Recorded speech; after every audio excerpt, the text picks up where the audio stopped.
Good morning, everyone. It's 9:30 Lisbon time, and we will start our microgravity workshop. My name is Joan Alabart, Projects Officer at Portugal Space, the Portuguese Space Agency. And before we start with our first keynote speaker, the Minister of Science, I want to draw the audience some attention to some technical aspects that we will have to follow during this session. The first thing that I want to point out is that the audience throughout the session will have the possibility to ask questions to our panelists. And at the end of every thematic panel, we'll have a dedicated 10 to 15 minutes session where the panelists will answer your questions. To do so, you can write down your questions in the chat, and then I will address these questions to the different panelists and they will answer them. Also, I want to explain very shortly how the workshop is structured. As you know, we have 4 main blocks. 3 of them will take place in the morning and 1 of them in the afternoon. And the first block is dedicated to keynote speeches from relevant institutions here in Portugal. We'll hear about the Minister of Science, then about Portugal Space, ESA, and AICIB, the Clinical Research and Biomedical Innovation Agency, to understand better the space institutional point of view in Portugal and why microgravity is important. Then we will move on to our second topic, microgravity for quality of life, where ESA will explain us a bit about the SciSpace program, and we will also hear a bit the industrial perspective from SENER and from MIT Portugal. Then at this point, we'll have a coffee break and we'll have a poll where you, the audience, will be able to answer some questions, and this way we get to know you better. And then we'll move on to the last session of the morning, microgravity for pharmaceutical and medical applications, where we will hear what the Faculty of Medicine of the University of Lisbon has to say. Also, we'll get some insight of what AstraZeneca is doing in this topic, and also the Otto-von-Guericke University. And finally, SpacePharma will explain us what they provide as platforms for microgravity. And then I encourage you to stay in the afternoon session, which also will be quite exciting, where we'll hear Dava Newman making a very inspirational speech. And then we'll get to know more about ESA commercialization efforts, and then also OlympiaSpace explaining what Blue Origin is offering. We'll also hear Virgin Galactic. And last but not least, Axiom Space will tell us what are the future prospects that they are trying to develop. So without further delay, I will pass on the word to the Minister of Technology, Science, Technology and Higher Education, Manuel Aitor. Good morning to everyone, in particular those in the other side of the Atlantic. I believe it's quite early in the morning, probably join us later on, but let me welcome you to this seminar, which has a very single and pragmatic goal: look at the future, and essentially look at the unknown. What we have learned over the last 50 years is that microgravity provides unique facilities for new experiments, but also for improving the quality of all citizens by developing new products, new pharma products, by developing new insights into chemistry, and to speed up processes which will never be possible to be tested and developed at atmospheric conditions. And this seminar is timely because we all should be very proud at the world level to commemorate the 20 years of the International Space Station, a major global effort to provide a microgravity lab about 500 kilometers from Earth, which has been providing rather unique insights into the future.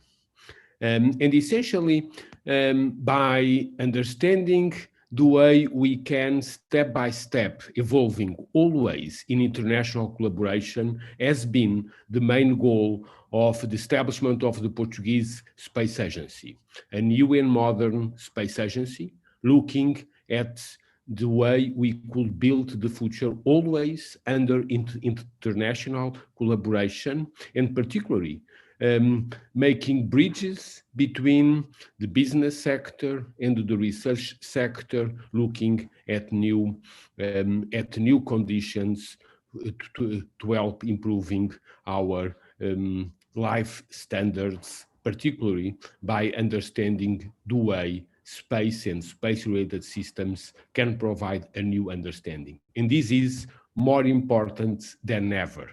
We live in a unique sanitary crisis, which has called our alert for social and economic issues, which were not actually understanding how they could be real. And we know that this pandemic has started in animals, has passed to human beings, and that zoonotic diseases will increase if we keep the current standards of our life. Therefore, the pandemic is not more than one type of the unbalance we live today between economic and human activities and the mother nature. And we need more economy, but we need a different economy. And therefore, in order to achieve a better balance and to evolve under this new geological era, the Anthropocene, we need certainly a completely different set of products and systems, apart from looking at our planet Earth in a more inclusive way from space. That is the reason why the next decade will be particularly critical in developing new observation methods, but at the same time, new products and systems which will be totally different from those we know today. Is the only way that we can achieve a balance for future societies. And therefore, microgravity is definitely one, not the only, but definitely one of the major areas for future development, so that we can develop products and systems faster and better, and particularly products and systems which will provide us in a completely different sustainable environments where we better understand the end of life, but we can always use products and systems which do not increase our ecological footprint. This is a topic which I'm particularly interested in, because I did in the mid-80s my postdoctoral studies at the University of California, San Diego, exactly in microgravity effects in combustion. And if you really want to understand the effect of microgravity, just think how a flame, a simple candle flame, will be completely distorted by different gravity conditions. And a candle in microgravity, as has been shown in the International Space Station, looks completely different at the human eye, but it has also characteristics in terms of luminosity, radiation, and thermal characteristics which are dramatically different from a flame under atmospheric conditions. This is a simple example, but the last 20 years in the International Space Station has provided clear evidence that many other products, particularly in the area of food products, chemistry, but more and more in direct development, we can not only speed up, but essentially do faster testing and better testing under microgravity experiments. And so one of the questions is to increase the range of experiments, but also to bring awareness overall over different economic sectors, from the food sector to the pharma sector. How can we better develop experiments and use microgravity for products and systems development? Certainly, the International Space Station has provided unique facilities and will continue to provide, and I will call all of you, particularly in Europe, which through ESA has access to experiments in the International Space stations to provide very interesting results, and later today we listen to some of those results. But there are also other ways to provide microgravity labs. Portugal in particular is collaborating always in the framework of ESA and more with Italian Space Agency and the Italian government to make sure that in the years to come we will have a new microgravity lab, the so-called Space Rider, that can also provide a microgravity lab. And we will be particularly interested in providing the necessary basic infrastructures and landing infrastructures in one of the Azores Islands, so that we can also speed up in the European context the development of new products and systems, including in the pharma industry. And that is the reason why it is so important to bring to this type of workshop people from different industries, because we are essentially entering into the unknown and building the future. We don't know. Most of these experiments, we don't know which will be the results, but we need to experiment. And actually, again, our space adventures call very, very much, not only for our creativity, but for a completely new set of experiments which will certainly drive our future. A very interesting example is also the experiments which has been developed in Spain, particularly in Barcelona, and under a microgravity lab, also a space, a lab established in the European Space Agency framework with Spain. And again, many examples in Europe, in the United States, and throughout the world have shown us that we need to do more and better under microgravity conditions. So I call your attention, this is a field which Portugal will be more and more active, particularly to bring the young generation to a completely different new sets of explorations, particularly to provide the trust and to build new futures which are more sustainable, which are with a better quality of life. This is all about. Microgravity is designing the future. Thank you very much.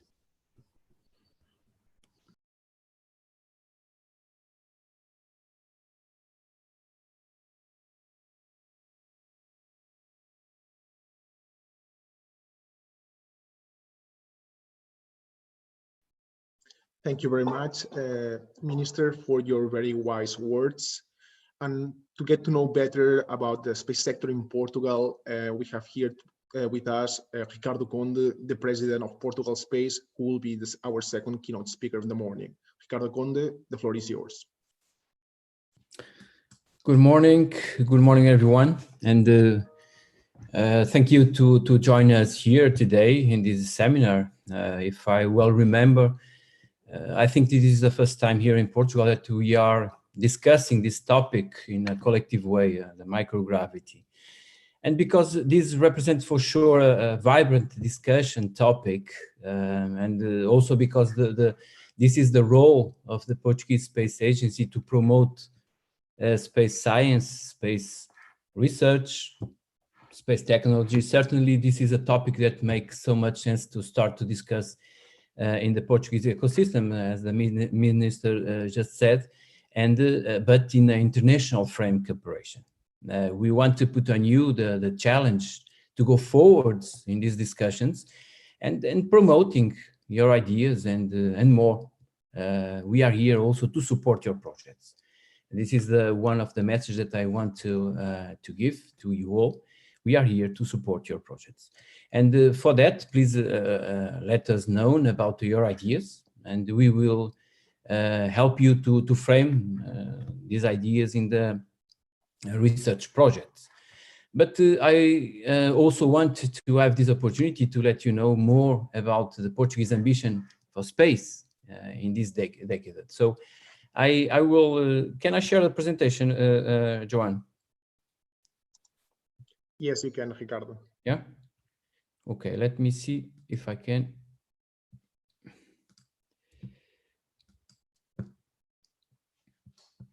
I think you are see the presentation, right? Yes, we can see it. Yeah. Okay, very good. And now also? Yes, we can see full screen. Okay, yes. so I will brief present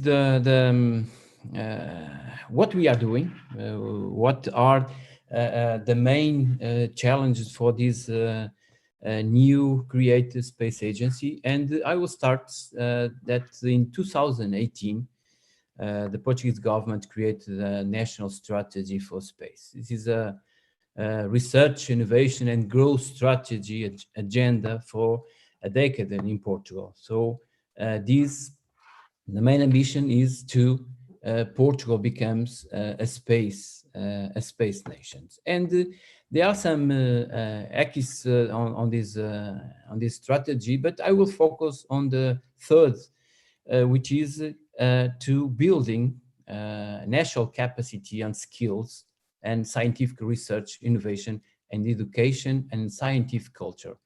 And this is really the scope of our discussion here today around this topic of microgravity. And then in 2019, it was created a space agency, the Portuguese Space Agency, which is an instrument for the government to implement a strategy for space. And this strategy, together with the National Space Agency, is an instrument in the international frame collaborations. And basically, this is to tackle all the opportunities that we are facing this decade to the new space markets, new space technologies, and of course, to leverage it and unlock the potential of the Portuguese space economy, and as I said, Portugal to become a space nation at the end of this decade. And we are, as a 97% of our territory is water. Of course, we are focused in this our main good, which is the ocean, Atlantic Ocean. So we are focused in Atlantic, and for that we are considering several challenges that represent our program, the Portuguese program for space. And this is the main goal to create an agenda for space in Portugal. Again, in the frame in collaboration with international organizations that Portugal belongs, and in particular in the European context, HISA is the main good example. And for that we have four, I will say six more great challenges, and that are part of our national strategy for space. I will start with the digital planet. I will address a summary of what we are, our ambitions on the digital planet, what we want to do. An Atlantic constellation, which is Atlantic constellation, is a network satellite constellation focused on Atlantic, not only, but the focus is on Atlantic. A 5G ecosystem for remote regions. I will explain you also better. The space innovation ecosystem in Açores, which is an opportunity and taking the advantage of our geographic location, Açores. And of course, we will continue the capacity building in our institutes, in our research institutions, also universities, academia, and our companies. And this is also the frame that we are discussing here today, promoting research in space science. And about the digital planet, this is related with an ambition that we need to have more data, we need to have open data to foster and to try to see if there are a possibility to use this open data to develop the downstreams. So applications. I will give you an example about the GPS. Today, if we have several applications, a vibrant market use GPS data is because the navigation data is free to use, and we can use it without limitations. And this gives some freedom to develop some applications, and there are a specific market and some service based on that. We need to do the same for the data coming from the Earth observation in situ, and this is the frame of the digital planet. But the thing is, we need this data basically to know more, to know our ecosystem, to know the interactions between our planet, the space, the way we explore the resources. And it's time to see that the data is the answer for the science. And we are facing big problems that space can have an answer. I will address two videos that I have here to present to you, and to reinforce the idea that we need this data. We need this data to feed what we call, and with one of our ambitions, the digital planet, but particular to more about our ocean, to know more about what the interactions of our oceans, our sustainability, the way we see the sustainability, the way we explore the oceans. And to know more, to have more knowledge, we need to have access the open data. I have here a nice video to give you an idea. Let me see if I can play. Based on data from the this is the evolution in several months, 4 months, around 4 months, and the data collected by Sentinel, how we monitoring the nitrogen dioxide emissions during the lockdown. So this is a very short example. I have another one here for Europe. Let me see if I can put here. This is also the data that we get from the Sentinels to show you the evolution of the emissions of nitrogen dioxide. This is something that is quite important. This is only possible because we have this frame of open data, and the scientists can use this data to know more about our environment. So I will pass this is quite long, I will not bore you about this, but the main topic here is we need this data to get more knowledge about our ecosystems, about the way we interact with our planet, but also for planning, also for tackle the problems of fires. So the sustainability of our environment, the way we interact, depends the way we know this environment. So that's one of our main challenge, to provide data. And for provide data, we have an ambition also, is to set up Atlantic constellation. The Atlantic constellation is at the end a cooperative satellite constellation. Together, when this is the entity will be responsible to implement this satellite network constellation. This is the Air Center, together with some partners, Atlantic countries, like UK, like Mexico, Norway, some countries that are part of the Air Center. And this aims to have 16 satellites with high resolution and time and space resolution, and will be focused on Atlantic. This is the way we think that we can contribute to have really more data and open data for our society. Another challenge that we are so one of our programmatic challenges, the 5G. In the 5G, not only the traditional terrestrial 5G, but to combine satellite 5G to cover the remote regions.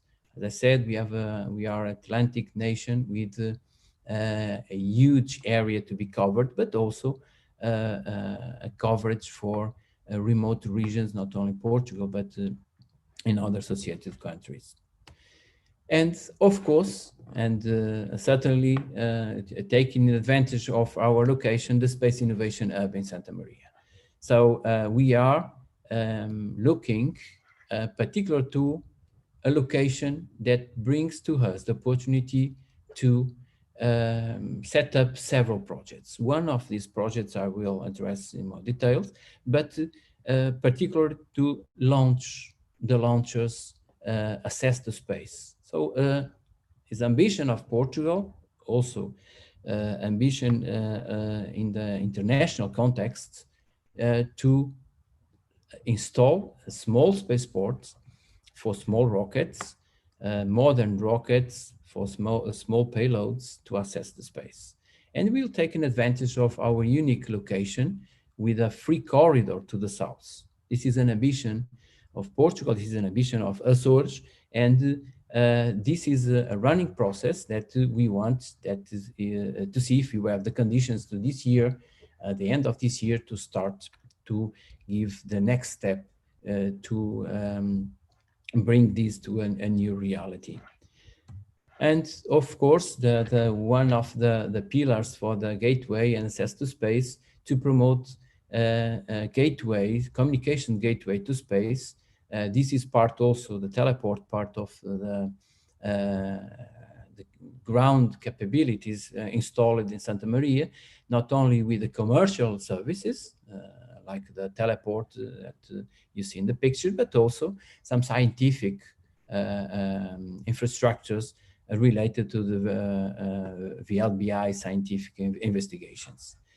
But not only science related to rockets and communication gateways. As the minister said, we are involved with Italians and in the frame of HISA to have a living lab for microgravity, for example, research. This is the scope of our discussion here today.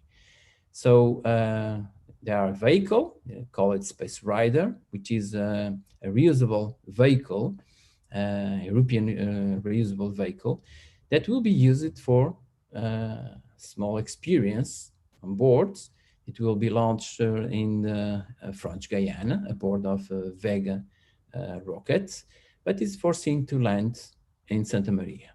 And Portugal subscribed this program, and at the end of this year, we will have more news about the way to go forward.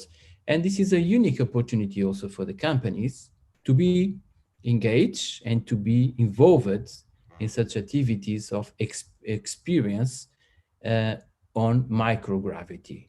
So there are a volume, 1 cubic meter, around 1 cubic meter of available space to embark your experience. And this is the challenge that I want to put on you to know more about the Space Rider. And you have the conscience that in Europe, we will have this opportunity to embark in your experience to the microgravity environment.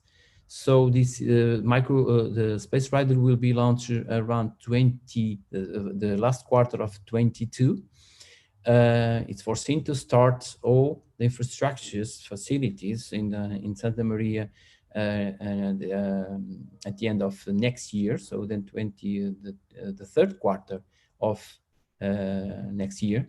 And there will be a landing area and also an experiment facilities that will be built particularly to promote this idea of this microgravity lab.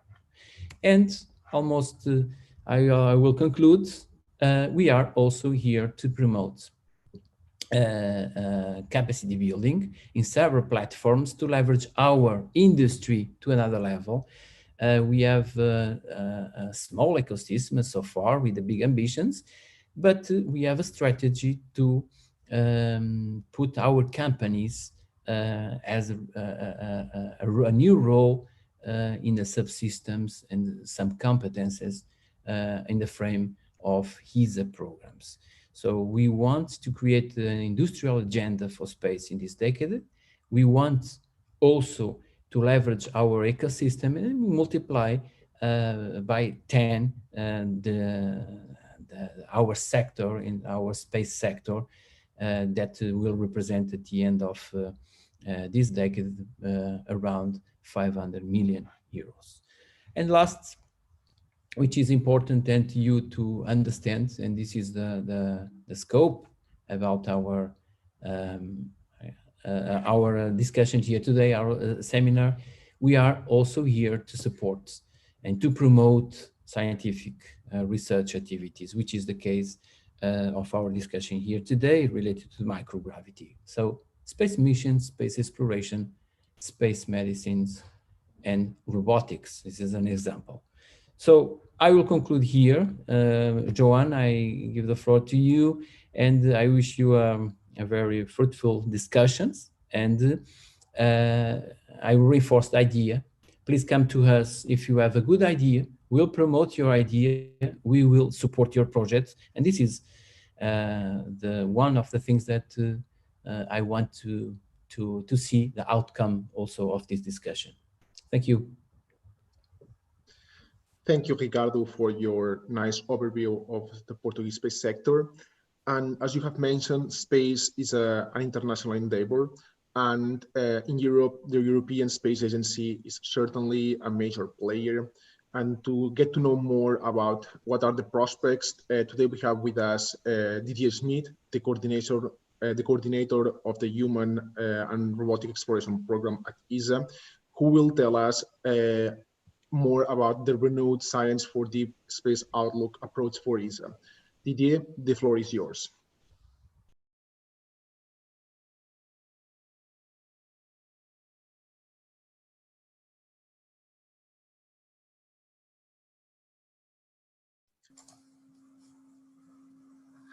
Good morning. Do you hear me? Yes, we can hear you, yes. So do you see me as well? Yes, we can see you. Good. So yeah, thank you very much also for the minister for his nice scoping of the meeting and the overview of space activities of Portugal. I will now move to the core, so to say, of today, which is space exploration, which is a big framing. Of course, microgravity is only part of it. And I will now switch to the presentation. Do you see it? Yes, we can see it. Good. So first of all, I would like to say a few words about the international context, because in the next 2 years, we will see quite a lot of change in the exploration framework worldwide. You have seen already that the access to the space station is now on a commercial basis in the US. This will be further developed next year with a Boeing capability. And you see also very regularly in the news that the commercial access either to orbital or to low Earth orbit is also based on a commercial basis in the US. So this will change quite a lot the landscape. Now, of course, NASA is also continuing its activities for exploration. And next year, NASA will launch its launch system, which is equivalent to 60 years ago to the Saturn V launch. So it will be quite an event. And I will speak about this a little bit later. But other nations, like, for example, India, will also like to have access to low Earth orbit with manned vehicles, and they will do a test flight next year. And probably the most important change will be also starting next year with the assembly of a new space station, 100% Chinese space station. So you see that the international context is changing quite rapidly, at least in the 2 next years. Now, what does ESA do in this respect? Jennifer will talk a little bit more later on what we do on the International Space Station, where we will continue using it until the end of the decade. But we are now fully engaged into deep space as well. And this has actually only really started this year.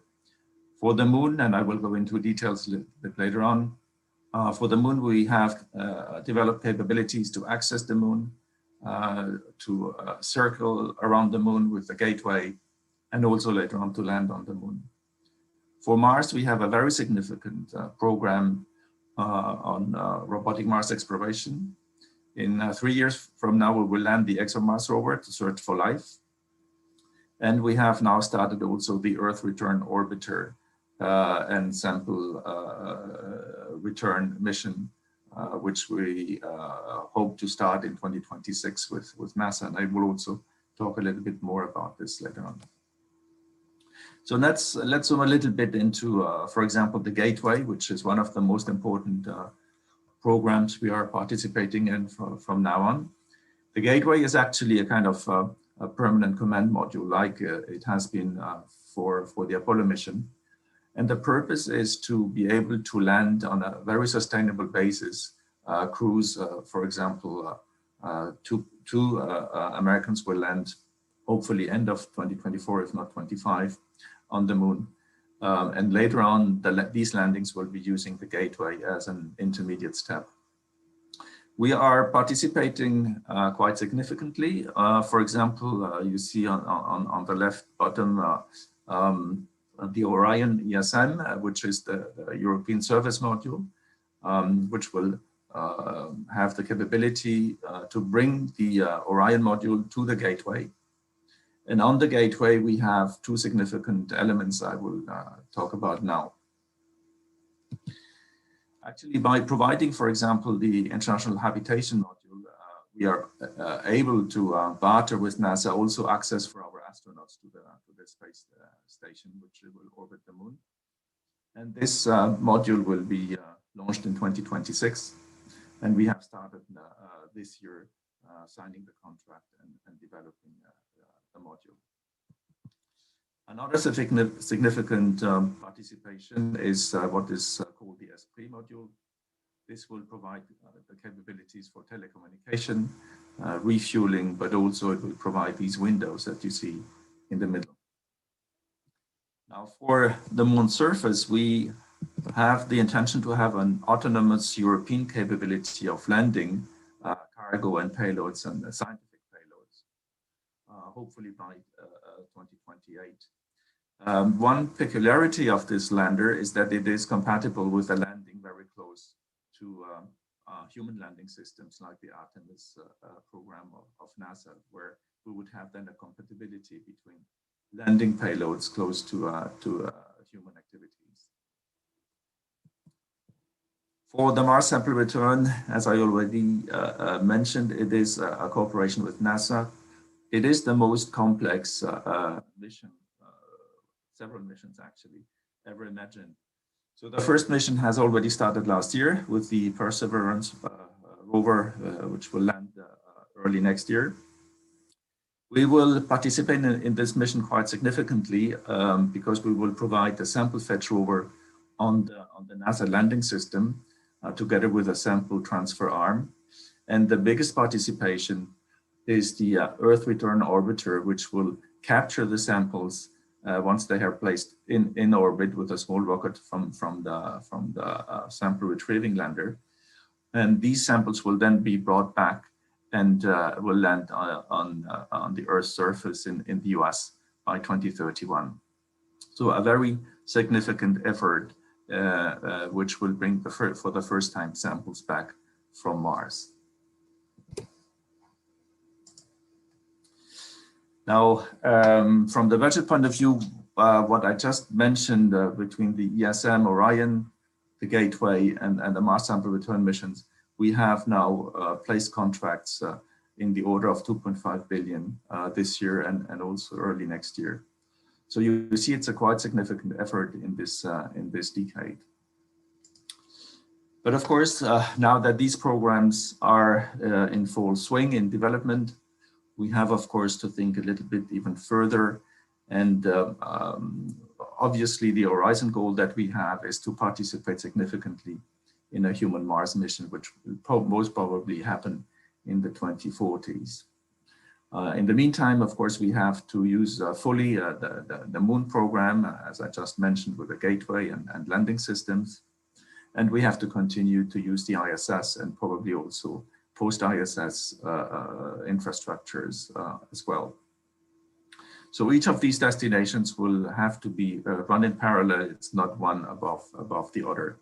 But most of all, we think that all this has to make sense in a kind of sustainable economic and bring social values. So this is relatively important. Now the minister has mentioned the fact that, of course, we are in quite difficult times with the COVID situation, economic turmoil, environmental and climate change issues. And because of this changing environment also in our society, the messages about why we do exploration at all are even more important than what we do, which is what I have spoken about up to now.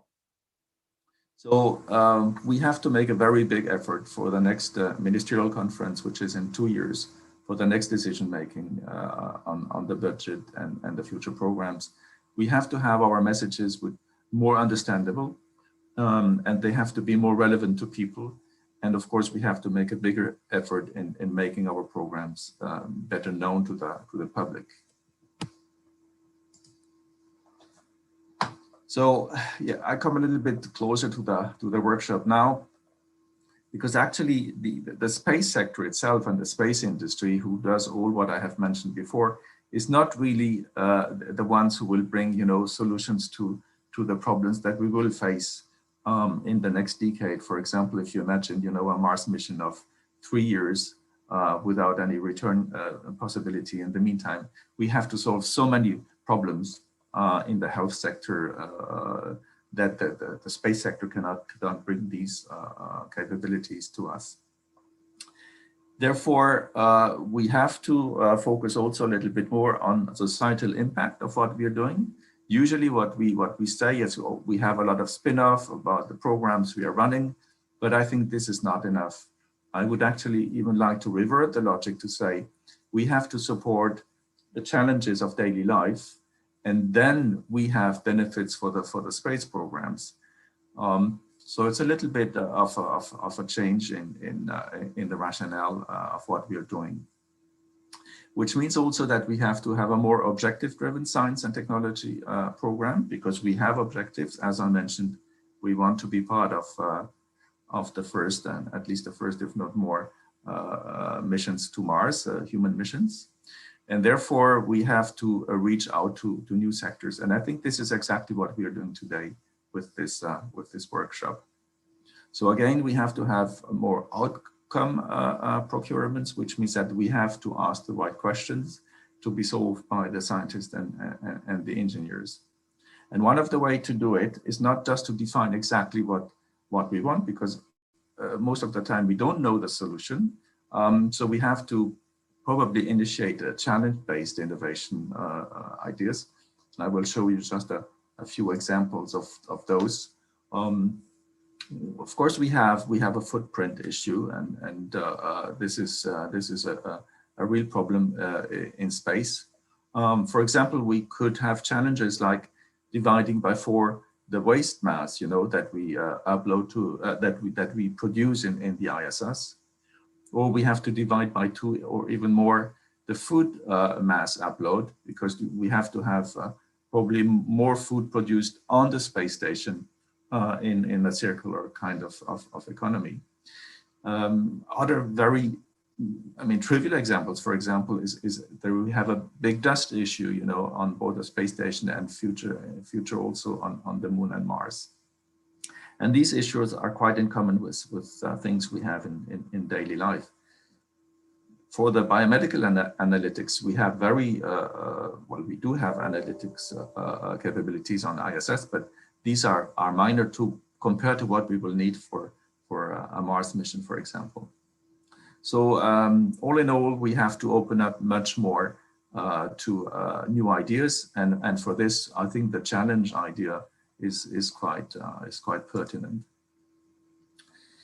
Now, what will also change very significantly in the next decade is the way we see exploration. As I have shown, we're now going to the Moon and to Mars. We are now used to to the images of the astronauts taken by the astronauts aboard the space station, looking at the Earth, which is only 400 kilometers below. So because Earth is so close to the space station, we have actually a relatively low incentive, to make very big breakthrough for very long duration mission. Once we move to the moon with a gateway in a few years from now, the public will have a very different view, so to say, on Earth, because they will see the Earth like you see it here, taken from the Apollo 8 mission, which means that the consciousness of the environment will be hopefully much bigger, and we will see also that having 4 people survive in the gateway is not the same than on the space station, because it will take them several days to come back and not a few hours, which is the case if there is an emergency currently on the ISS.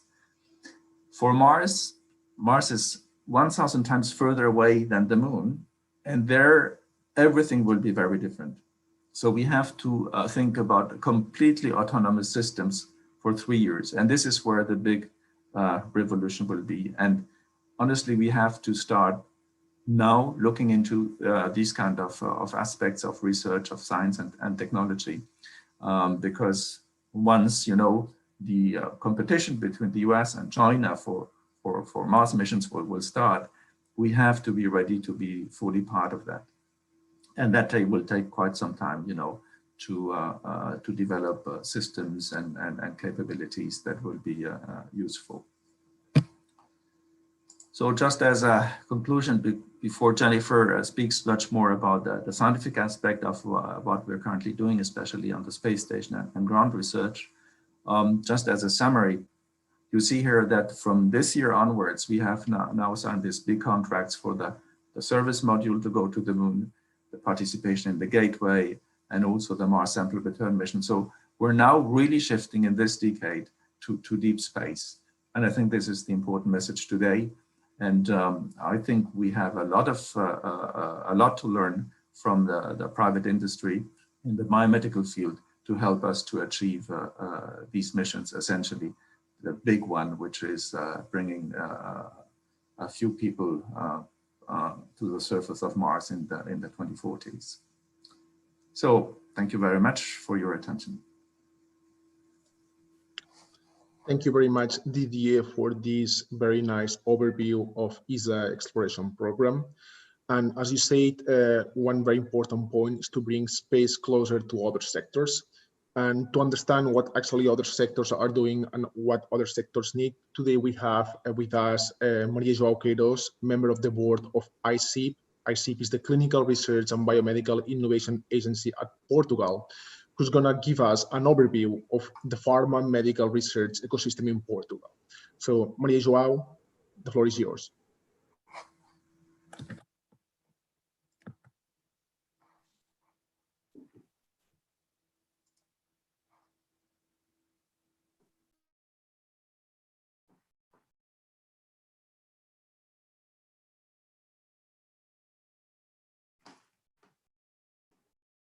So, good morning. Is everyone seeing me and the presentation in full screen? Yes, we can see the presentation in full screen. So then, good morning to everyone. Really thanking you for the invitation to participate in this discussion. What was asked to me was really to give an overview of the biomedical and pharmaceutical research field in Portugal, or a little bit in general.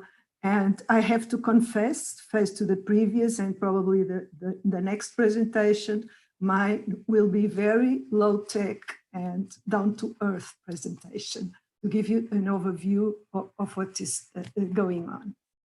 So we have this relatively new established agency that has really, with its mission, to promote the collaborative research and the innovation in Portugal in the biomedical field. So possible collaborations with microgravity and space research in general are very much in line with what we would like to do. and it's important for us to know more about what we are doing. I will start with the framework, how pharmaceutical or biomedical research really evolves. I don't know if everyone is familiar with that, but I think the concepts are probably important. So to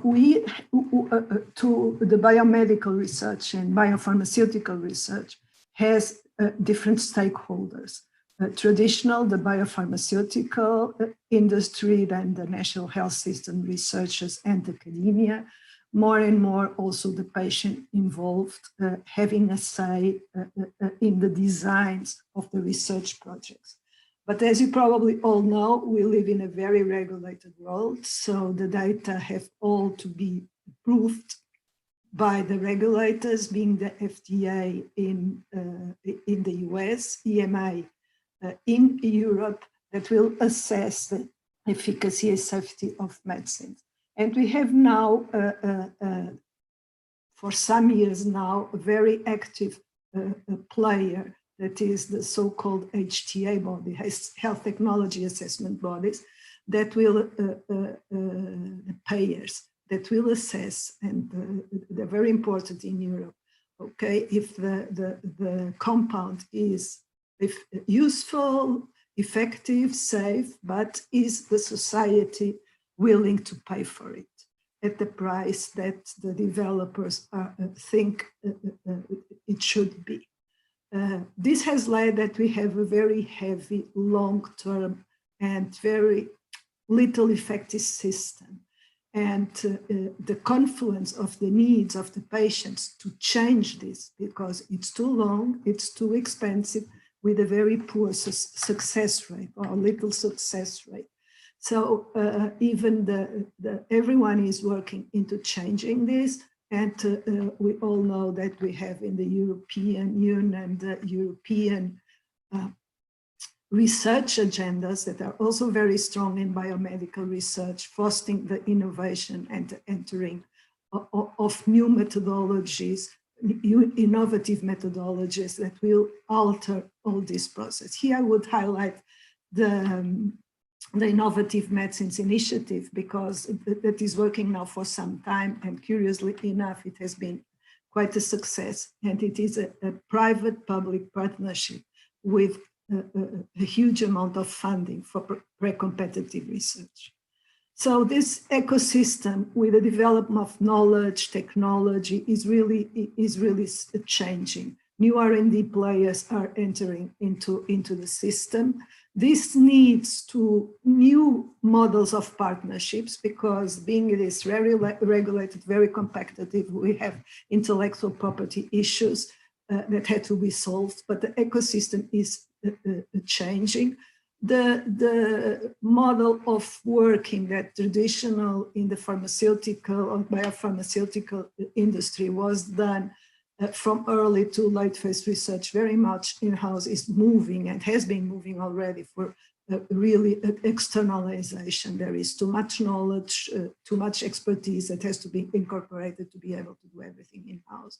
And the technology players from AI, cloud-based platform, cognitive technologies, and 3D digital health solutions are coming in as very strong players. And last but not least, the patients that now have a voice in their own diseases and in the development are moving even further from this and moving to a consumer position, a demanding consumer position. This is probably something that you all know. It's very a traditional stepwise approach for biomedicine to be developed. We go from the basic research concept to drug discovery, prototype development, and the preclinical trials and the clinical trials. And then the approvals by the regulators. And then we have more and more research after approval, especially with data, real-world data, integration of data. This project is not so stepwise anymore. We do go back and forth, incorporating different steps, but we don't have the time to discuss it now. But this still shows the basic flow and steps of the development of a biomedicine. So what is it happening now? When we talk of basic research, the initial target identification and then the drug discovery and prototype development, the very traditional way of doing it. The same way for preclinical trials. We have the in vitro and the in vivo experiment in animals, and then the clinical trials with patients and volunteers. And then we have the approval, and as I said, more and more post-approval activities. So the model at the moment is that, as you can probably see, that the pharma players and the big biotechs companies, they work and deal with all the cycle of the project. In the basic research, in the last years, academia and staff have been deeply involved, already buying in their knowledge, and the technology players are playing a huge part in the clinical trials arena. But what is happening already? This is a KPMG slide that shows that actually the invention phase, basic research and prototype development will and is already including identification of new target molecules from central repositories with AI and cognitive technologies, and the testing phase. In general, preclinical and clinical is including more and more technologies like 3D printing and lab on chip. So this means that the technology players, the new ones also are starting to be involved in all the phases of the development chain. And this will make a huge difference in the speeding and in the cost effectiveness in the success of the projects. There is, and we are seeing, although we are in a very, very conservative environment, that has been very difficult or reluctant to open up, but had to be able to incorporate the new fields of technology that are coming in. We are seeing in biomedical research and biopharma research that technology and innovation is accelerated and is conversion. These frontier technologies are leading to a merge of physical, digital, and biological worlds. And cross-sectoral spillovers are generating new fields of expertise and of knowledge that we have to find a way to integrate very quickly into the process to be able to meet the societary needs. So now into the Portuguese ecosystem in a very macro approach for you to know where we stand. So it has been a developing world that has really come to a much more mature and vibrant stage with the interactions of the very well-known research institutes, a good healthcare with very good clinical researchers, and a lively and rapidly developing world of biotechs and medtech companies. Who are the main public bodies? Infarmed is our regulatory agency, part of the EMA regulatory network group. And then we have the social association, the pharma, the medical devices, and the biotechnology. We have also Health Cluster Portugal that aligns all the stakeholders, from companies to hospitals to researchers, and our agency, as I mentioned. The pharmaceutical companies in Portugal, how can we interact, or how can you interact with them? Let's say at the local level, the subsidiaries deal more with the late phase research and the clinical trials implementation. The innovative part, the early stage, and if we can call it incremental or even disruptive research, is done directly decided and led by headquarters. And they are already collaborating significantly with research institutes and academia in specific collaboration models. What the local subsidiaries can do is really bridge and make aware and brand the capabilities in Portugal to the headquarters. The Portuguese pharmaceutical and companies are not very research-driven traditionally, with some exceptions like Ovion, that is a really innovative and is a large multinational company, and Bial, that has focused on a specific line of research, especially in neurology. The Portuguese biotech have matured, are very active now, and in fields that can be near to the interests and even to working in microgravity. Here, the Portuguese Association of Biotechnology Companies could be a good partner to reach out. The medtech companies has been a very interesting case of success in Portugal. The Portuguese medtech companies developed into two very competitive partners with very qualified human resources, with working in a diversified offering of formats that go from polymers, bio, nanomaterials, metals, and so on. And they are very flexible and very adaptable to different needs of worldwide partners. They're very state-of-the-art workers at the moment. Large multinational device companies like Siemens have been investing a lot in local, in academia and local research institute, in planning for, in doing and implementing very innovative research, and others like Medtronic is investing greatly in partnership with the medtech companies. We have the very well-known and very well-established in basic the research institute. This is by no far all the logos are not are some selections. They don't represent nothing. Not that they are all of them. Not that they are in grades of importance. They just are examples, and they were traditional, very good in basic research, internationally very innovative, but they have been evolving to collaborate. And even some mergers to create critical mass. And some of them are really very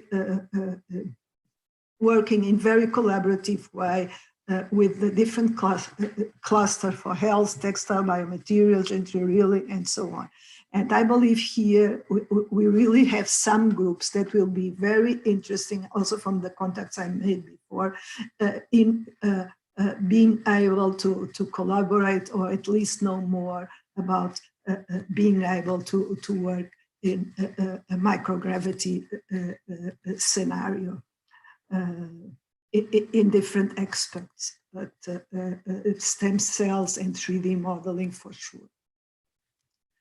Then we have, of course, we are talking about pharma and products. They have to come to the market. So we have the other partners that are the hospital and clinical research investigators. They collaborate in the clinical trial part, the development part, and more and more into translational research with the different research institutes.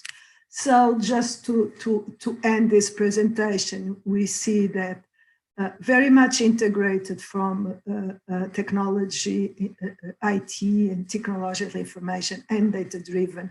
We have a model in Portugal now that is very collaborative with the different stakeholders. This has been very, like the minister has said, has been very promoted by the national science agenda and by the needs also that the different stakeholders involved in the process felt. And I think this will be a great opportunity to include and to know more about microgravity and space research that is really somehow being distanced from our radar. So thank you very much, and I'm available to ask for you to contact me further on if you have any questions or what specific contacts. Thank you very much. Thank you very much, Maria João, for your nice presentation. It provided us a very nice overview of the health sector in general and the main players and activities in Portugal. And I believe that with this, we end up the first block, the keynote speeches. And I want to thank you all for all your time here. Actually, it has been very interesting to know the different approaches from the different entities. And now we will move on to our first programmatic topic, which is microgravity for quality of life, research and industrial applications. And just to remember to the audience that you can make questions in the chat, and at the end of the presentations, we'll have some time to answer these questions. So please feel free to make these questions. And now to link together clinical research or biomedical sector and space, we have with us Jennifer Ngoan, who is the Research and Payloads Program Coordinator at the Human and Robotic Exploration Program at ESA, who is going to present us the SpaceSpace program. So Jennifer, the floor is yours. If you are here, and if not, we will wait until she joins us, because I think that she has had to leave 1 second. Jennifer is connecting again.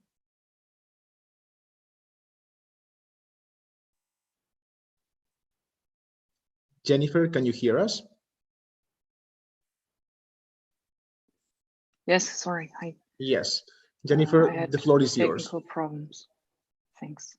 So my computer froze. So now I'm starting everything from the scratch. I hope you can hear me. Yes, we can hear you well. Yes, and we can see your video now.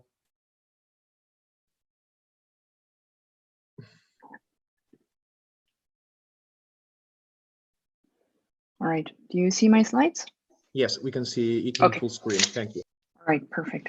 So thank you very much for the introduction, which I missed. I'm very honored to be here today, and I look forward to share with you in the next 20 minutes what kind of space research we support, why we support and actually need to do this research, and how you can contribute to our activities.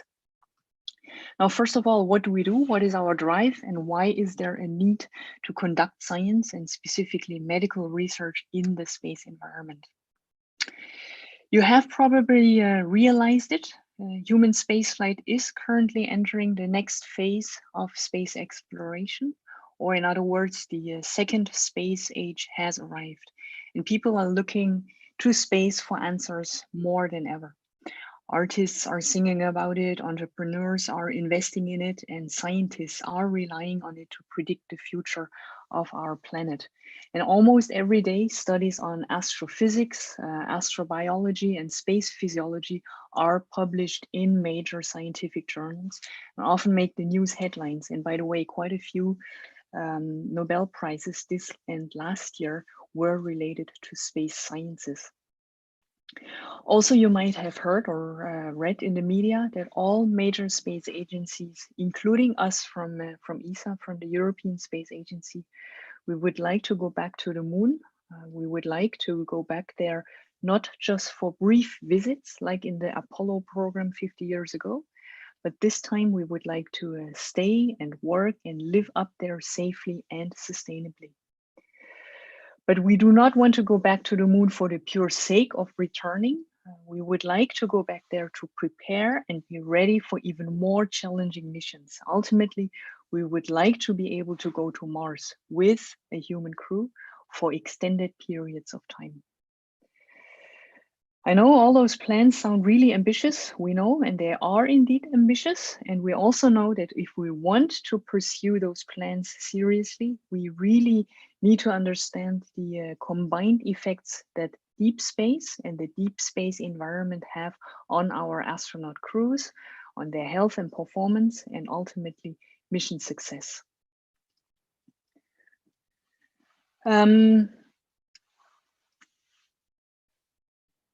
As of today, you probably know, only 24 astronauts as part of the Apollo program have been in deep space, and only for a maximum of 12 days. And as of today, there has not yet been a single astronaut who stayed in space for the total amount of time that is needed for a full mission to Mars and back. Even if we add the total time in space for those astronauts who were lucky enough to be sent into space multiple times, only very few astronauts reach that level today.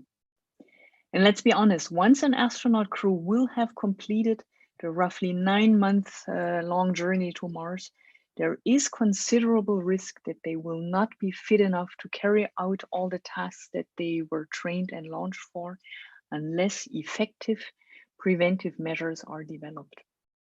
So that means that we have an obligation to ensure that our astronaut crew members remain healthy and are able to perform their complex tasks, which is why we have to address as many, if not even all, the risks and challenges that go along with such missions and try to identify how to prevent or counteract those risks and challenges if we want to make a mission out of the vision of going to Moon and Mars for extended periods of time. And that is what we do with our daily work. Now, what are those risks and challenges? It will for sure not come as a surprise to you when I tell you that the space environment does not offer conditions for which we humans were made for. Space is actually quite a hostile and unforgiving environment for humans when you think about it. Space exposes the astronauts to massive radiation. The crews have to live autonomously in isolation and in a pressurized aluminum can in which noise, vibration, temperature, atmospheric quality, and other aspects of the surroundings are generally less than ideal.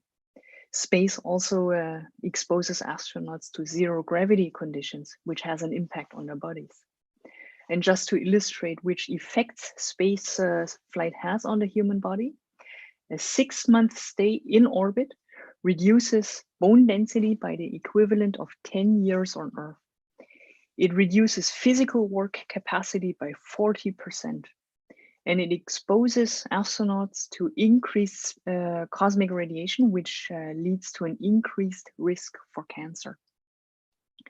So all those very extreme conditions have a direct impact on the feasibility and the success of such long duration crewed exploration missions that we are currently planning towards. And those extreme conditions are what we address with all our research activities. So all the activities that we support through our program center around one central question. How can we make humans a spacefaring species? In other words, how can we contribute to make missions beyond low Earth orbit with a human crew a safe reality? And how can we preserve health over the entire lifetime of our crew members? Within our program, we make use of various unique facilities and platforms, both in space but also on ground. Each of them addresses and reproduces one or more unique features that are characteristic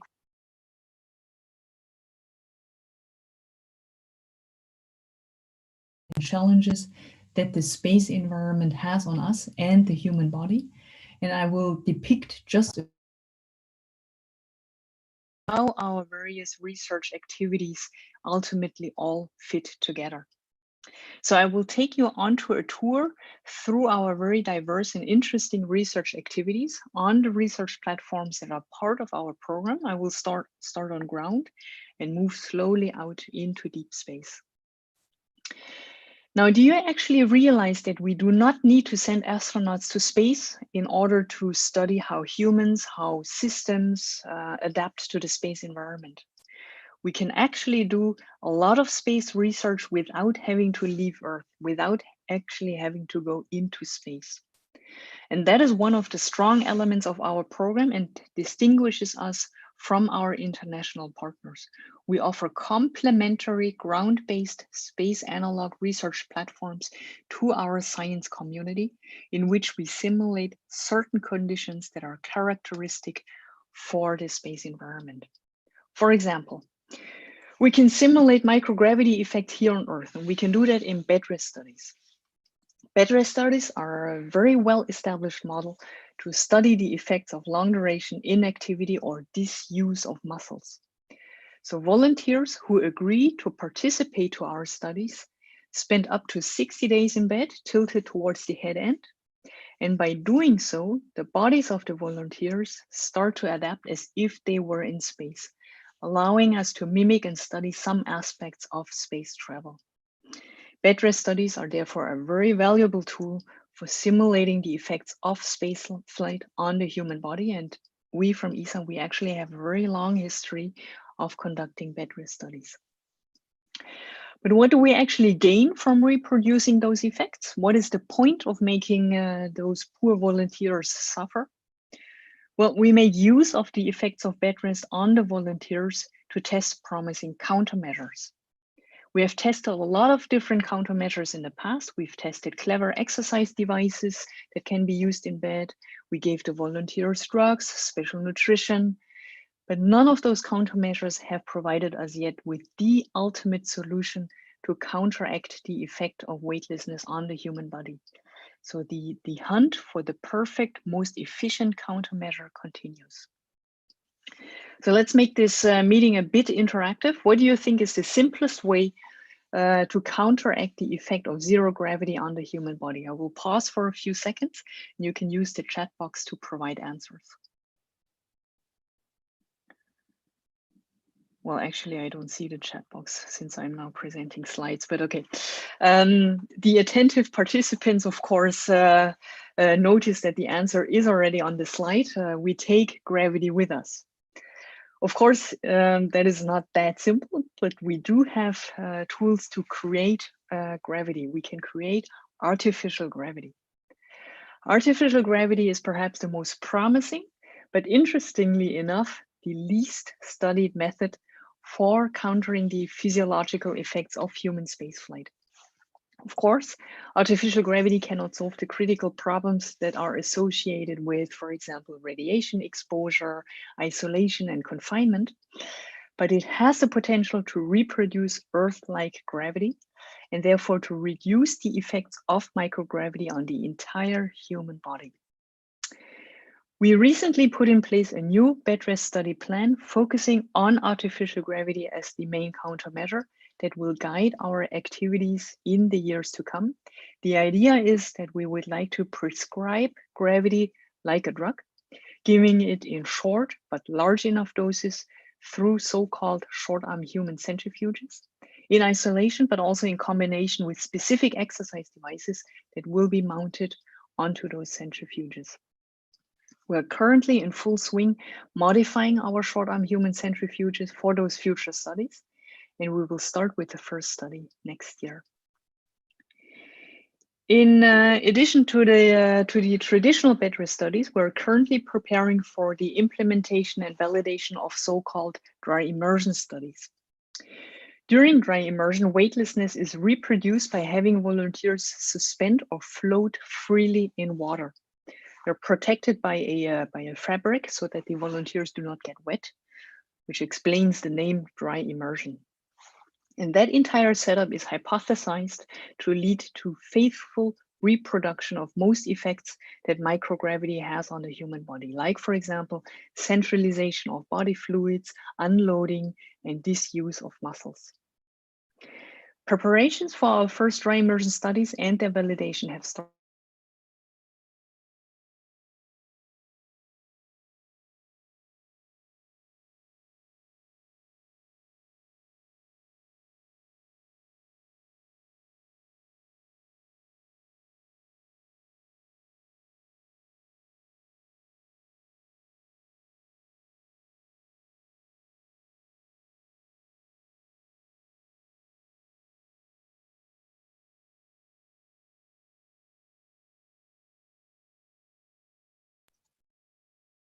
One second, I think that we have lost Jennifer. She will be joining us right now to continue with her presentation.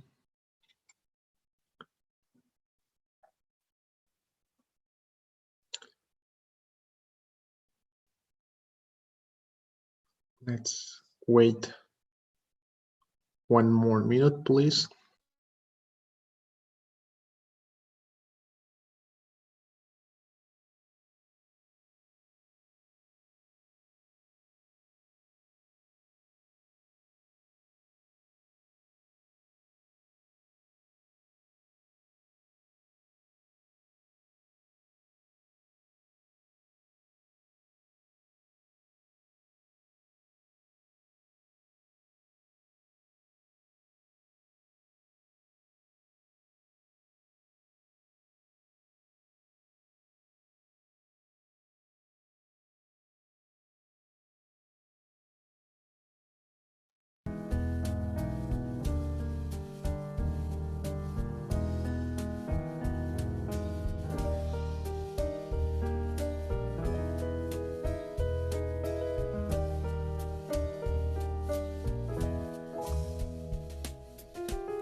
Here you are, Jennifer. Yes. Where did I lose you?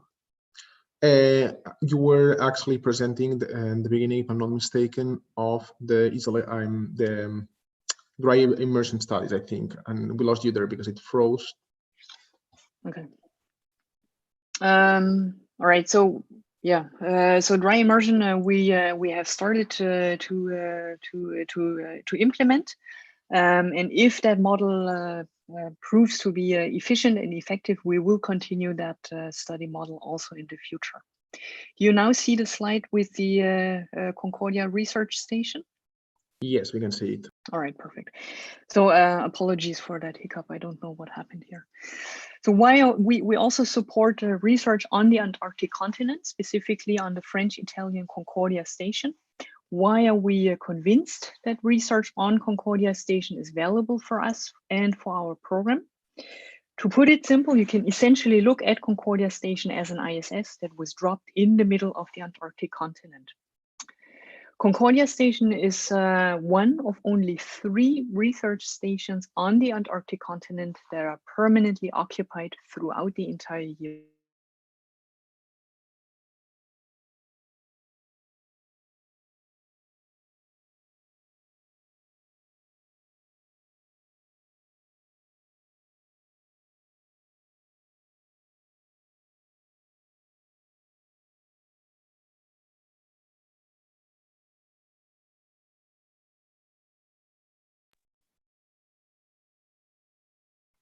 I'm afraid that we have lost Jennifer again. This is not easy today. Perhaps what we can do, let me check with the technical team 1 second, and I will go back to you.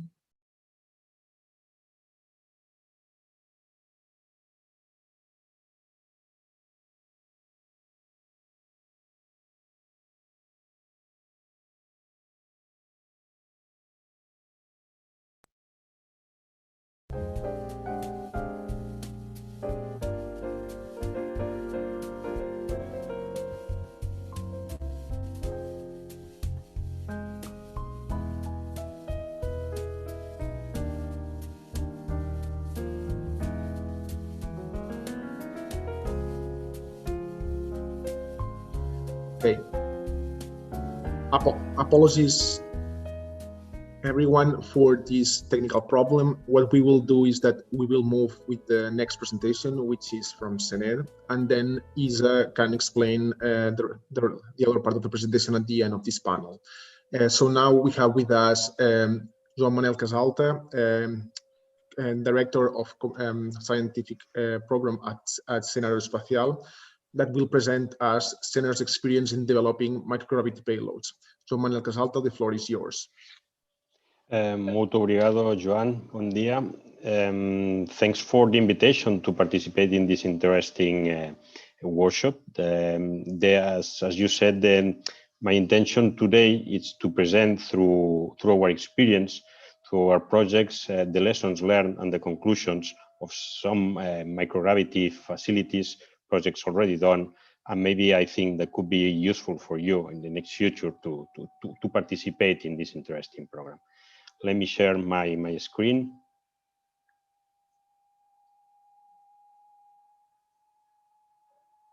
Can you see now? Yes, we can see now. It's full screen, yes. Okay. So, well, let me introduce about our company with just one slide.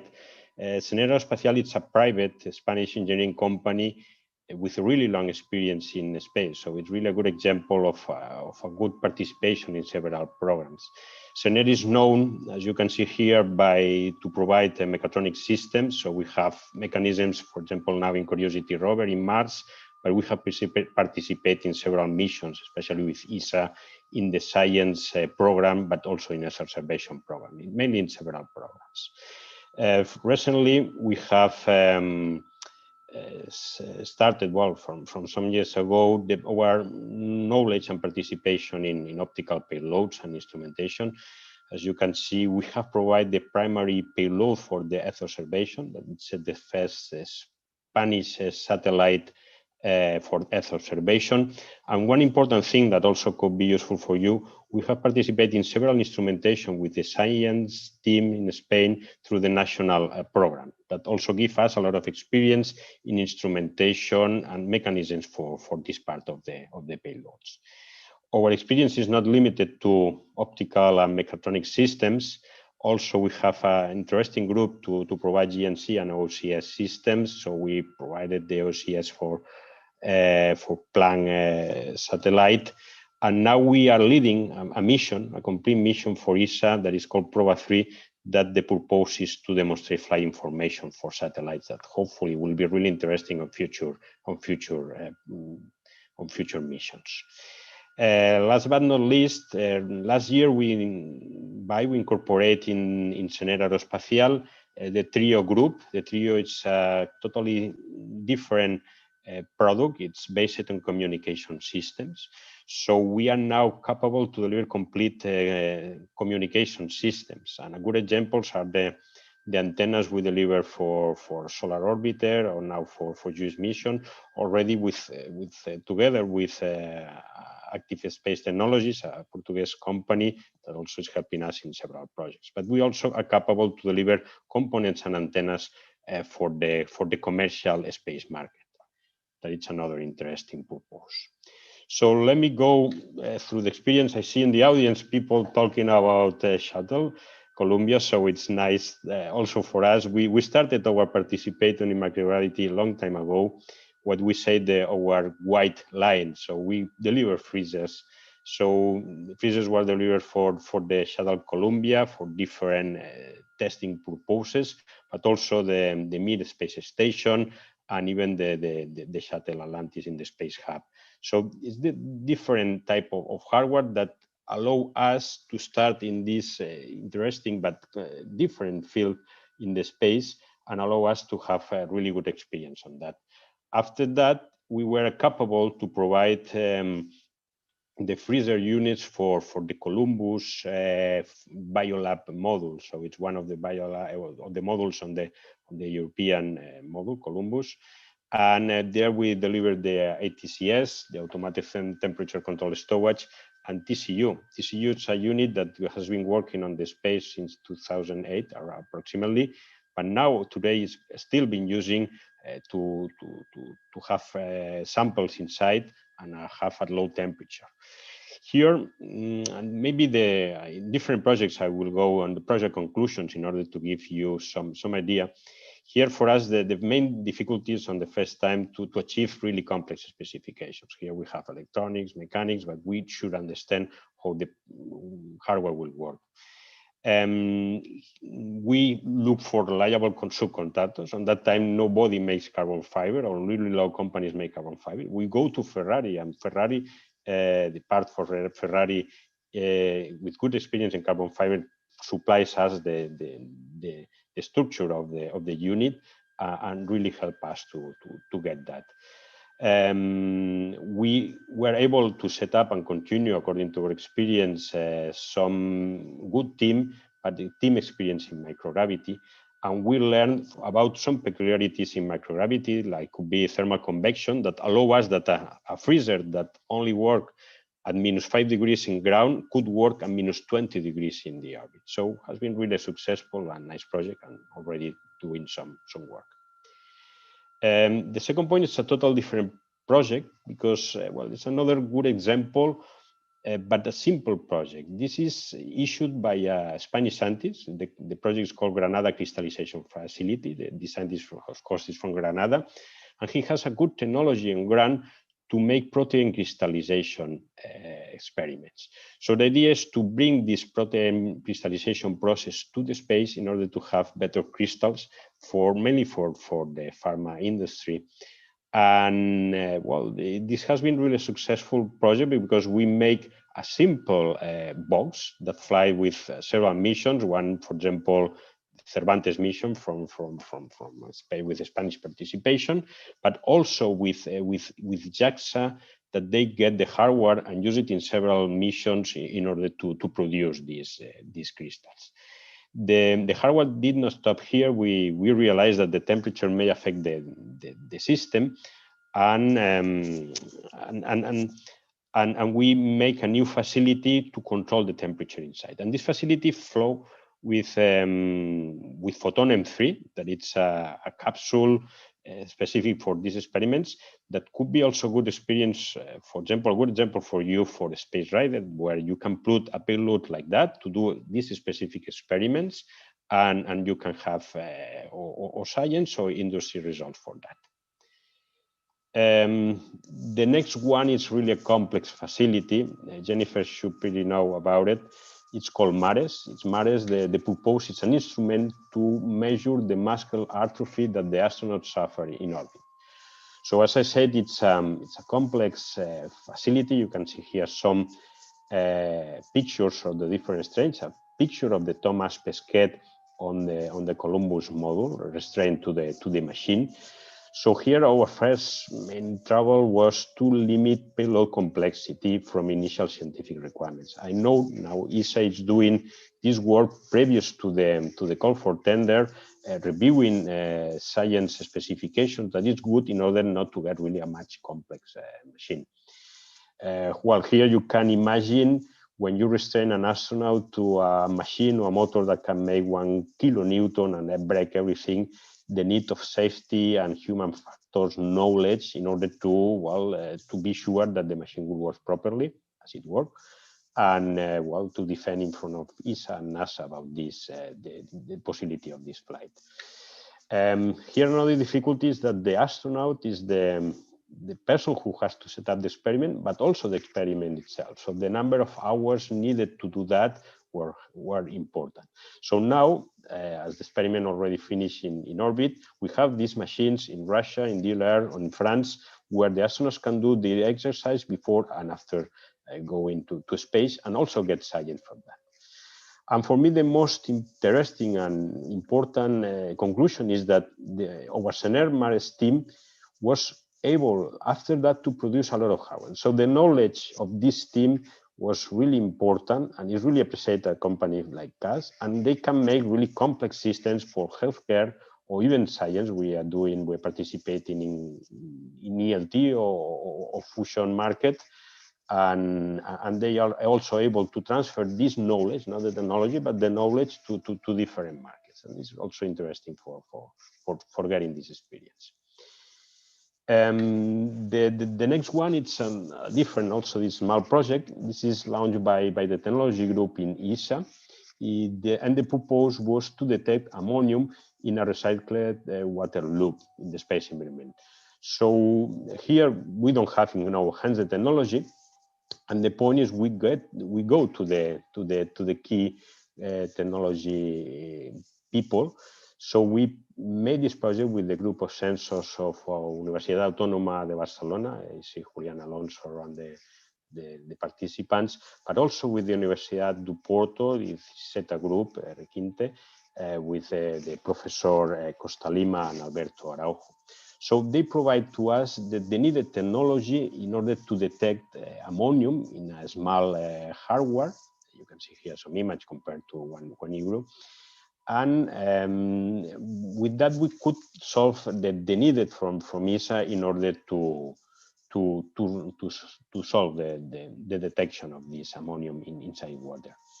So my conclusion here is that, okay, you can get really good technology transfer, knowledge from research community participating inside your project or leading themselves.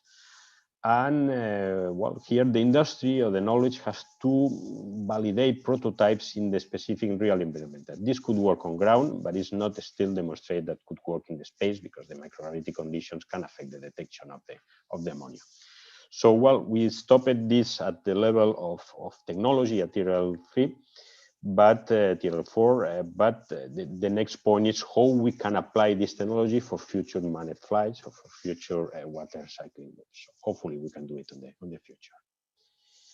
The next one is one of our last projects, but it's also seems simple, but I want to insist that are not simple projects. In that case, we get a experiment from NASA that they were demonstrating the seeding growth, the plant growth in the space.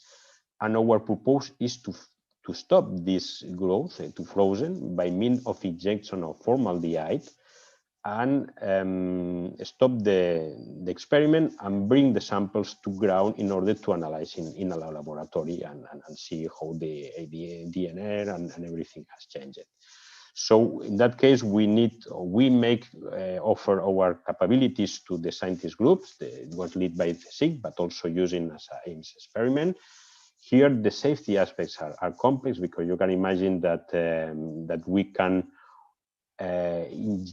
injecting formaldehyde in a closed environment like the ISS, and we need 3 independent levels of containment, so that is not easy to design a payload to do that. And also we should cover everything during the mission: preparation, launch, and experiment and return. Now maybe Jennifer will talk about it, but you have some facilities in the ISS where you can do specific experiments to do that, so no need a specific payload.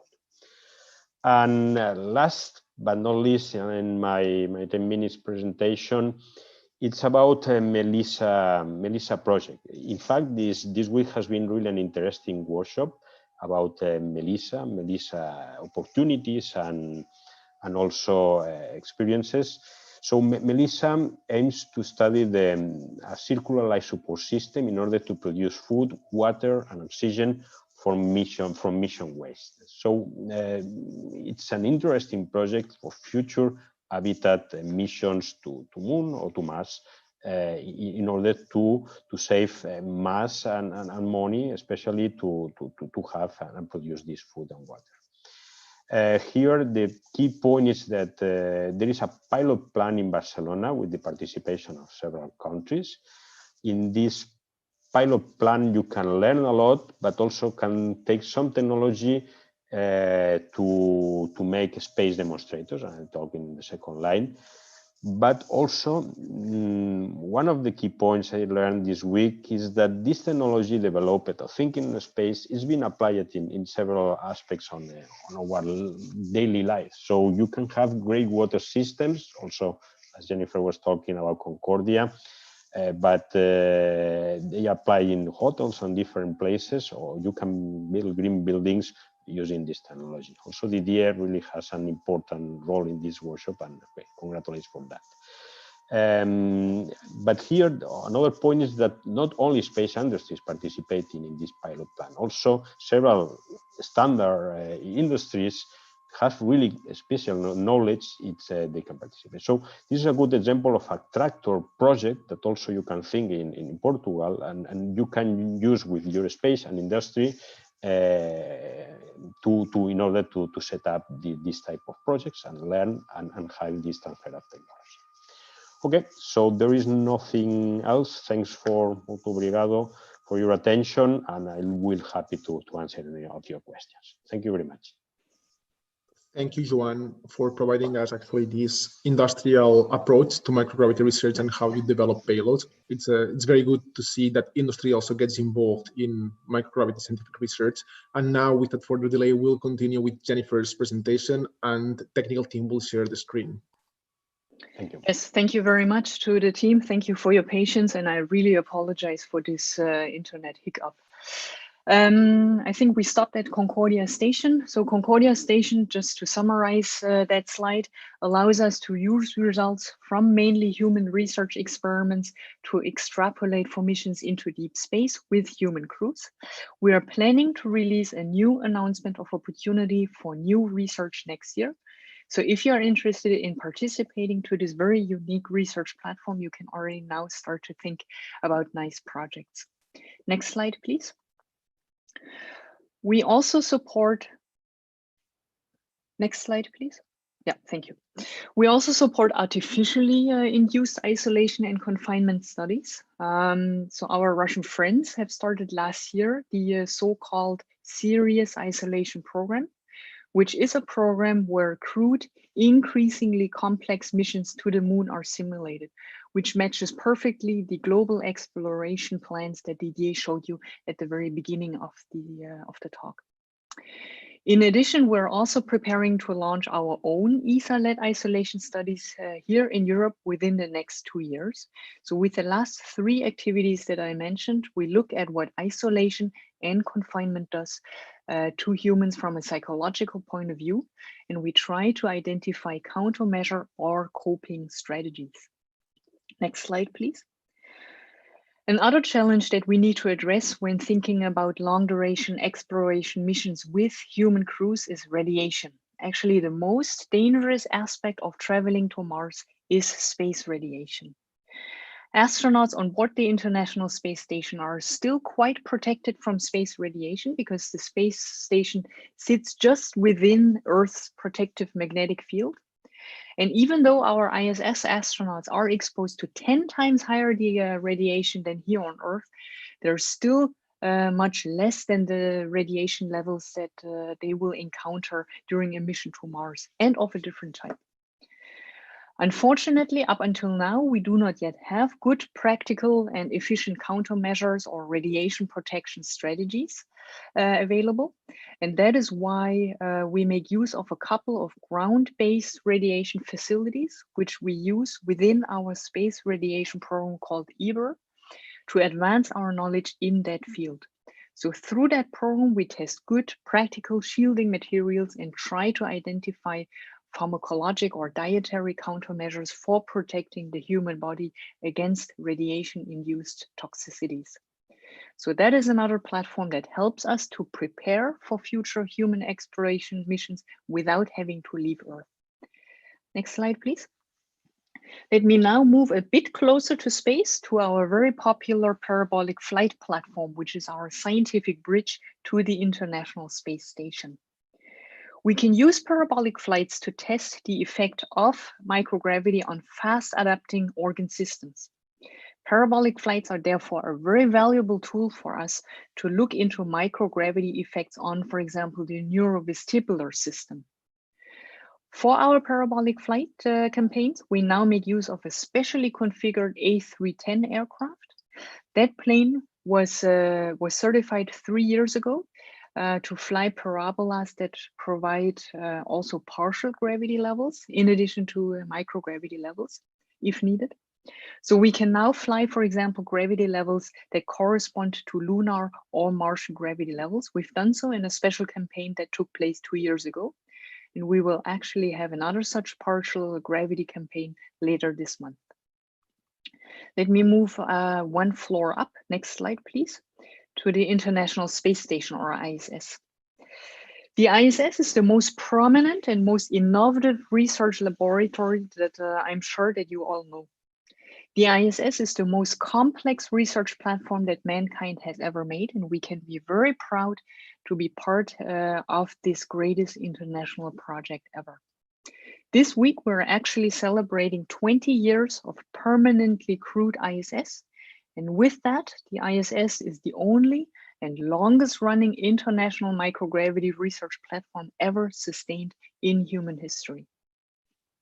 Since assembly was completed in 2011, a very productive research program has been implemented that has continuously grown and will continue to deliver unique results until the end of lifetime of ISS. Next slide, please. Our human research program on board the ISS covers all body systems that are affected by the space environment. For example, we study the muscle system of our crew members. Because astronauts work in a weightless environment, very little muscle force is needed to move around. And as a result, their muscles atrophy and deteriorate in function. We all know that without regular use and exercise, muscles become weak and melt down. So that is something we really need to counteract against. We also know that weightlessness affects the sensory motor system. You've probably noticed that all astronauts experience balance problems immediately after landing. That is a huge concern because once astronauts land on, for example, Mars, one of the key questions is how long after landing will it take the astronauts to recover? And will they be able to perform the required mission tasks? How long will it take them for their hand-eye coordination to be up to normal levels? You can see under the last bullet, the visual impairment intracranial pressure syndrome, or spaceflight associated neuroocular syndrome, as it is called nowadays. It has been known since space shuttle missions that astronauts get long-sighted, which has even led to flight surgeons sending along extra pairs of glasses. Why this syndrome occurs and what we can do about it is the topic of intense research.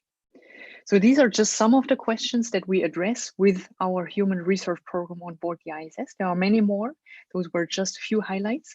Let me mention also for completeness the other research disciplines that we do on board the ISS. Next slide, please. For example, our biology experiments. Thank you. So we do a lot of biology experiments. We examine how plants and animals grow, develop, and mature. Next slide, please. And then also our activities cover physical sciences research, where we look at how materials behave and perform in the space environment with the vision of finding or creating new novel materials.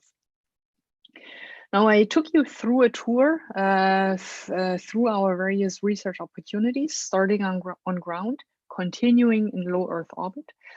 Let me now move beyond low Earth orbit into the vicinity of the moon, or to be more specific, to the Lunar Orbital Platform Gateway, which has also been dubbed simply as the Gateway.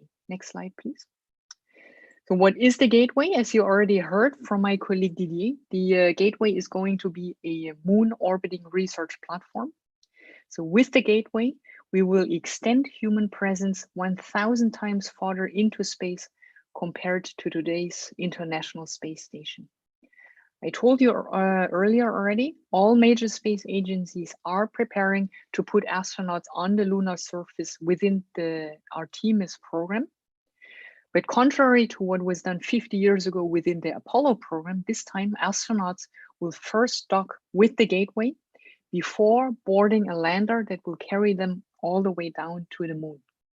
So you can look at Gateway like a cabin that sits high up on a mountain. The Gateway will provide shelter and a place to stock up on supplies for astronauts who are en route to more distant destinations. The Gateway will also offer a place to relay communications and can act as a base for scientific research for up to 90 days at a time. Next slide, please. You can here see the latest planning that was released earlier this year by our NASA colleagues. I know it's a very full slide, but in short, what you can see is that the first uncrewed mission of the ambitious Gateway program is planned for next year, so 2021. The first hardware piece of Gateway is scheduled to launch in 2022. And then in 2023, NASA plans to launch the habitation module, which will serve as crew quarters for future astronauts who go to Gateway. And once all those pieces are put together in orbit, we will have an infrastructure in place that we need to send astronauts to the lunar surface. And we plan to send the first astronauts to the lunar surface by 2024. Next slide, please. To translate that very full slide into something very simple, we currently foresee two phases of Gateway utilization. So phase one is the initial construction or build-up phase, which of course goes along with limited crew time and limited resources for research. But we will be able to have, we will be able to do more as of phase two, where we expect and prepare for increased research capabilities, increased crew time, and the possibility to return samples from there. Next slide, please. We from ESA, we already held community science workshops for the Gateway. There's tremendous enthusiasm for the Gateway project in the community because it's a real opportunity to do the kind of science that has not been able or possible before. The location of Gateway is very different from that of the ISS. It has a very special orbit and environment, and that will provide unique opportunities for science. You can see on this slide some of our focus areas. And in addition, having Gateway where it will be will enable lunar surface exploration with robots and humans working alongside each other. We know the opportunities on Gateway are limited, and we will probably be faced with even more constraints than already on board the ISS, but it is a unique and once-in-a-lifetime opportunity, and the coming time is very important for shaping our role in this international space exploration endeavor. So you see, we have exciting times ahead of us. Next slide, last slide actually. And let me repeat what I already mentioned at the very beginning of the talk. We are entering a new era of space exploration. So one change is that we can already see an evolution from government-led space programs towards a commercial private space industry. Earlier this year, Elon Musk's SpaceX company managed to send US astronauts to the ISS after a long dry spell of several years. And there are many more companies lining up to do so. In the future, those companies will not only send our typical very healthy astronauts to the ISS, but the commercial private space industry will also lead to a change in the population that go into space, which stretches the envelope of whom we send into space, away from relatively young, top fit, superhuman astronaut crews to health-wise more average, more middle-aged people. We all know that millionaires typically do not lead a very healthy life. The other change is our perspective.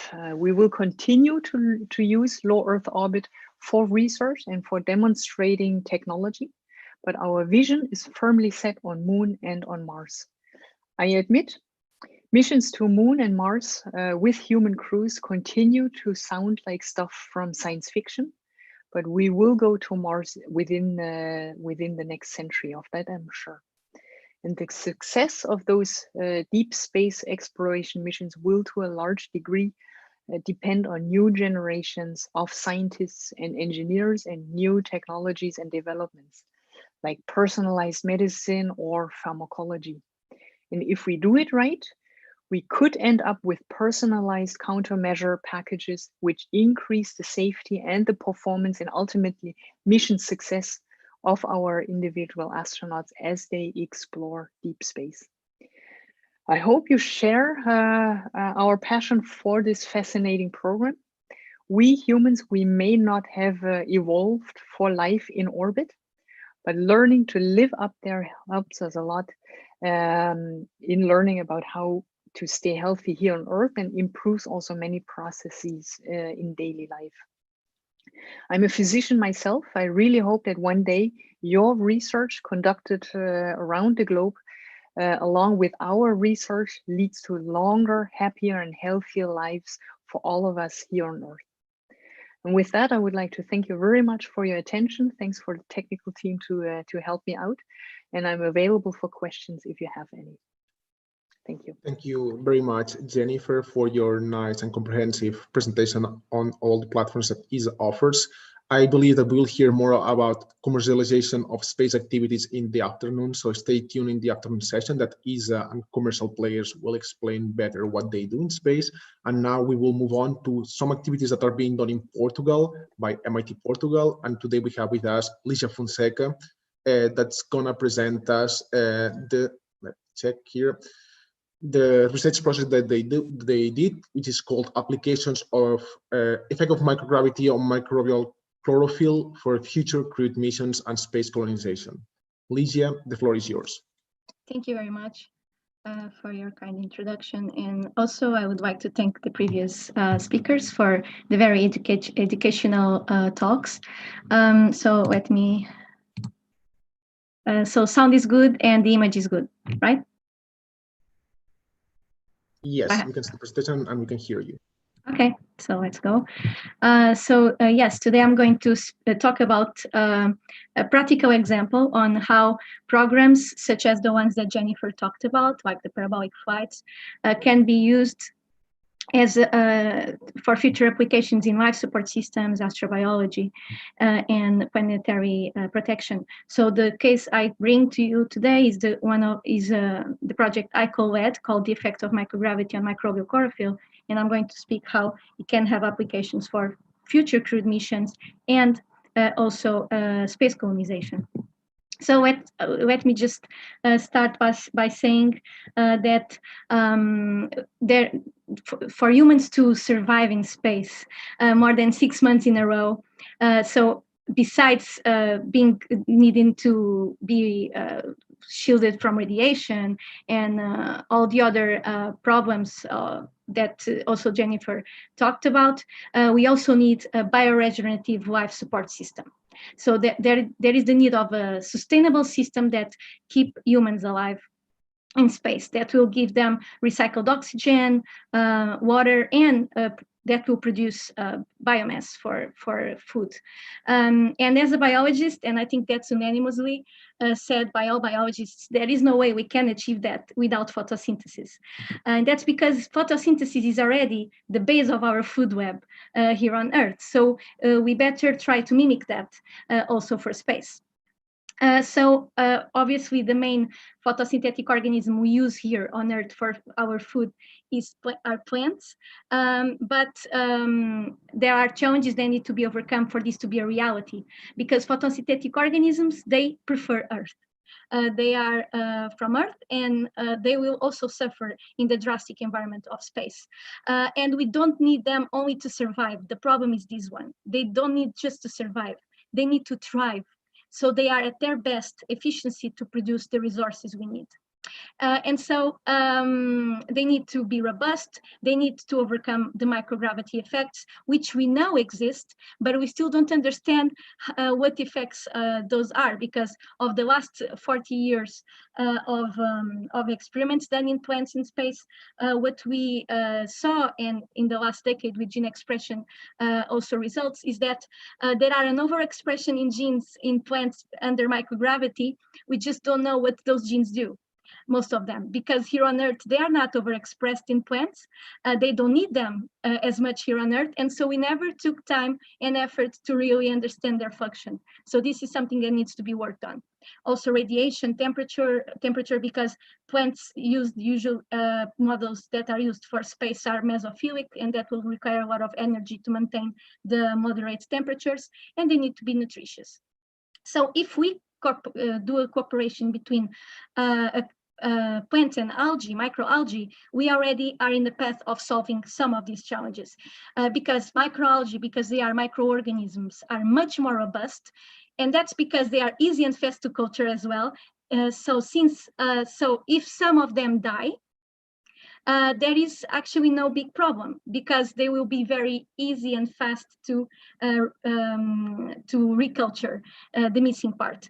And that does not happen with plants. As you know, plants take time to grow again. And also the most models that are used of microalgae for space, which are chlorella and spirulina, are already used here on Earth as superfoods to complement our nutrition. So these are also nice complements for space, for astronauts in space, their nutrition in space. So of course, as has been said, there are life support system projects such as Melissa by the European Space Agency, and they are already implementing a dual approach between plants and microalgae. And that is why we still need to keep on finding new models such as chlorella and spirulina, but maybe similar organisms of other similar organisms that come from extreme environments that are already resistant to extreme dryness, extreme radiation, and extreme temperature. Also because when we study new models, we are in a good path to find the gene functions that we still don't know regarding the microgravity effect. And why is microgravity such a big issue? It's because wherever we may want to go to do a colony or a space research station, or to find evidence of life here in our solar system, there will be a microgravity environment. And although Jennifer said there are, of course, experiments to try to mitigate the effect, the fact is we cannot shield it.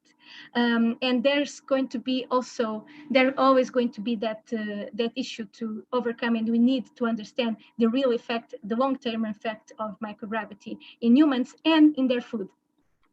So there are tools to study that here on Earth. We can use Earth analogs, which are places on Earth that mimic the space environment in any way. For instance, the Arctic mimics extreme dryness, low temperature, extreme radiation. And also we have space simulations, such as the ones that Jennifer presented. We have the parabolic flights, the orbital flights, Mars chambers, centrifuges. Also, we have the ISS and space missions, but those are very exclusive experiments, and there's a lot of homework we can do still here on Earth before narrowing down what are the best experiments to try in space, and also maybe helping us getting new data to always also try to save our own planet. So that's what we did. We combined Earth analogs and space simulations, more specifically a parabolic flight. And we did that by first winning the MIT Portugal competition that granted us a spot, a payload spot on the New Shepard's rocket by the Blue Origin. This was the first competition held by the MIT Portugal. So we were the pilot team. This rocket was very special because it would grant us 3 minutes of zero gravity. So we built the experiment around that. We designed the experiment around that. Another interesting fact is that this competition was only for grad students. So it was co-led by Manuel, Jeremy, and I. And it's called The Effect of Microgravity on Microbial Chlorophyll. We were very interested in microbial chlorophyll organisms. And so first to design the experiment, we went to the Arctic to get organisms similar to chlorella and cyanobacterial spirulina, but that were already very resistant to other stresses. We were trying to use evolution in our favor here, and so we got those organisms from ice cores. They were surviving in ice, and also we got an heterotrophic strain that you can see here below that was also from ice, and we used it as a control for photosynthesis. And so the experiment was quite simple. Here we cultured the eukaryotic microalgae. Here we cultured the cyanobacteria, the heterotrophic was here. And we did that in quadruplicate for statistical significance. And then we doubled everything for the dark control. And we had an extra plate, just as this one, for the ground control. And our questions that we wanted to have answered were if microgravity has a drastic effect in photosynthesis in these Arctic microorganisms. And also we wanted to know how the microgravity effect compared between the cyanobacteria and the eukaryotic microalgae. So with this experiment, we wanted to gain data that would help in future overcome challenges such as knowing the real effect of microgravity, because we are using different models, and also to understand if the stress response that these already very resistant organisms use for microgravity is the same general stress response they already use to resist living in the ice in the Arctic. Or if it's a completely different one, and we may find those genes after all. Also, because as scientists, sometimes instead of solutions, we come up with new questions. We were not happy with the robustness being already solved, and so we decided to add another question. Sure, algae are more robust than plants, but between the microalgae, which one is more robust? Should we continue with the spirulina, or should we try the eukaryotic microalgae instead? So the plate went on board of the New Shepard.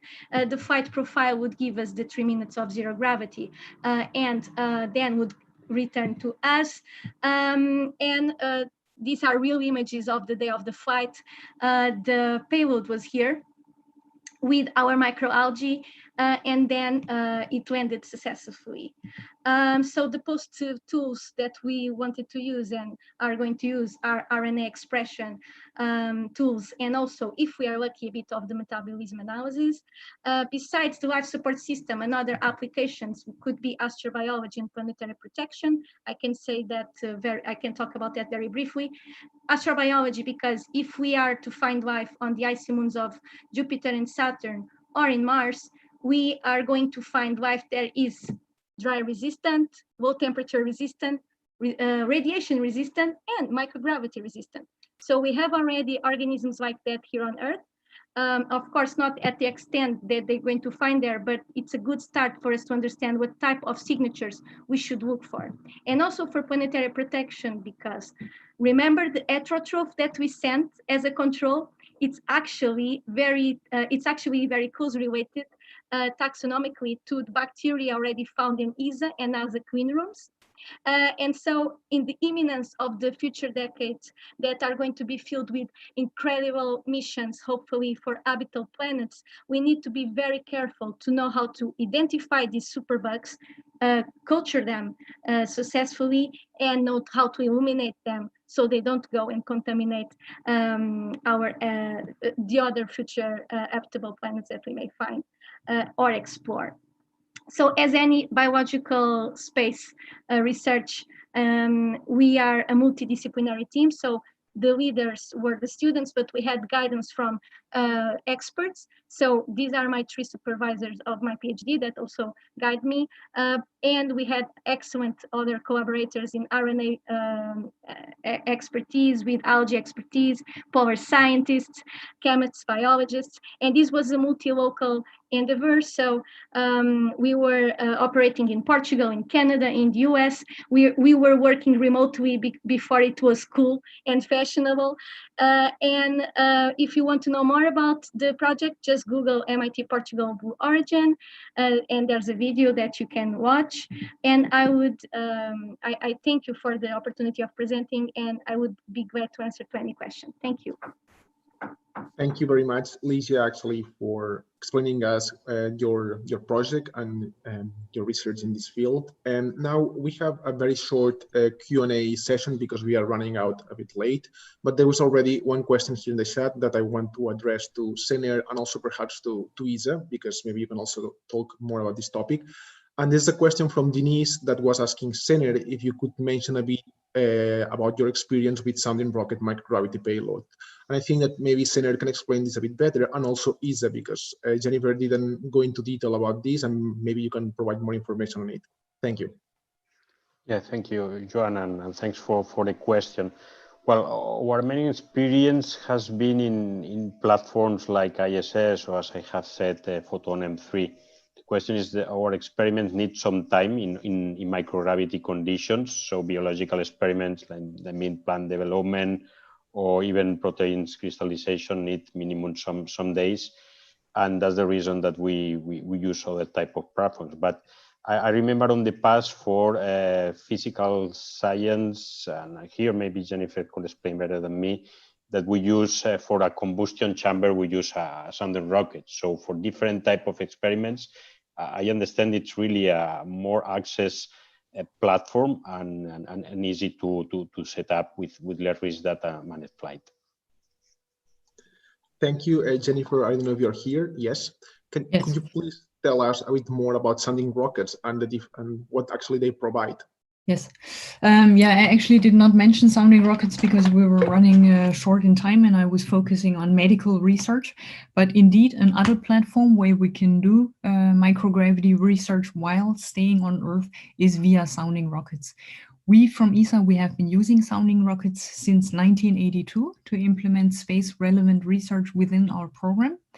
We can make use of 2 different rocket configurations. The smaller rockets can carry up to 260 kilograms of scientific payloads and offer up to 9 minutes of microgravity, whereas the bigger rockets can carry up to 485 kilograms of payload and offer up to 13 minutes of microgravity.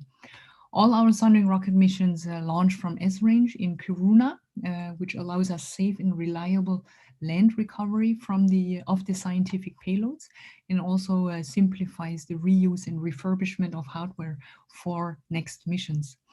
The mechanism to participate in sounding rockets is very simple. You submit a proposal to the dedicated sounding rocket research announcement. You can find it on our research announcements website. Those proposals that pass the scientific merit and the technical feasibility review enter our pool of experiments, and they are then they are then prepared for implementation at the very next opportunity. So the two next sounding rocket missions that we plan for are already full. They're filled with scientific experiments, but as of 2022 to 2023, we will have more slots for sounding rocket experiments, and for those slots, we can still submit research proposals. Okay, thank you, Jennifer. So what I understand is that for the batch of 2022-2023, there are still slots and sounding rockets, and researchers can submit their proposals. And I also have a question for Legia, and you have explained us this very interesting project. And perhaps I want to ask you, what are the next steps? Do you plan to continue developing ideas in this topic and using microgravity? Could you tell us a bit more about this?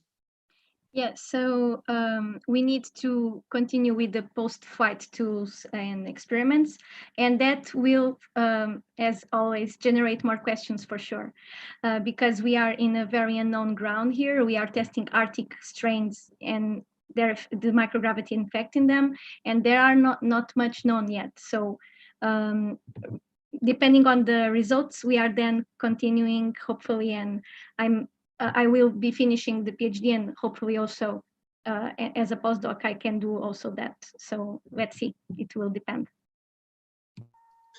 Okay, so thank you all the panelists, Jennifer, Legia, and Joan, for being here with us today. Now we'll do a short break, and we'll continue at midday sharp with pharmaceutical and medical applications. So please stay tuned with us. Thank you.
Okay, and now it's working.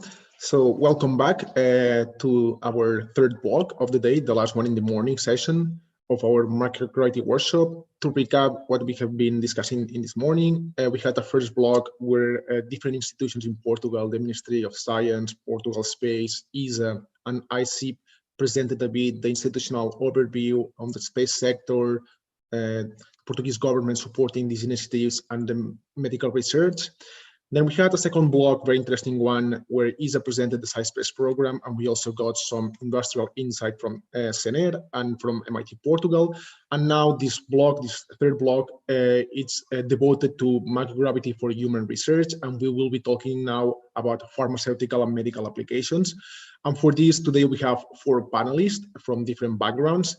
And we will start with Thais Rusumano from the Faculty of Medicine of the University of Lisbon, who will tell us a bit about medical research and challenges. Then we'll hear about Puneet Tyagi from AstraZeneca and pharmaceutical applications. And then we will also listen to Markus Wieland from Otto-von-Guericke University, a research center in Germany. And finally, SpacePharma will provide us an overview of the platforms that they have to provide access to microgravity research. So without further delay, we will move on now with the first presentation from Thais. Thais is working in the Faculty of Medicine at University of Lisboa, and is a professor with a lot of experience in this field, and her presentation is called Human Space Exploration, Challenges and Achievement. Thais, the floor is yours. Thank you very much for the introduction. I will share my slides. Okay, here we go. Can you see my slides? Just say. Yes, we can see the slides, and now it's full screen. Yes. Okay, it's full screen. Great. So I'll thank you very much for the invitation and for the introduction. I will share with you in the next 15 minutes some of my expertise in the area of space life science, space medicine, with applications in terrestrial medicine. I think that's very important to have this link between what we do in terms of space research and what it can benefit the global health here on Earth. So just setting the scene now for us to better understand what happens to the human body in space. We know that nowadays the International Space Station is basically it mimics what we have here on Earth in terms of atmosphere, except for the CO2 that's a bit high, but the atmospheric pressure is basically at ground level, 14.7 psi. And it was a good evolution from the start of the space programs. As we can see that during the Mercury Gemini program, the pressure was very low, oxygen was very high, so it was not mimicking in terms, it was not, let's say, a good simulation of what we have here on Earth, which of course affect the health and the well-being of astronauts in microgravity. So if you consider that, and you consider the low Earth orbit missions, we can see that we are left, let's say, with 4 big challenges, which is microgravity, the effects of microgravity in human body and mind, the radiation of space, cosmic radiation, solar radiation, aspects related to the human mind in space, it's social and psychological aspects of a space mission. And of course, because the spacecraft is orbiting the Earth at 27,000 kilometers an hour, completing an orbit every 90 minutes, it gives 16 sunsets, 16 sunrise for the astronauts in 24 hours, and it disrupts the circadian rhythm. So I would say that these are the 4 main topics that you should consider. And of course, if you go to Mars one day, we are going to have to deal with the hostile aspects of the Mars environment, which is basically the low barometric pressure, low gravity in comparison to Earth, about 1/3 of our gravity here. We have low temperature and of course the distance that can create like psychological issues, emotional problems, and also communication problems. So this is, let's say, the scenario that we have to be concerned, and this creates, let's say, a way to approach these issues, these medical issues, physiological issues, in 3 ways. So in my opinion, we have 3 types, let's say, of space medicine. We have space physiology that basically observes the change that we have when exposed to an extraterrestrial environment. We have operational medicine, which is dealing more with the logistics of flight, so how many hours you're going to sleep and when you are going to exercise and the meals that you're going to have every day and so on, the hygiene and so on. And the clinical medicine, which is the area of medicine dedicated to diseases that can happen in space, both diseases that affect the body or the mind of astronauts. So I would say that we have these three main areas. And in terms of what we know based on the space physiology change that we have in space, we know that there are some body systems that respond very fast to microgravity and also adapt very fast, like the neurovestibular system. We have systems that are like, say, they change very quickly, but they take longer to adapt, like the cardiopulmonary system. And you have systems that are affected continuously during the exposure to microgravity, like the muscle, skeletal muscle system, bone system, which for them, we need, of course, to have countermeasures all the time to be implemented during a space mission. So we can divide the challenge or the change in our body in acute change or short-term change and long-term change.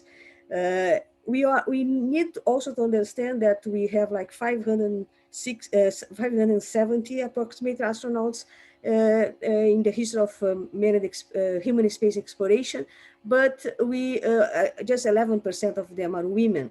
We know by now that although with very small sample size of women going to space, that we have important difference that we need to take into account.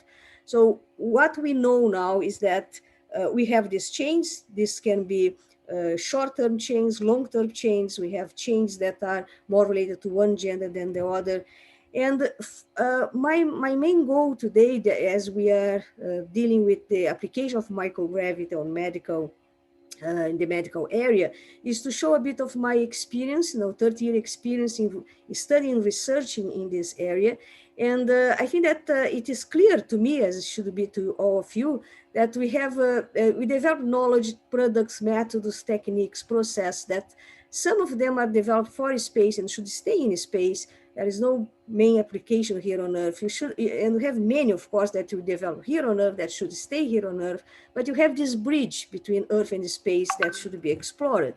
So this is not new. For more than 40 years, NASA has explored that the applications of space exploration here on Earth, so-called spin-offs, and the first one is called health and medicine.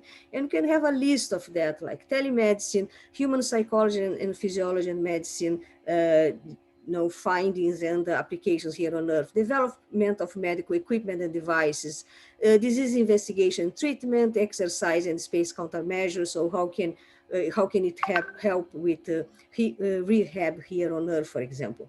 And I'd like to bring two of my research to you.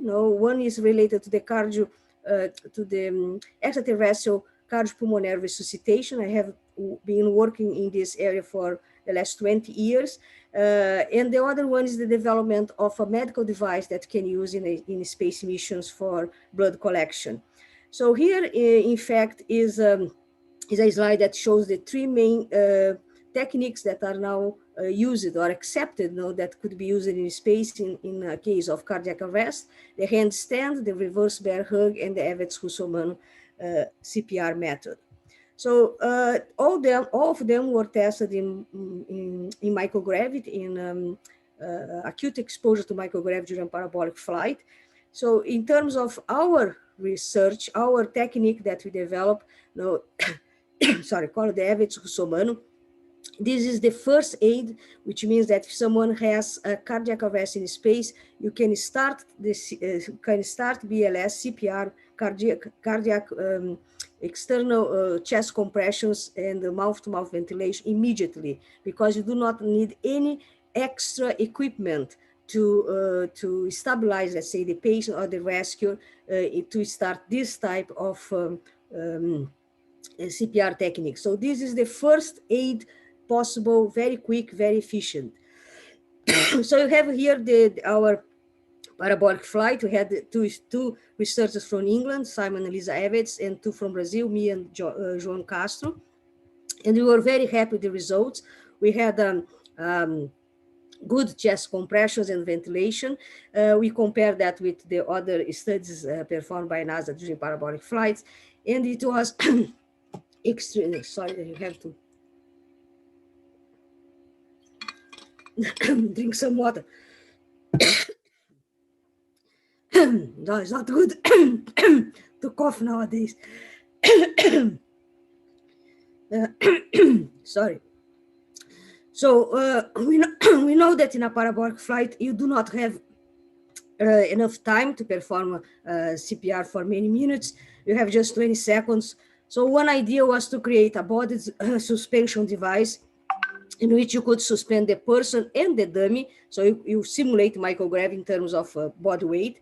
So that's what we did in Brazil. We conduct many experiments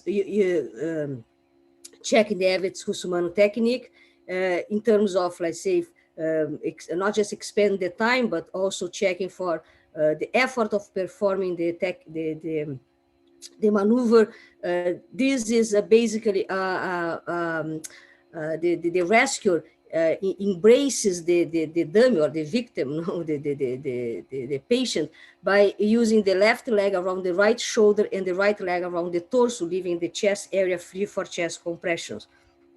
So we had this first experiment done, and it showed that it's very hard to perform. But one thing that caught our attention is that we needed to flex and extend the arms when you perform CPR in microgravity or even in hypogravity simulations. And I'll show that in a minute, because you do not have the weight of your body to create the chest compression. So you need to flex and extend your arms, which is the opposite of what to do here on Earth, that you need to keep your arms straight and then use the weight of your body to produce the chest compressions.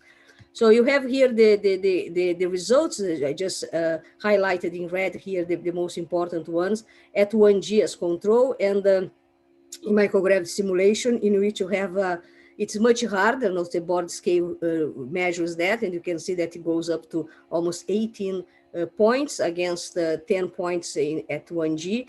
But again, what calls the attention is that you do not flex your arms at 1G, but you have to flex your arms, flex and extend your arms when you are performing chest compressions in microgravity simulation. And heart rate, of course, goes up to 170 in 3 minutes against about 115 at 1G. So it's very demanding for someone, but that's very important because you have 3 minutes of, let's say, CPR going on while you are bringing, let's say, other equipments, defibrillators, and try to stabilize the patient and bringing other material and medical devices. We expanded that the micro GCPR to hypo GCPR. In this situation, do not have to assume a different position. Don't have to use the handstand, of course, or the reverse bear hug, or even the Everts-Husserl position, because the astronaut that suffered the cardiac arrest will be lying on the floor. So you assume the same position that you do here on Earth, which is basically the one that you can see in this figure here. And you perform CPR with less, let's say, less body weight. So you use the same body suspension device to decrease the body weight of the subjects. And you can see that by decreasing the gravity, you can also decrease the chest compression depth, and you have to increase the angle of your arms, no, the elbow angle, to promote the chest compressions. When you look at the male data, no, sorry, I didn't mention, but this is the female data. When you look at the male data, you can see that the depth of the chest compression is kept, but again, you are increasing the angle of the elbow to compensate for the lack of weight. We also improve the technique a bit, not using the same position that you have here on Earth when you perform BLS, but also that is perpendicular to the rescue stays perpendicular to the patient, but assuming that this position that is in the picture, in which we basically embrace the dummy, using the legs of the dummy to hold our legs, so we stabilize our body like that. So you can use the body suspension device again to test that. This is also published in a paper, a new technique to perform external chest compressions during hypogravity simulation. We have many publications, in fact, that was performed over these years of study, looking at many different aspects of CPR, not just the elbow and the effort to perform it, the elbow angle, as I was mentioned before, or heart rate and so on, but also electromyography and other physiological variables. So this is a chapter that is available open access, so everybody can just download the chapter if you want to know more about CPR, extraterrestrial CPR and applications here on Earth. And coming to the application, that's very important. Remember that I said that here on Earth, every single guidelines from the beginning of the definition or of the guidelines of CPR that happened in the 1960s, you had to keep your arms straight and then use the weight of your body to perform CPR. This might not be the case, though, if you have a patient that is very big, a big chest, or has a disease that creates this big chest, that increases the anterior-posterior diameter of the chest. In this case, it's like to be simulating microgravity or a hypogravity. And we need then to flex and extend the arms to promote a better chest compression. So we have done some studies proving that. We are about to do another one. So it is very important to see that for the first time you had the motivation, let's say, to think about an alternative for CPR when there is this discrepancy between the rescue size and the chest of the patient, not extending the arms, but flexing, extending the elbow of the rescue to promote CPR. And the second example that I would like to share with you is a device that I developed together with friends and colleagues from Brazil and also from here, from the UK. We call that the Van Gogh project because, in fact, we were cutting the ear of the earlobe of the person to collect blood. So it's not collecting blood from the vein or from an artery. It's collecting arterialized blood from the earlobe. And it's very similar to arterial blood, which is a technique, in fact, that was developed here in England in the mid-40s, 1944, I believe, by two British physiologists. So the technique's not new. What we developed was a way to collect the blood safely without contaminating the environment. So very important for a space environment, and not contaminating the blood with the air of the environment. So just comparing the two techniques is basically pain-free. I have my earlobes cut, I don't know, maybe 200 times each during the development of this device. It's a kind of specialized syringe that you place in your earlobe to collect. I'll just show in a moment. There is basically no complications. It's a very superficial cut. Anyone can perform it, minimal training, 5-minute training is more than enough, and it can be performed in space and here on Earth. That's the beauty of that. So here is me collecting blood without the blood collector. You can see that's a bit messy, with lots of blood around, because you have to promote arterialization of the earlobe. I'll show in a moment, and then collect the blood. So we developed this series of earlobe arterialized blood collectors.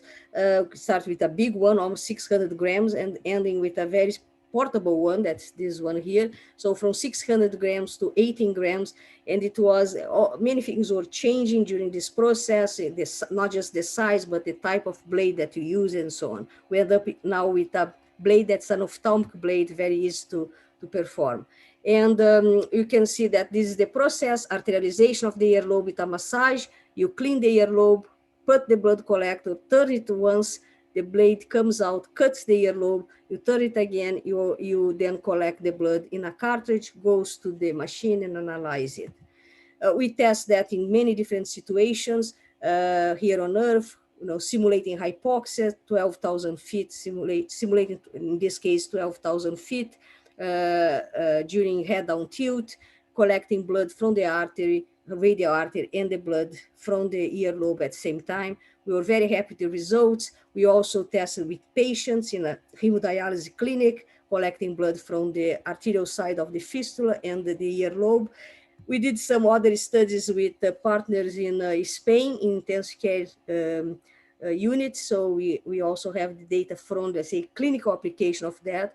Because there is this very, let's say, clear application from a from a technology or a device, medical device that was developed to be used in space, and with the application here on Earth being so clear, we had this, the blood collector was invited to be part of an exhibition at the Science Museum here in London, showing exactly this connection, this spin-off from what is developed for space and how we can use here on Earth. Again, several studies were published based over the years. Now, some related to applications or studies done here on Earth, and some in space. We also have very recently, now in 2020, I'm not sure when, in fact, 2 or 3 months ago, we had this the publication of this chapter, and you can also download it for free. That explains all this, let's say, the development of this device and application here on Earth. We had the possibility to test it during parabolic flights, which was very important because we tested head down tilt, we tested in hypoxia, we tested in different sets of, with different sets of patients in hemodialysis, as I said, in intensive care units, but it was very important to prove that it was also capable to be used in microgravity. So here is our team, basically testing it in microgravity. It was, of course, very successful. The capillary action to collect the blood occurs in the same way that you have here on Earth. So we were very happy with the possibility. So thank you very much for the invitation again, and I stay online for possible questions and answers at the end. Thank you very much, Thais, for this nice presentation, showing us actually 2 very clear examples of research that's done on space and how it benefits applications done on Earth. And actually, here, it's one of the purposes of this workshop. And now we have been talking about medical applications, and our next speaker is Tiagi Puneet from AstraZeneca, who will provide us also some more related to pharmaceutical applications. So Puneet, the floor is yours.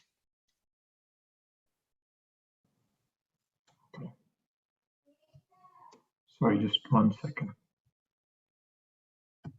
Got to remove. Okay. Okay, so let me share my screen there. Okay, can you see my screen? Yes, we can see your presentation full screen mode.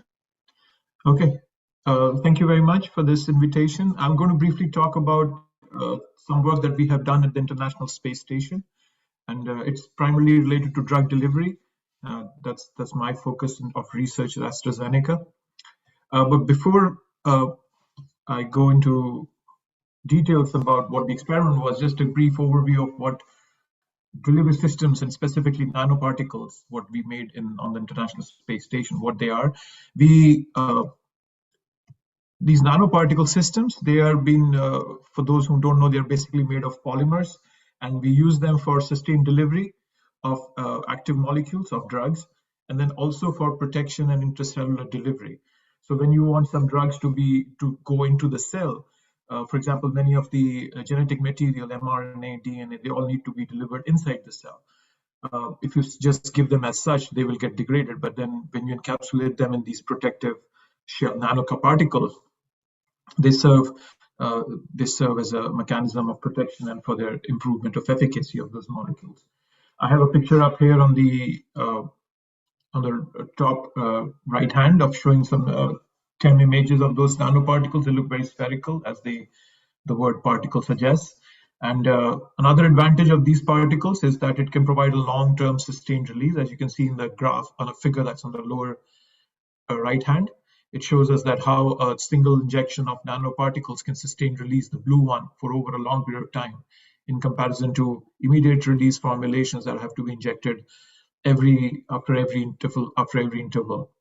So that's why these nanoparticles are important, and we have been focusing on them for many years. And some of these molecules are also in the clinic. So these formulations are in the clinic also.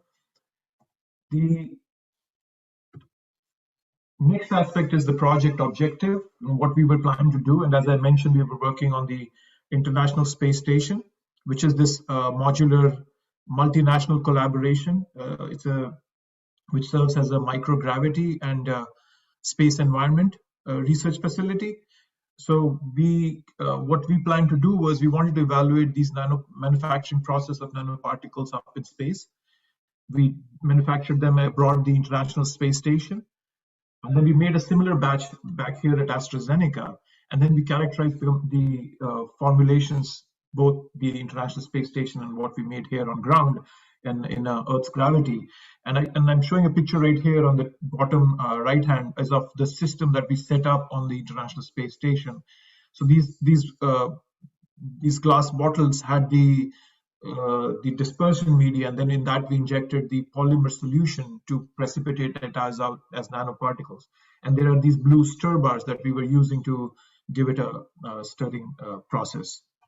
And the picture on the corner right is the setup, a more view of it, showing that we had a camera attached to it to take regular video images and as well as some images of still images. So the question, why do we manufacture these nanoparticles in space? So what we hypothesized was that gravitational forces, they have a significant effect on nanoparticle formation process.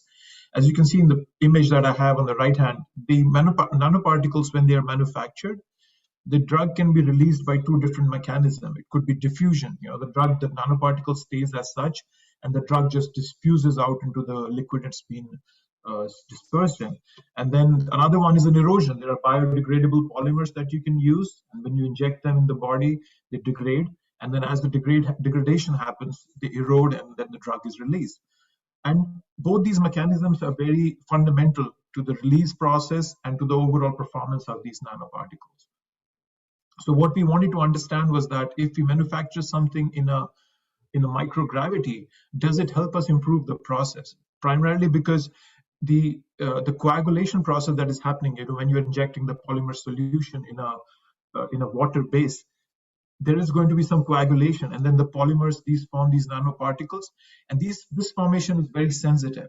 It's sensitive to the gravity-induced perturbations. There is shear involved, sedimentation, convection, and there's this hydrodynamic pressure. All these processes are very critical in defining the final product. So we wanted to delineate this mechanism further and direct us to make a more fine-tuned formulation that can have a much better efficacy in human beings.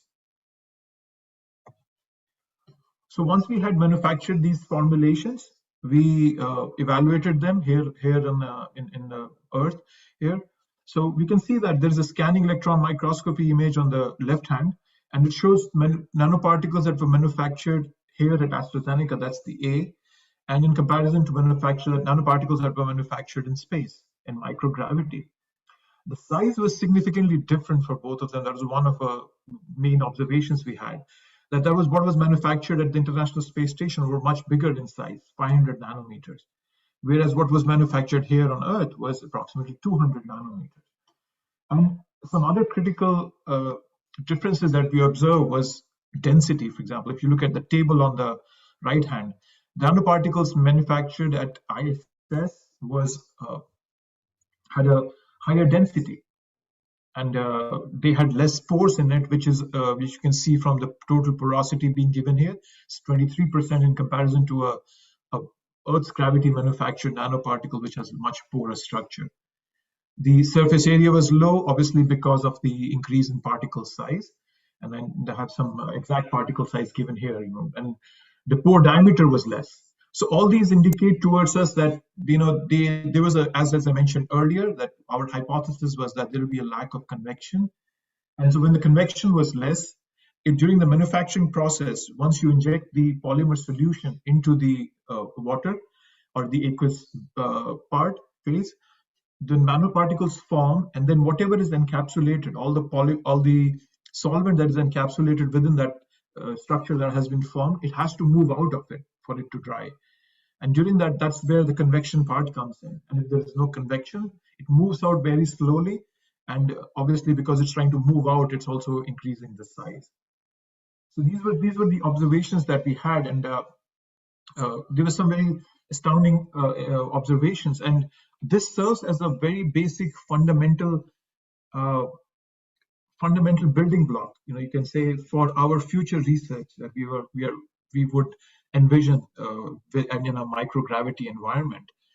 Because if we can make such kind of microgravity formulations, in an environment here on Earth, we can control so many parameters, the density, porosity, and we can make the whole process streamlined. And what the impact was, and as I mentioned here more clearly in this picture here, when you manufacture something in the Earth's gravity, you can basically expect two different form of particles. There's a slow solidification. You get a medium porosity, medium density. That's what generally you get when you're making nanoparticles. And these pores, these white lines you see here in the particle, they're formed during the time when the solvent is trying to come out of the process of the nanoparticle. It could be a highly porous, low density product also, if the solidification is much faster, and there are processes by which you can do that. In a very different scenario, in a microgravity environment, what we observed was that it was a combination somewhere in between both these formulations of a slow solidification and a fast solidification. It was low porosity and a high density. And when you make something with low porosity and high density, looking at the drug molecules, right? When we're working with biologics, we're trying to encapsulate proteins and antibodies. When you have there's a more cohesive matrix, then you can stabilize the drug molecule much more efficiently. Because if you have more pores, there is the dispersed media can easily come into it, and that can destabilize the drug molecules. And that's what we feel is the important aspect of this research, that we get this understanding that now we can encapsulate biologics much better, or even other molecules much better. So with this insight, we have plans, and there is some envision to go further, how we can go into it, and what does that future directions look like.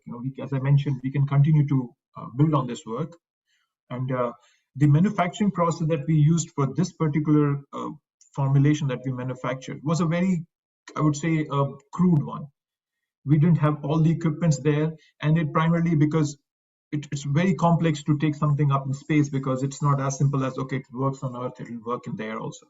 There are lots and lots of stipulations that we have to go through in terms of cost, in terms of time that it requires to develop those instruments, in terms of their efficacy up in space. So in a future experiment, what we envision is that we're going to streamline the process further. For example, I mentioned that there was a stirring bead in the image that I showed earlier. We can have a magnetic stir bar that can control it manually rather than a person physically moving that bead. Another thing is, how do you inject that polymer solution into the aqueous base? We can have a syringe infusion pump that can do it in a very, very controlled fashion. You can tell it exactly how much ml in how many minutes. And then furthermore, dialyzing the formulation that is ready. Dialyzing is necessary because you need to remove the excess free drug and all the other components so that you get the pure formulation. That capacity was not available to us at the moment we did this experiment. So a more accurate reproduction can be performed if we add these aspects to it. And the next aspect was what we manufactured earlier was just a blank nanoparticle. It didn't have any drug in there. It didn't have any actives in there. So the next step would be to make a drug-loaded formulation up in space, but it makes it much, much more complex. You have to look at safety of the people who are going to be exposed to the drug. You're going to have to look at the stability of the drug in space, and many, many other such complications will come up when we go further with this. And in a bigger picture, the reason we think this research is so much beneficial for us is because it gives us a very futuristic view, right? When we are thinking of further explorations of our solar system. We just talked about going to Mars. Then you cannot just make a formulation, or you cannot just make a medicine and give it to somebody expecting, oh yeah, somebody in the future you'll fall sick. If you could have all the raw materials up in space, you can make the medicine right there. It just makes it more sense. Because when you make a medicine on Earth and then you send it, everything changes, stability, storage conditions, and whatnot. So that is why we envision that this research is very fundamental and very insightful for us. And that's where we see the future going, trying to understand microgravity and using that to improve conditions of residents of this Earth planet. So with this, I'd just like to thank you all for your attention. And, I look forward to any questions that come up later on. Thank you very much.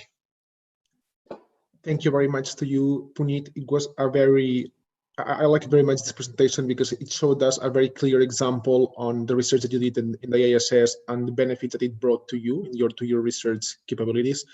Probably I will have some questions afterwards. And now also we want to know a bit more the point of view of a research center that has experience in this field. And for this, we have with us Markus Wieland from the Otto-von-Guericke University in Germany, who's gonna present us the presentation, which is called The Influence of Microgravity on Human Cells. Markus, welcome, and the floor is all yours. So thank you very much. I will just share my screen now. Can you see everything? Yes, we can see it in full screen. Thank you. Excellent. So my name is Markus Wieland. I'm speaking on behalf of Professor Grimm's Department for Microgravity and Regenerative Medicine, and I'd like to present you a little slice of our research. So when we are doing cell biology in space, we can cover three branches of research. First, the basic science, which can give us information about changes in gene expression, changes in the cytoskeleton of the cell, signal transduction, cellular differentiation. Then, of course, there's the medicine part of our research, which covers cancer research. We can gain insights into aspects of regenerative medicine, omics investigations, immunology, muscle and bone research, and so on. And of course, the translational research, where we will then use these data to improve our tissue engineering methods, to generate multicellular spheroids, and have some space pharmacology experiments to find new targets for example, cancer treatment. So research opportunities in real micro-G are manifold, but for biology purposes, the drop towers are not really suitable due to the really short time of microgravity. A widely used platform are the parabolic flights and of course the sounding rockets, and still the space station is the gold standard, but that is quite a rare opportunity. So if we expose cells to microgravity and compare them to normally adherently growing cells, we see that cells usually have their actin fibers oriented in this more radial mode with clearly connected focal adhesion proteins. The microtubules are also stretched and radially elongated. And when we are now exposing cells to microgravity, this picture changes radically. Actins fibers are actually losing their organization. They're more or less dissolved, and they will accumulate more around the cell nucleus and inside the membrane. The microtubules are also more amorphous, and the focal adhesion proteins have mostly lost their connection to the actin fibers. So we have been fortunate to be able to develop a new microscope together with the DLR and Airbus, which allows for live cell imaging during parabolic flights, during sounding rockets, and also on the ISS. And these are the first pictures that we have gotten from a sounding rocket experiment. This is the cell in 1G. The green color you see is a live-act GFP marker protein. So the green signal is basically actin. And we see here also the stress fibers are nicely elongated as they are supposed to be.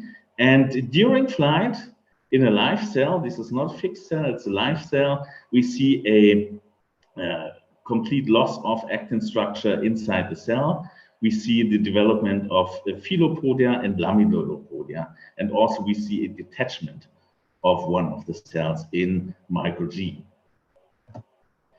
This was also repeated with breast cancer cells, and we found basically the same results here in the actin part of the experiment.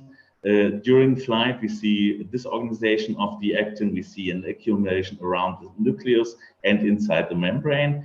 And the same is also true for integrins. This is also, tubulins, my fault. The tubulins also are being disturbed in the structure. They will also accumulate around the nucleus, and there are holes inside the cells where tubulin is actually being disrupted.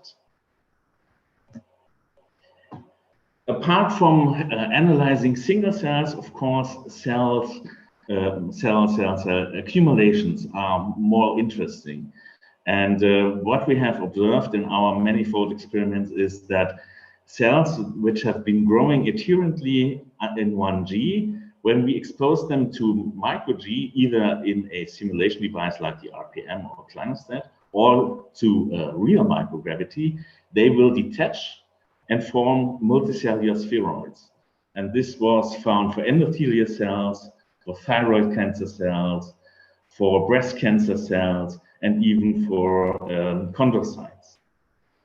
So these multiple cellular spheroids are very interesting things, because on the one hand, they can reflect the situation of a tumor. If we look at the tumor here, we see the capillary in the inside, and all the nutrients are being fed into the middle of this small tumor, and they are depleted towards the outside. In an MCS, this situation is reversed. So all the nutrients are being fed from the outside. So an MCS is basically, and also the proliferation is higher on the outside than in the inside, other than in the tumor. So a MCS is firstly a inverse tumor model. But secondly, as I said before, these MCS are generated from adherently growing cells, and therefore they have to detach from the surface and then form these MCS. And this is basically, especially if we take cancer cells, a process very similar to metastasis. And therefore, we are hoping that these cells and these processes in microgravity will give us insight into the processes of metastasis, and also help us find new targets for the pharmacological treatment of cancer and anti-metastasis prevention. So what kind of genes are actually involved in this process of MCS formation from adherent cells? So we have done a space mission on the Shenzhou 8 flight with the Chinese, and we found that after 10 days in real microgravity, the epidermal growth factor was highly increased compared to the 1G in-flight centrifuge cells in thyroid cancer cells. So EGF obviously is one of the major players in MCS formation in microgravity. We could also see this on our next mission, the Cellbox mission, where we use the same cells, and we could replicate this result. And it's also interesting to see that on a Texas mission, where there's only 6 minutes of microgravity, these results were not found. So this is obviously a long-term effect and not a short-term effect of microgravity. VGFA is also a very important factor as it determines the aggressiveness of tumors. And what we see here is if we expose the cells to longer times of simulated microgravity, VGFA will drop, and that was also replicated on a 10-day Shenzhou 8 mission, while on short-term microgravity like PFC or Texas mission, nothing of this was found. Similar results could also be replicated in breast cancer cells, where we also found after 5 days on the RPM, so long-term exposure, a significant drop of VEGF-A, while in the short-term experiment on the Texas rocket mission, we actually found a small increase, as reflected here in the red fluorescence intensity of VEGF-A inside the cells. VEGF-D is another factor, and VEGF-D is also implicated in a increased survival in patients. So patients suffering from tumors with increased VEGF-D levels have an increased chance of survival. So what we found here is increased VEGF-D. Interleukin-8. Oh, am I already too late? We have 1 minute because we are running a bit late. It's okay, Marcus. Interleukin-D, which interleukin-8 and interleukin-6, which have pro-inflammatory purposes. They have been regulated down, and this was also found in breast cancer cells and thyroid cancer cells. So one more interesting experiment is caterine. Caterine was upregulated, and we could actually modulate the spheroid formation by interfering with caterine. First of all, we saw that E-caterine was reduced in spheroids, and if we inhibit if we have an inhibitor of this SRC, we can block the MCS formation, and if we block E-caterine, on the other hand, we can induce MCS formation. So this is a first interesting target for the metastasis inhibition.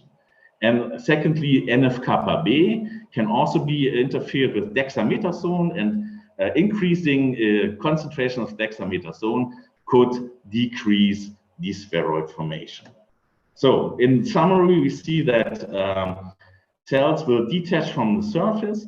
During this time, the pro-inflammatory genes will be upregulated. On the other hand, in the MCS themselves, several target genes are downregulated, and we can also compare or connect this to a redifferentiation and reduced aggressiveness. So what we have used is microgravity as a new approach for target search in cancer cells. We have some interesting new targets like NF-kappa B and E-caterine, and we will in the future follow this path to find new targets, to use new cells like breast cancer cells, and to finally, hopefully, find a pharmacological treatment for metastasis. So thank you very much, and sorry for the longer time of speaking. Thank you to you, Marcus. Actually, it's a very interesting topic, this research on cancer, because it's a topic that it really affects everyone in the society. I appreciate your presentation. And the last panel that we have today, moving forward, is Paul Kamoun from SpacePharma. SpacePharma is an Israeli company that's providing access to microgravity conditions. And Paul is the CMO of the company. And today he will be presenting Microgravity for Health on Earth, New Space Revolution. Paul, the floor is yours.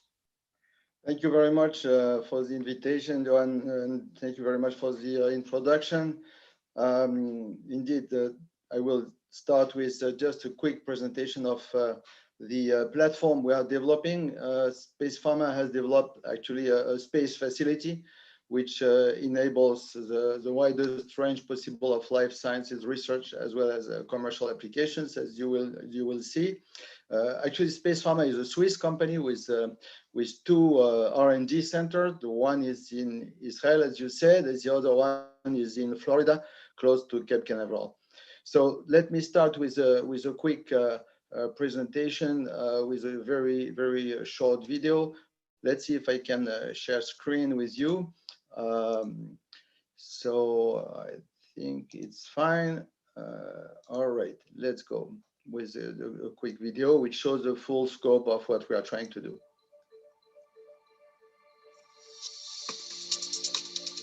Sometimes in training, I feel like I've given it all, that it's as far as I can get. But then, on the big stage, with all the lights, all eyes on me, suddenly I feel like a second push, like I could fly. I'm unleashed. And it all comes down to one simple thing, your environment. If you change the environment of your experience, you might be able to change its outcome. It could actually be a universal thing. What if every challenge, every research was simply done in a different, limitless environment, say in space? Space has indeed already brought revolutions in telecommunications, transport, astronomy, observation of the Earth. What about health? Could, for example, pharmaceutical, medical, biotechnological experience done in space and monitored from Earth bring unparalleled, incredible results? That's what SpacePharma does. It's a game changer. SpacePharma is pioneering the development and exploitation of high-performance, remote-controlled, miniaturized laboratories flying in microgravity on satellites and space stations. For the pharmaceutical industry, SpacePharma is fostering accelerated new medical drug discovery and preclinical trial and new vaccines through improved space-grown crystals of proteins. In cosmetics, SpacePharma supports the discovery of new anti-aging compounds using skin-on-chip in microgravity for accelerated skin aging process. It also uses hair follicle tissue as a model for impaired hair growth and accelerated testing of hair care agents and medications. For the food industry, it increases production of lipid antioxidants from microalgae and microgravity for nutritional food and dietary supplements. It provides the biotechnology industry with an advanced laboratory for stem cell proliferation, while keeping full differentiation capability for neurons extension and for discovering new gene expression profiles, which have no counterpart on Earth. It helps develop 3D tissue regeneration and stem cell therapy for the medical domain. Even more, SpacePharma develops the first ever factory in space for advanced and unique drug and cell production in collaboration with health institutes and industries. Health innovations will never be the same. So don't just give your projects a boost. Give them wings.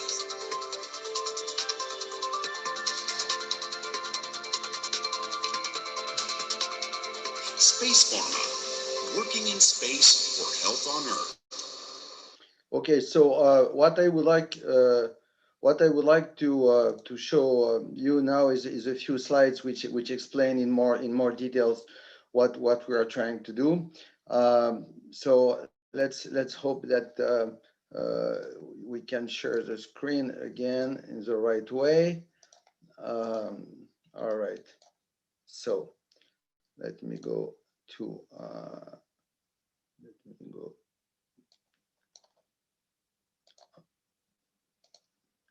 all right, full screen. All right, so just a quick reminder of why we conduct research in space. We have seen through the previous presentation very interesting ones, a variety of applications. Clearly, biochemistry producing very pure and bigger crystal is a very important application, important to develop new drugs. But medicine is a growing domain with, in particular, the accelerated models of aging and the accelerated model of disease modeling, in particular for neurodegenerative disease and for antibacterial resistance, and even today with the virus COVID-19 studies. So many different applications. And our platform is allowing all that. I'm going to show you a few examples. Clearly, it's a domain which is on the verge of becoming extremely commercial. The global projection for the space market for life science in a couple of years, 2024, is about between $1.5 and $3 billion. So it's something which is growing very, very fast. And the different platforms which are available, the ISS, at least for R&D, and platforms such as ours for commercial are going to help this evolution. The topics which are being tackled are, of course, research and development, as it has been for many years. But also now we are going clearly commercial, in particular to accelerate and improve drug discovery. Everything is, I mean, not everything, but a lot of phenomena are happening faster in space, which means that in particular, you can gain a lot of time on preclinical trials. To develop a new drug normally takes about 15 years and $2.5 billion when it's successful. When it's failing, it's about already 1.5 billion lost. So if you can gain at least a couple of years in the preclinical trials, if you can do that in space and also not using animals, which is ethically also quite interesting, of course, you can really be a game changer for the industry. So that's what we are doing already with some pharma company.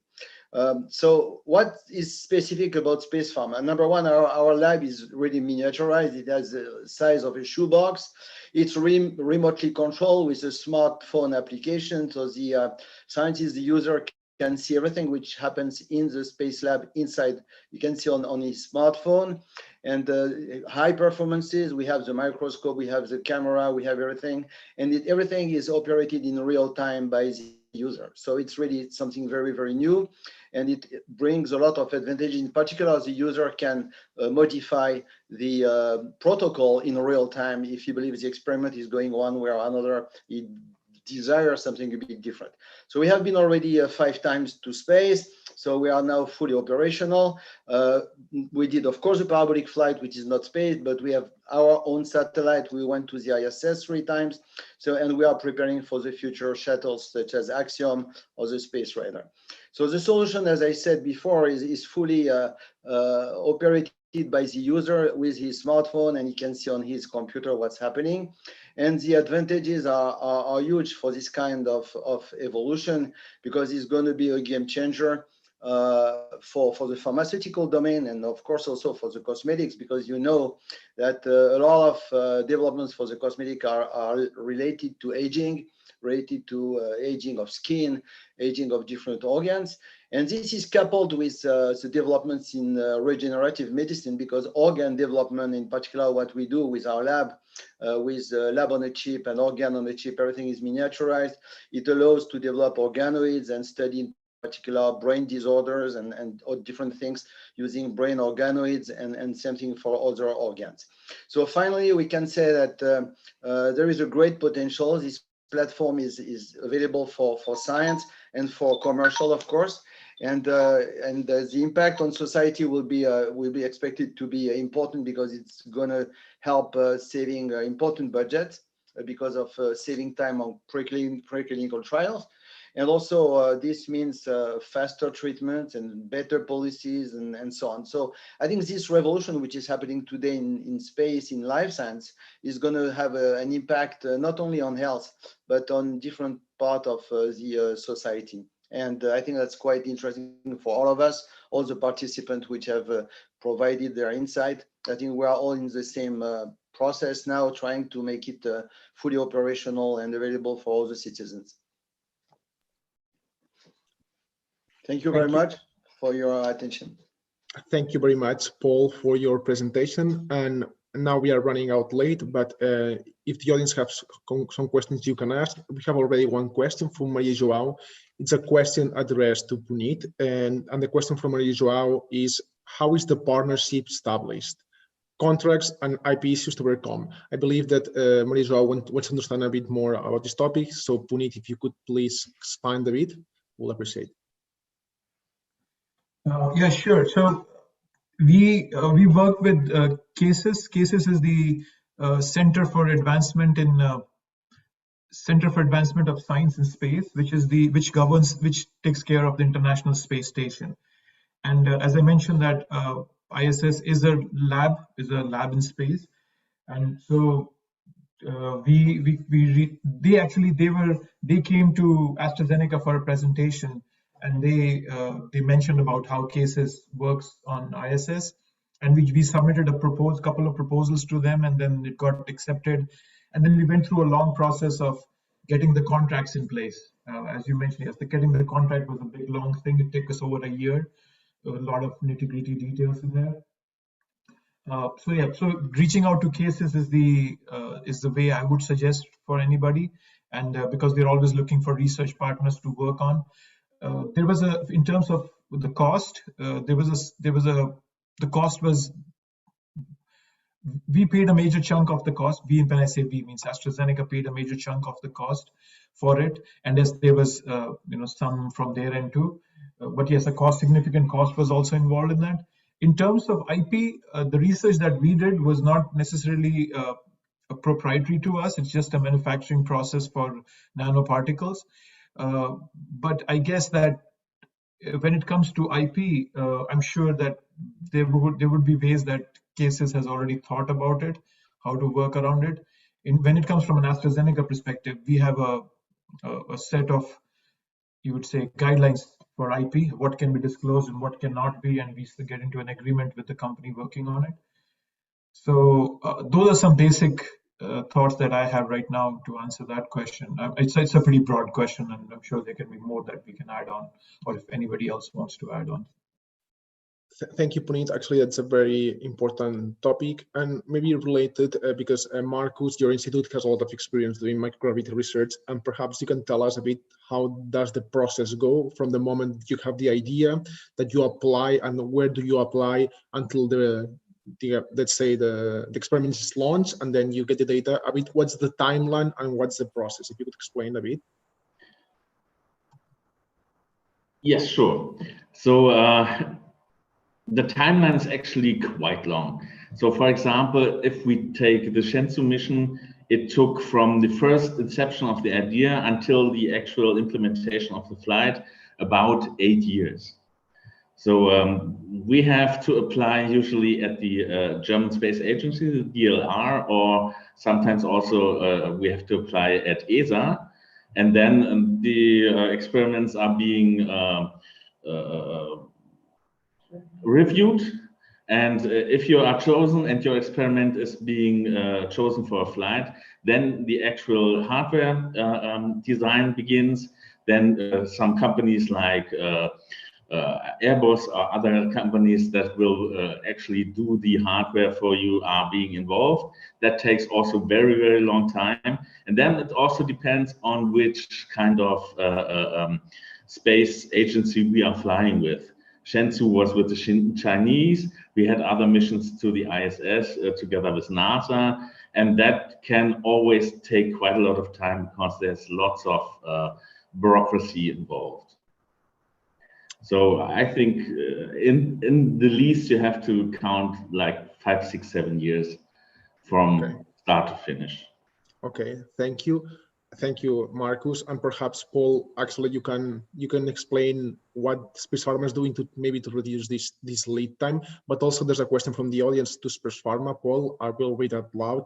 Denise is asking if you could give us a comparison between the quality of microgravity on the ISS, and he mentions transient acceleration due to human presence, and the level of quality in unmanned systems such as space rider or satellites. Yes, okay, I can just share screen, just show one slide to respond to the question. I think if you can see the slide now, yeah. Yes, all right, so to show the comparison between what is happening on Earth and what is happening in microgravity, we can see, for instance, on the top right of the slide, we can see the difference in size of the crystal that we have produced on Earth and we have produced in our lab in space. You see a big difference, and also on the right you see the size, the length also of the crystal, and so you can see the purity and you can see the size, and we measured that in the lab. Actually, we have developed, just as an example, we have developed a specific crystal for a pharma company, which allowed to produce a medicine which could not be produced with smaller crystals. Smaller crystals were making it difficult. It was related to some part of the body. I cannot say because it's a bit confidential. And basically the part of the body was rejecting it, and they needed some bigger crystal to work on it in order to produce the right drug. And so this is an example of something which was not possible on Earth and which has been possible in space because of the purity and the size of the crystal. And you can see that on the pictures. Okay, thank you, Paul. And maybe very quickly, regarding the lead time that Marcus was saying, from the time that you have the idea and until the experiment is flown, what's actually SpacePharma's approach? How do you reduce this?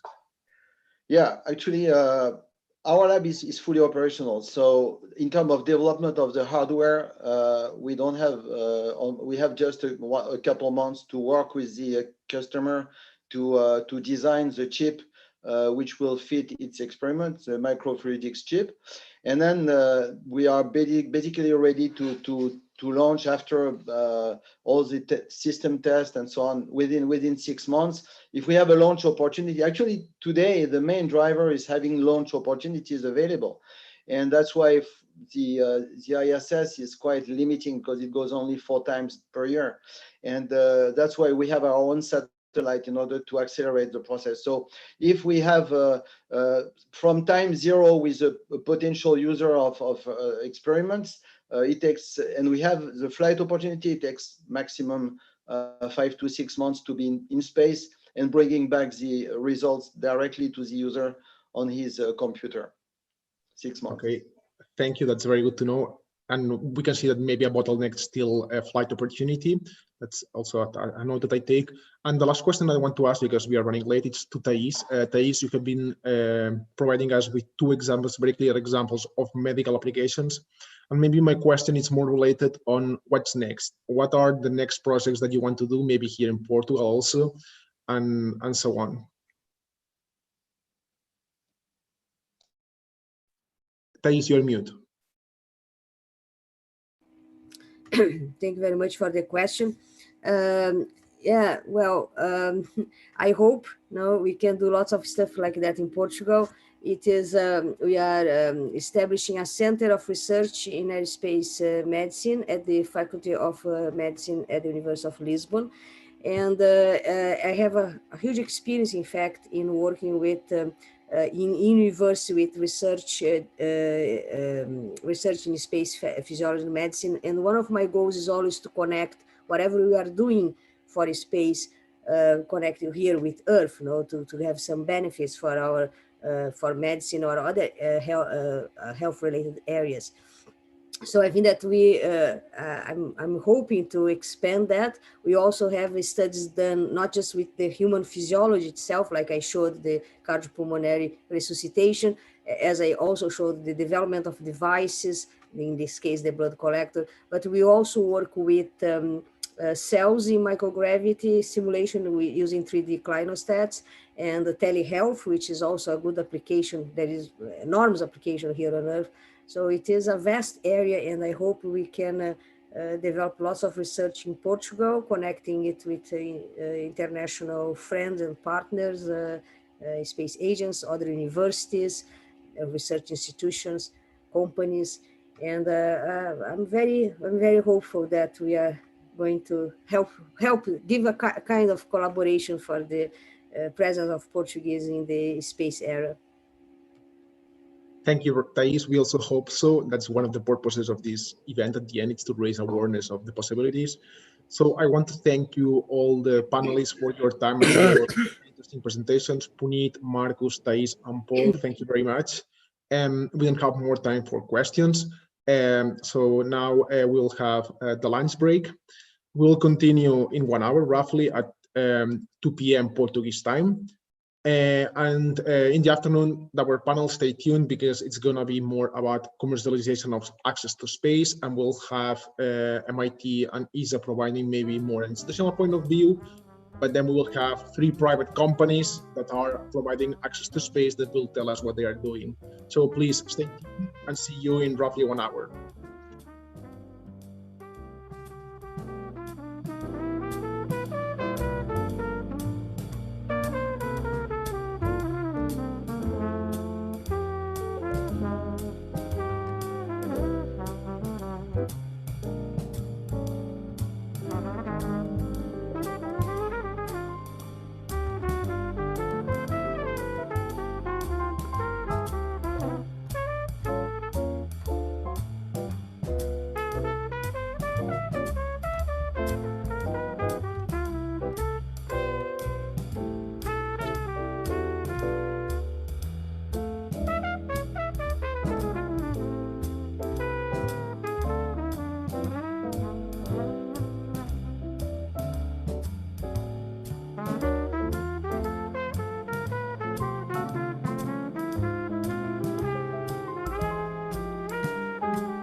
Welcome back to everyone that's here attending today's microgravity workshop in this afternoon session.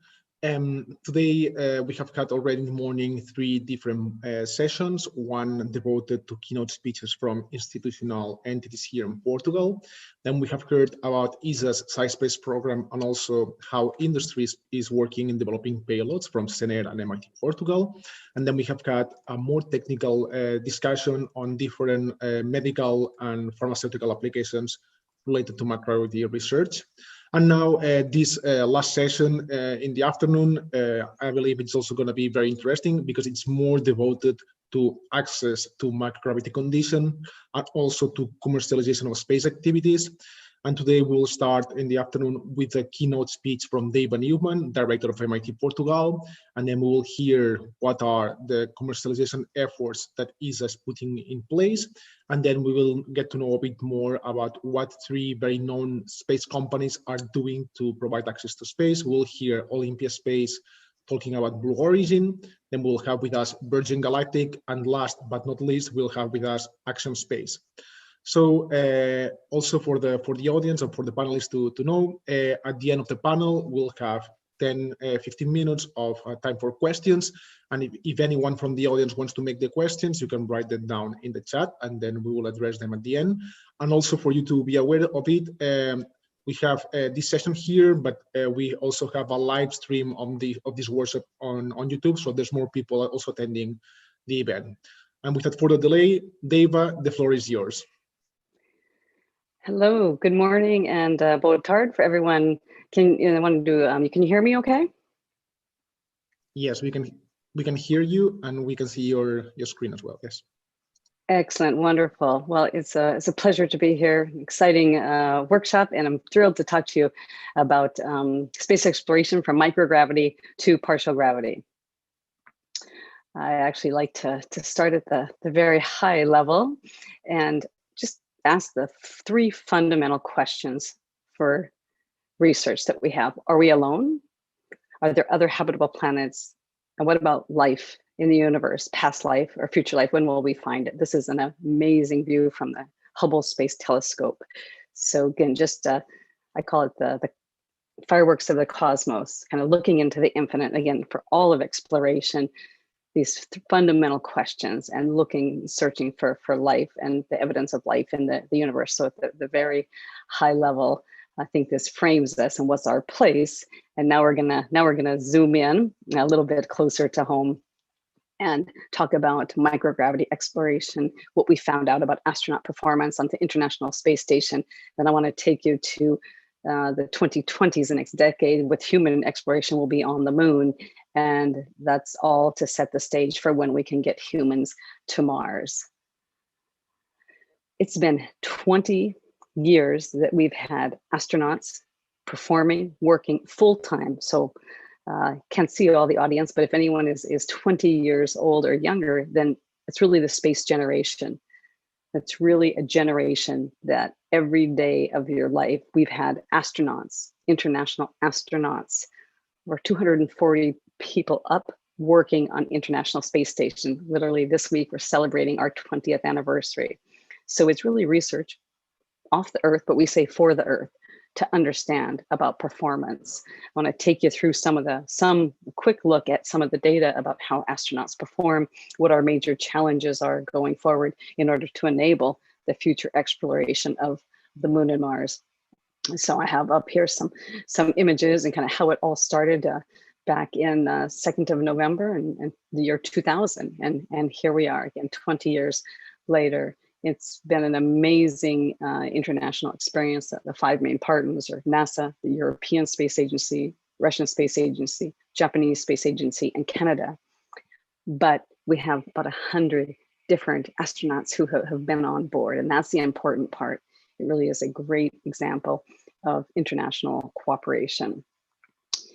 Take a look. This is not to read, but I'd like to explain all the challenges that we have when we look at the astronauts and astronaut performance, performing in microgravity. Now we're weightless. And so we really are looking at muscles and bones and cardiovascular performance, neurovestibular, balance, all these systems, all of your physiological systems, because now you no longer walk or run, now you're floating, you're weightless, and all of your systems adapt, but they also change. And for the first time on the 1-year mission with Scott Kelly spent a year, and Mikhail Kornienko, his Russian colleague, we got to study kind of the omics.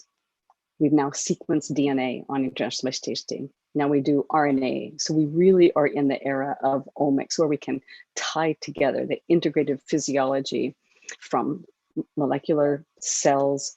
We study animal models all the way up to our human models, looking at the physiology, how people work and perform in space. We have significant muscle loss. We have significant bone loss because now you're not loaded anymore. We're really trying to understand the mechanisms of the physiology for all of these responses. Lots more on some of the data. I have to go quickly here. Also wanted to make sure to talk about the partnerships, and this is the public-private partnerships. Again, the government partnerships, but funding the commercial folks first to get the cargo up to International Space Station. So that's with Northrop Grumman, with SpaceX, also with the Russians, and with the Japanese supply vehicle. Now we've moved into the era this year of flying astronauts on our commercial providers. SpaceX has already flown, getting ready to fly again, and we have Boeing, the Boeing Starliner coming in. So it's a completely disruptive business model. Now it's paying for those services. NASA, the government, doesn't have to own and operate all of those. We can go to our commercial, our public-private commercial providers. So it's a fantastic new business model. It's really how we can think about the commercialization of low Earth orbit and then maybe moving out to deep space. Okay, a real quick purview into some of the data. I've taken lots of data in microgravity. Again, this is actually a little bit more the scientific part of the talk. If you're an astronaut, you're floating around in microgravity, you have to interact with handholds. Now, what is the loading level? What's the loading level that you might exert? We've been studying this on first the Russian Mir space station and now the International Space Station. And this is a lot of data of thousands of interactions of astronauts floating around. And the point here is this very low forcing levels. This is, up to, we have here up to 60 newtons. It's very, very low loading level. So why do we quantify this? Why are we taking all these measurements, understanding the astronauts pushing off? Because we were worried, would they disturb the microgravity environment? If we're trying to do very precise measurements in microgravity, we don't want the astronauts to really be disturbing the environment. So this data proves from the early missions, we've got the chance to fly with NASA and on the Russian space station, all the way through space station, the astronauts are really have very precision control, high precision control. So again, to take a look at that a little bit more detail, if I ask you to kind of, to say, throw a dart in space, here on Earth, of course, we have gravity and that's gonna be a trajectory. If you take a little ball and throw it to hit a bullseye, we have to study in microgravity, it just goes in a straight line. Why are we interested in that? Well, we're interested in how is the brain actually controlling our emotions in space? Because again, we're a floating, weightless creature now, and we have to worry about fine motion control. It's really fine motor control and very slow motions, very precise and very slow motions. And then we try to replicate that in our models and whatnot. Now, moving forward, I mentioned that we have significant musculoskeletal loss. When you are in microgravity and for months at a time, you have a lot of muscle and bone loss. So we've invented some suits, we designed some suits, and we're trying to recompress the spine. Also, astronauts get a lot of back pain in microgravity. So can we recompress the spine? I highlight this countermeasure suit. It's in conjunction with European Space Agency, and the European Space Agency has flown it as a technology demonstrator, both on the International Space Station, a 2015 mission and a 2017 mission. So looking at all the interaction and work that we can do together on space station. This is just a few examples. We have a lot of animal data as well that kind of shows what the deconditioning. We also do, can't always get into space. It's very expensive to do space experiments. So we also do experiments in all kinds of simulation environments. So for the psychological stressors, the mental health, everyone in the world understands that today. When you're in an isolated, confined environment, that's what space station is like. That's what it's going to be like when we're in deep space. So we can study and have analog missions, both about the physiology, but more importantly about the teamwork and the mental, psychological stressors. So we can do that in extreme environments, say Antarctica, also with European Space Agency in EnviroLab, the habitation module. In Cologne is a fantastic research lab where we can study teamwork. We can also study the physiology, and we can study the psychological stressors. We also fly a parabolic flight as well to get shorter duration, but that's the only way we can truly get microgravity and the partial gravity of the moon and Mars. So all of these different analog environments we use. Okay. So that's Earth, that little speck that you can barely see. This is Earth from Mars. So I want to switch now from microgravity and talk about when we go to the moon, 1/6 gravity environment. When we go to Mars, a 3/8 gravity environment, what are we concerned with keeping our astronauts healthy and keeping them safe? First of all, gravity changes. We have reduced gravity on the moon and Mars, not weightlessness, but reduced gravity. Is a very isolated, confined environment. So we have to think about all the life support systems. It has to be a closed environment.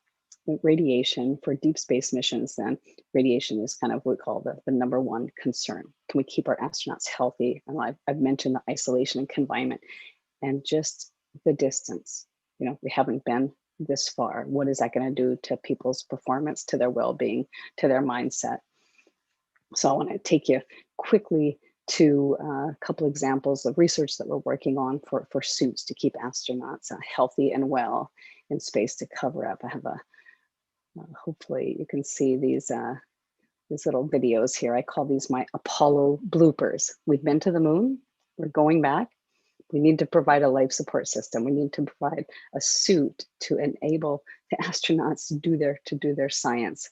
Again, we've been there, it's 50 years ago, we're celebrating, just 50 years, but we have to design new systems, new life support systems, new mobility systems to keep our astronauts well. So in our research then, we're looking at, rather than a big gas pressurized shell that's 140 kilos, applying the pressure directly to the skin. That's called mechanical counterpressure. If we can do that, we can get a very lightweight system. We want the astronauts to be very mobile. It's going to be astronauts, you're in your rover, you have robotics. It's a whole suite of explorers, not just human explorers. And the next mission that NASA has to the moon is the Viper mission. That's a rover mission to go explore it. We're going to go to the South Pole of the moon. We know recently that the amount of water, we don't know how much water, but we have ice water. And when you look for life in the universe, when you want to support human, we say follow the water. We always go because we need the life support systems. We need to make sure that we have water. That's the best place to go. So we're going to go to the South Pole of the moon, coming up with the human missions that follow on the rover missions. Back to some of the designs, what we're thinking about in terms of, again, some of our advanced designs. We scan people. This is really, we call this the biosuit. It's a second skin suit. So we get very high precision measurements then of the person. We get an individual suit. We go through and measure and monitor so we can calculate basically this tight fitting suit. It has to apply the pressure that you need to stay alive. It has to apply 1/3 of an atmosphere. That's 30 kilopascals. And so moving on now, the current research is implying some active materials into these suits. We use some shape memory alloys and shape memory polymers to help us with the pressure production. And then most recently, today, what we're really working on then is how do we redesign the life support system to give someone mobility, again, get away from that big, large 140 kilo type of system, and then back to thermal control and radiation. Once we can provide an inner layer that compresses you and provides the pressure that you need, have to provide the oxygen, scrub your carbon dioxide with the life support systems.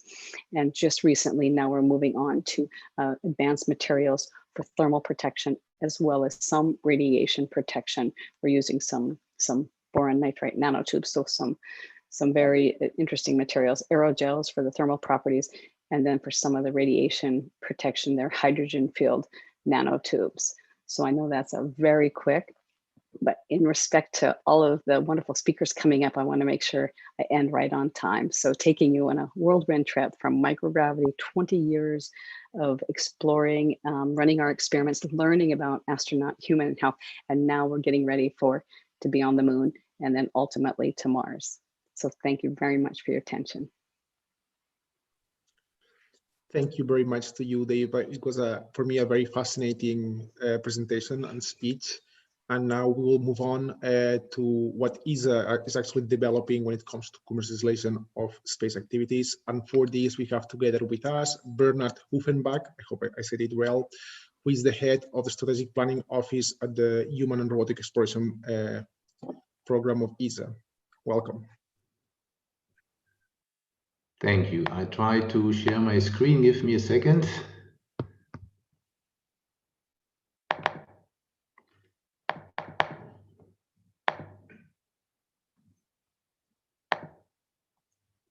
Can you see my screen? Yes, but it's appearing the Zoom meeting. It's not appearing the presentation. Okay, let me try something else.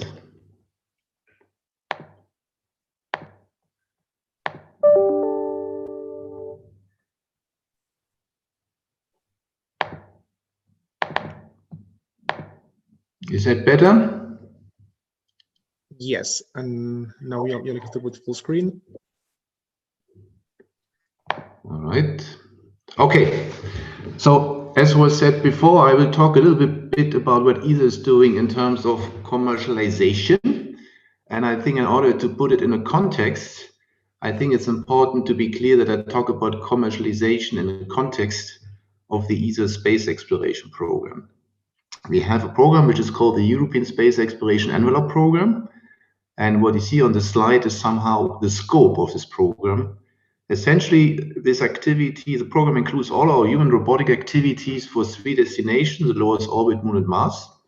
So it entails our participation to the International Space Station, operations as well as utilization, as well as a discussion of what we do next after the ISS. It includes our participation to the early human missions beyond low Earth orbit, led by NASA, and in particular our contribution to the Orion space transportation system, as well as our contribution to the Gateway.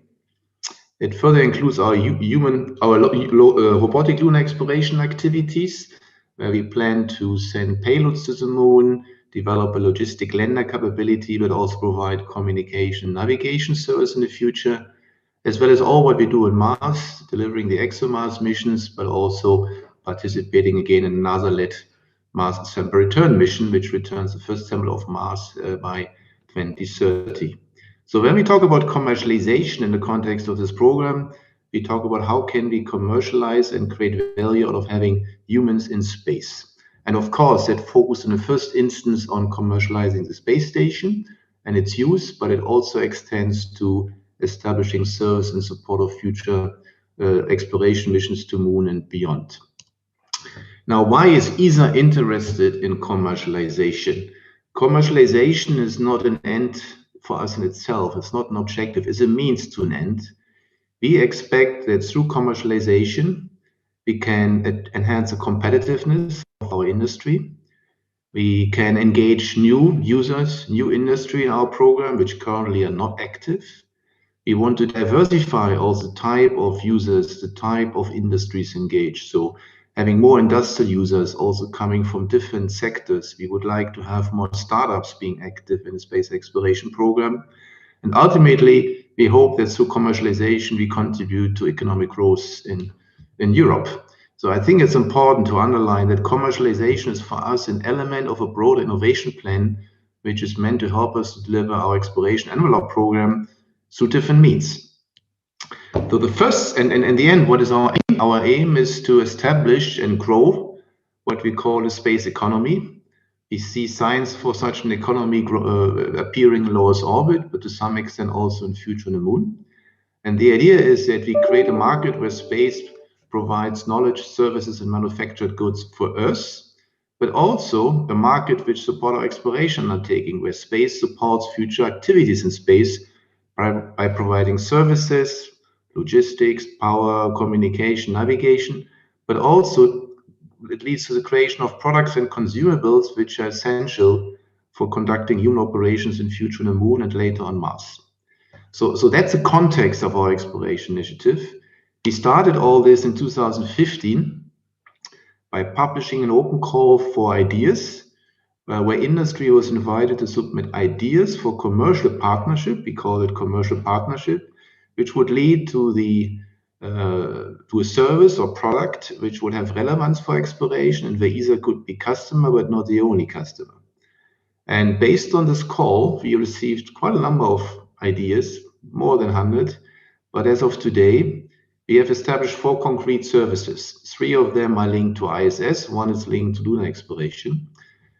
The first service we established was AICIB. It's a small facility integrated in one of our racks, which enables users to access ISS in a simple cube and for relatively low price. So it's for internal research in cube-size small payloads. The second service was Biomedical, which is our flagship partnership, because that led to the creation of an external platform mounted on the Columbus module, which allows more external research on ISS, mounting payloads for science and technology demonstration, Earth observation, and others. And then we also have commercialized one of our facilities, which is called Cubic for life science, which now also enables commercial access for commercial users. And then on the Moon, we are working on the creation of a lunar communication data relay service, which is meant to be operational by 2023. So as you can see, we have received quite a diverse range of ideas for commercial services. What's important to mention is that each of these services and each of the partnership is unique. ESA is a partner in all of the services, but acts in the background. The industry behind the services tries directly to promote the service to new commercial users. In many of these cases, ESA is also a user. So ESA has used IceCube, ESA is using Bartolomeo. So ESA again is an enabler as well as a customer. But the business model for the industry is only closing if they succeed to create sufficient commercial demand for these activities. You also see some notional prices, and the intent for all these services on ISS is to deliver the payload to ISS within 1 year after the contract has been signed. So with this also in Europe, we have clearly opened ISS to a new user community. And then, of course, based on this is not the only commercial accessible service. The service I showed was the ones where ESA is a commercial partner, but there are many other services existing in Europe and outside Europe, which enable users to directly access the ISS today. So we have in Europe, we have NanoRec, which has a European establishment now. Space Cargo, Spaceflight is an important one, which is a retrievable space plane, which allows in the future to also do microgravity experiments. That will also be commercially promoted. So that's another European ESA-developed service. There's HostMe, there's Euro Microgravity. But we have also outside Europe, we have services which market access to ISS to European customers. So it's not necessarily restricted to national customers. And our intent is to promote the demand for all those services. So we're not necessarily limiting our promotion to the partnerships we have established, but we try in general to create demand for services which are today accessible on a commercial basis.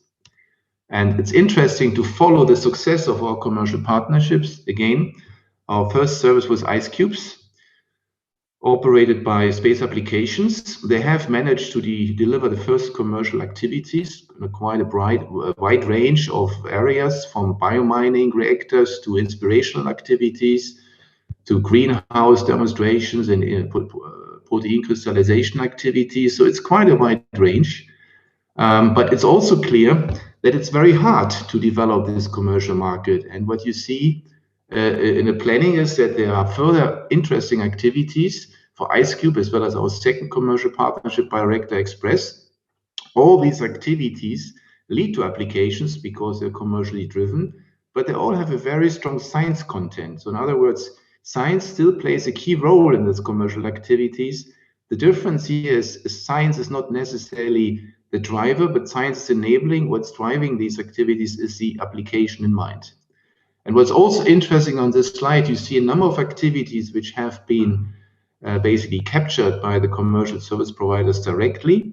But there are also activities which have been selected by ESA and are co-sponsored by ESA. We had issued call in the past where ESA funds up to 50% of the end-to-end implementation to actually stimulate the commercial demand for these services.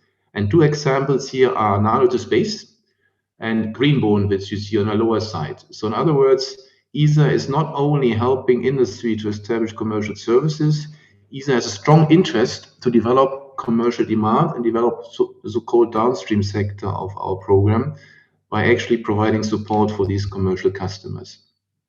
Now, what we have realized is that the commercial market, of course, today is not really fully existing. It's in an early stage. And therefore, we have developed what we call the Business in Space Growth Network. The intent of this network is to really stimulate demand for commercial services in future. And it's user-centric. We want to provide to the user a non-space network, which links space to non-space. We want to provide business know-how, innovative funding instrument, provide space know-how, and easy access to space. Now, in the context of this network, we have established a number of initiatives. For example, we will establish what we call a digital platform, which provides more clarity and information on what services are available and under which conditions. We will also issue additional announcement opportunities for commercial research, where again, we will fund a significant part of the end-to-end cost, but not exceeding 50%. But our flagship activity will start is the idea to establish a market stimulation program. Now, that's a new concept. The idea here is that we select a managing partner who creates a specific program on a particular application, let it be in space manufacturing or drug development. But then this is not about delivering a single project, but the managing partner would identify and select a portfolio of projects and then seek and find investors and sponsors to enable the implementation. Here again, ESA is co-funding the total program, but up to a maximum of 50%. So we will issue soon an ITT for the first market simulation program, where the intent is that we build these in 3 phases. In the first phase, we would formulate the program, define it, and this is fully funded by ESA. Then in the second phase, the first project selected would be delivered. Again, ESA would fund up to 50%, and the maximum value of the program would not exceed 10 million. But then we expect that this will become a sustainable program where ESA continues to support the program, but at lower percentage levels. So the idea in the end is that we create a network of managing partners which develop markets in different downstream areas to really, on a sustainable basis, stimulate demand, not just for ISS and what is associated to ISS, but potentially also for post-ISS infrastructures. And our strategy orbit for what comes after ISS will be strongly driven by us understanding what is the demand for science, what is the demand for application-oriented research post-ISS. Now, if you want to get engaged in any way in all these commercial activities, you have at least 4 options today.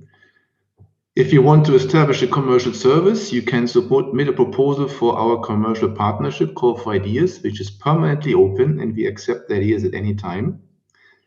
If you are interested in playing a role in this market simulation program, we will soon publish an ITT in November, where you can, of course, participate. In early 2021, we issue our next AO for commercial activity proposals, again, where we will fund up to 50% of the end-to-end implementation. These activities would make use of all the commercial services which are accessible to the European stakeholder community. But of course, you can also directly engage with the commercial partners I've mentioned and the service provider existing for exploring, independent of ESA support, concrete ideas for commercial research and services in space. Thank you. That's all from my side. Thank you very much, Bernard. It's actually very good to know that ESA is also working in this field of commercialization and that you have some opportunities coming up in the next months. And now, since we are talking about commercializations, we will move to the private sector. And for it, we have 3 very known companies that will explain what they do. And we will start with OlympiaSpace, which will be talking, which will be talking about Blue Origin. And for this, we have Olympia Kyriopoulos, who is the CEO of OlympiaSpace. Olympia, welcome. And you will tell us about revolutionary space access. The floor is yours. Thank you very much. Let me share my screen.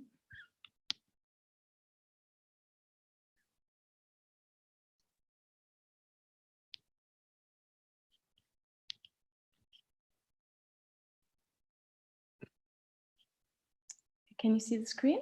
Yes, we can see it. Okay. So good afternoon, everyone. My name is Olympia. I'm the founder and CEO of OlympiaSpace, a commercial space agency with the goal of easing access of space. And today I will talk about revolutionary access to space. And why revolutionary? Because thinking back also to my PhD time, where I had to wait many years to access a seat on a suborbital launcher, and thinking back also on the time spent for administrative part, today's space access has totally changed, and I will show you also how. So we are about to experience a major shift in suborbital space access, driven by new entrepreneurial ventures that are developing suborbital commercial systems, and one of them is Blue Origin's New Shepard.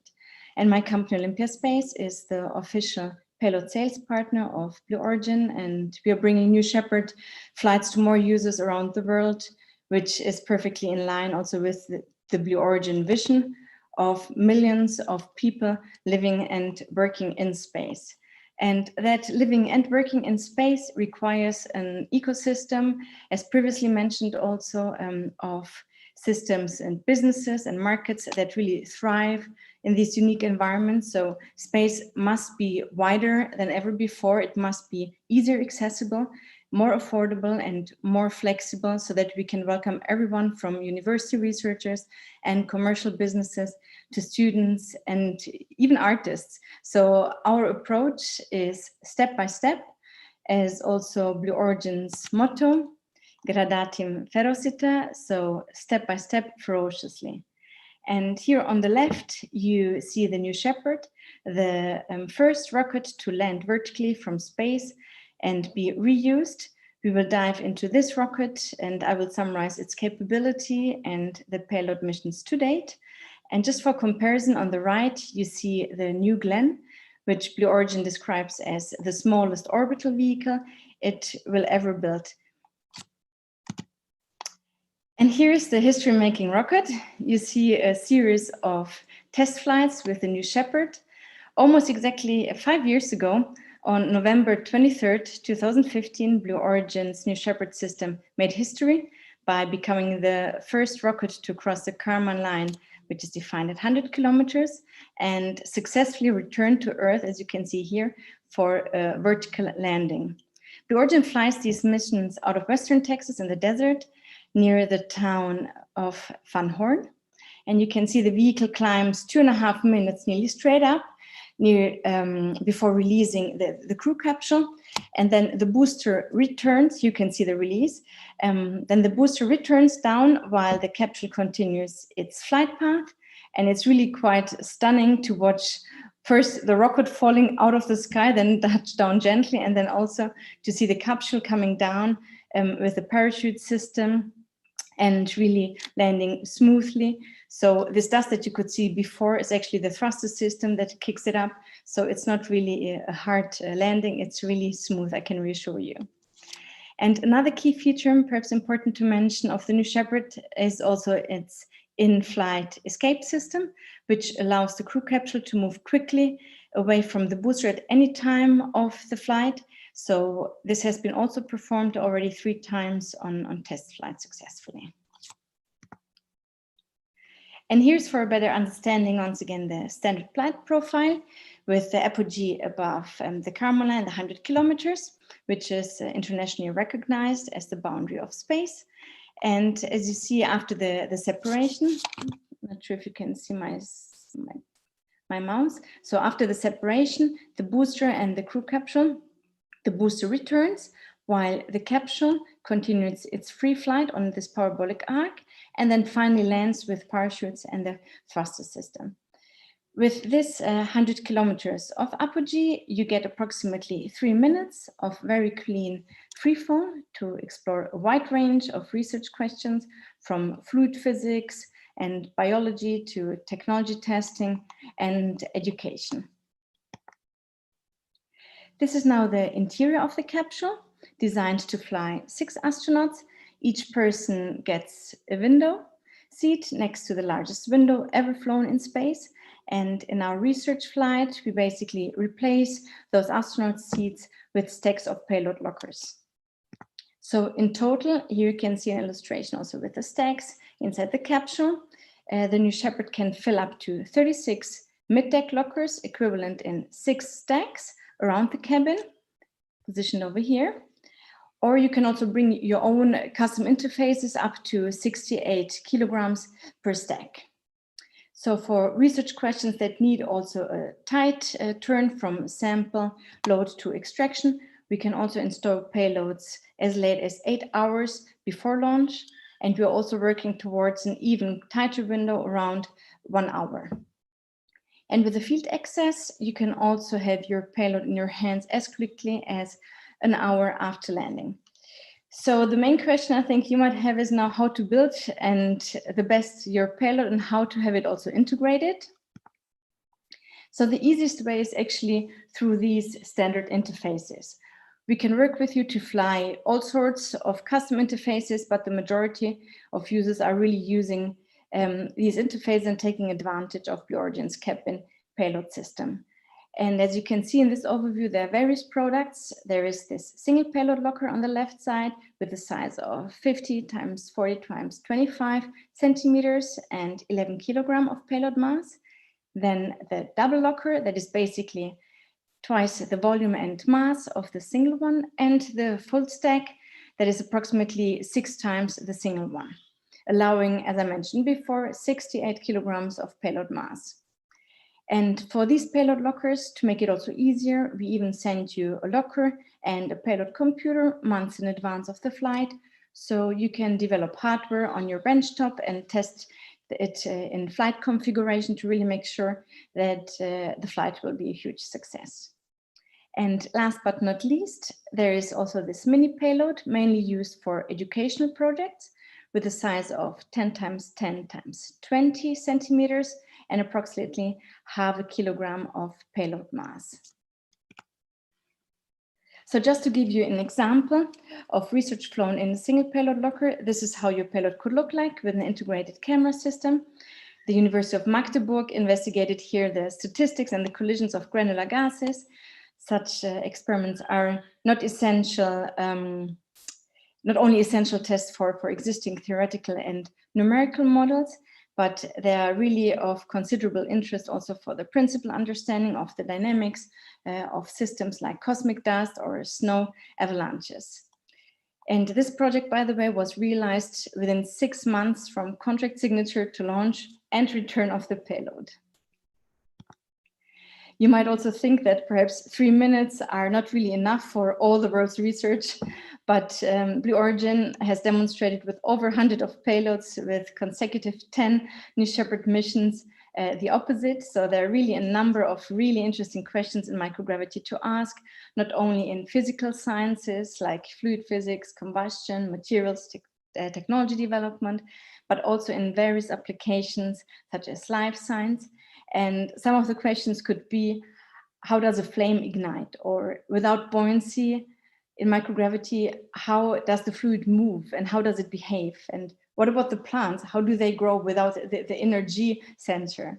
Or also cell cultures, how do they grow in 3 dimensions instead of lying flat in a petri dish? So there are many types. Also, since you come from the pharmaceutical industry, can we improve the identification of crystallization processes in your case? So there's really no border to these questions. And of course, another exciting capability are also external payloads that can expand also research possibilities. There have been something flown for the NASA.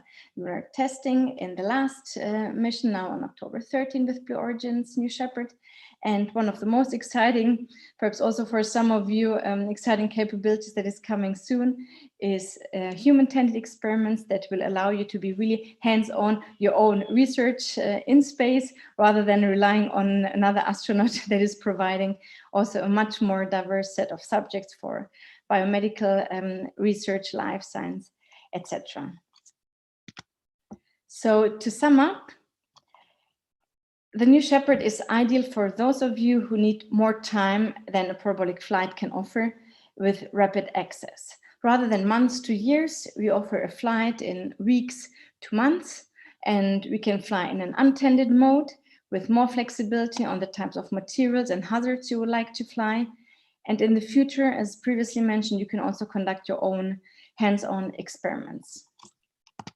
So let me conclude with 2 mission group pictures. There are so many opportunities with Blue Origin. Here's the booster to get space for research, technology development, education, or whatever else you envision. And both pictures should show that space missions are always teamwork. So we really look forward to seeing you in West Texas for one of our next launches. And feel free to contact me at OlympiaSpace, olympia@olympiaspace.com, if you have any questions for some upcoming flight opportunities. Thank you very much. Thank you very much, Olympia. It was a very nice and clear presentation. Perhaps we will have some questions at the end of the panel. And I like a small detail that you mentioned, an example of how a flame actually behaves in microgravity, which is exactly one of the examples that our minister has explained this morning. So it's actually it's curious to see this link. Thank you very much, Olympia. And also now we will move to another commercial player that also is developing a product that offers microgravity conditions, and it's a very well-known company. Today we have with us Richard Dalbel, Vice President of Business Development and Government Affairs at Virgin Galactic, who will explain us a bit what the company is doing in this field. Richard, welcome, and the floor is yours. Good morning. Okay, are you seeing the screen? Yes, we can see the screen. Excellent. Well, good morning. It's a pleasure to be here today to talk a little bit about Virgin Galactic. We are primarily in the business of flying people to space, both for the experience of space, but also for research and for astronaut training. But we have, of course, a very keen interest, as does Blue Origin, in microgravity. So I want to focus a little bit on that today.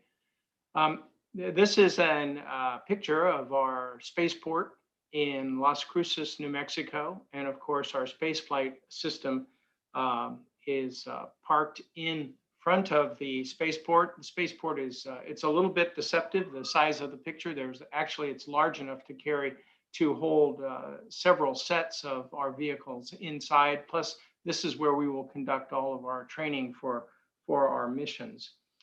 We just announced yesterday that we will be doing the first flight from New Mexico. The launch window on that will open on November 19th, and it will be a test flight for us, but it will also be a microgravity research flight for NASA.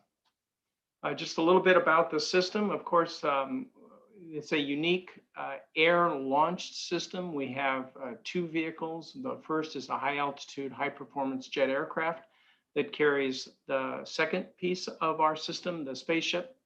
And here is a clearer image of the carrier aircraft, which is a unique, slow-flying, high-altitude aircraft capable of carrying heavy payloads up to 13,000 kilograms for long periods of time.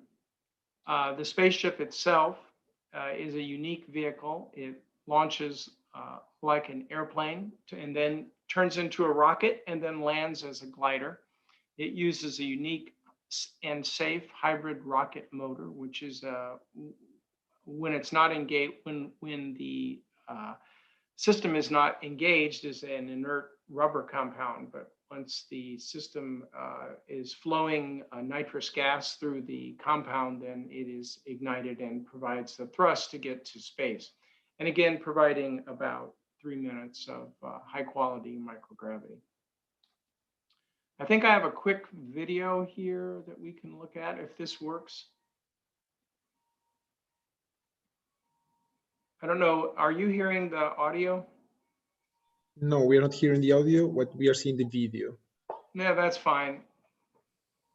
So I can do the narration. Here is the flight crew getting ready. This was a test flight actually from our development facility in Mojave, California. Most of the team now has moved down to Las Cruces, but this is where we developed the system, and this is the flight. This is one of our early test flights.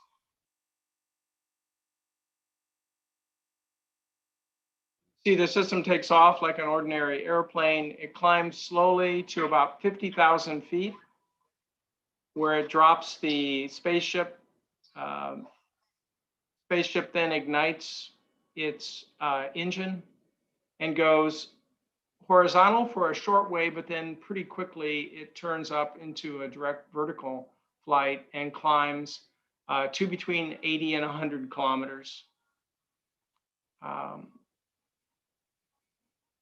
And then it does this unique maneuver, which we call feathering, where the tail actually rotates up, and that's to bleed off energy as it's falling down. That's our chief flight instructor in the back of the cabin there, Beth Moses, was testing out the cabin.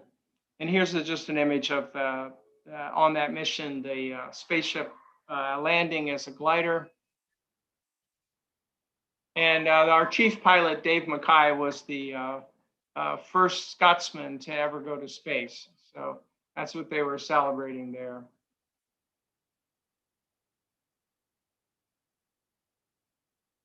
Okay, so again, another image of that. So it takes off as an airplane, drops the spaceship, which goes up to apogee.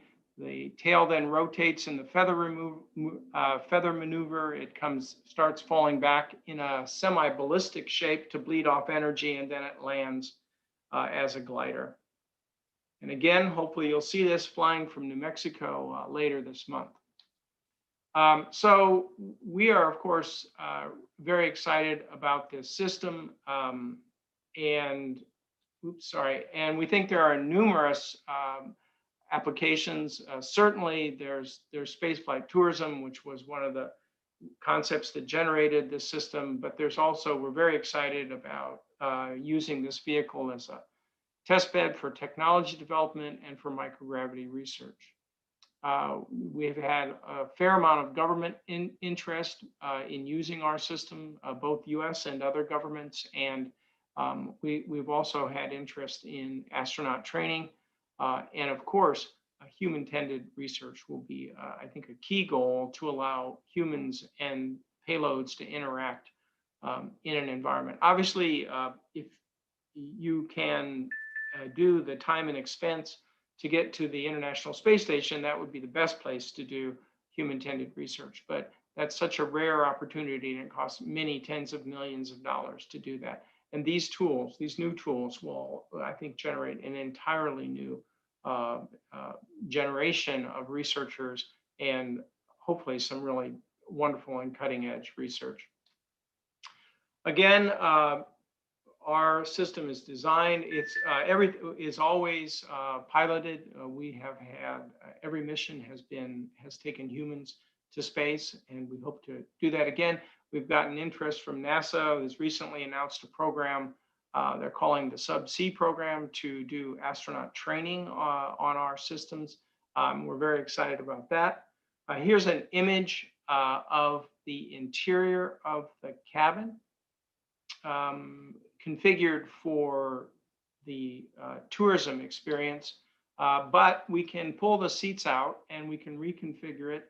We're using standard shuttle mid-deck lockers, and you can see the dimensions there on the image.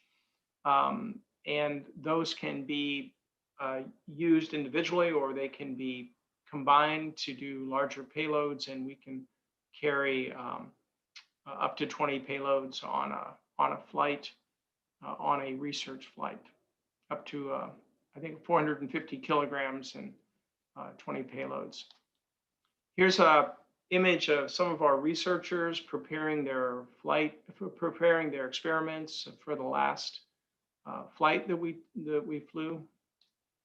And here's a artist's depiction of what a human-tended setup might look like, where you've got astronauts flying with their payloads, and so they'll be leaving their seats and interacting to conduct the research in flight. Many thanks. I look forward to your questions, and hopefully it'll be exciting this month when we start flying again. Thank you very much, Richard, for your presentation. It was actually very good to see that video and this initiative. It's actually quite different from other offers that we see. And the last panelist that we have today, it's David Zuniga from Axiom Space. He's actually the business development manager of Axiom Space, and he will be presented today a bit more about the company and how Axiom and building access to microgravity. David, the floor is all yours. Thank you very much. Let me see if I can start sharing my screen here.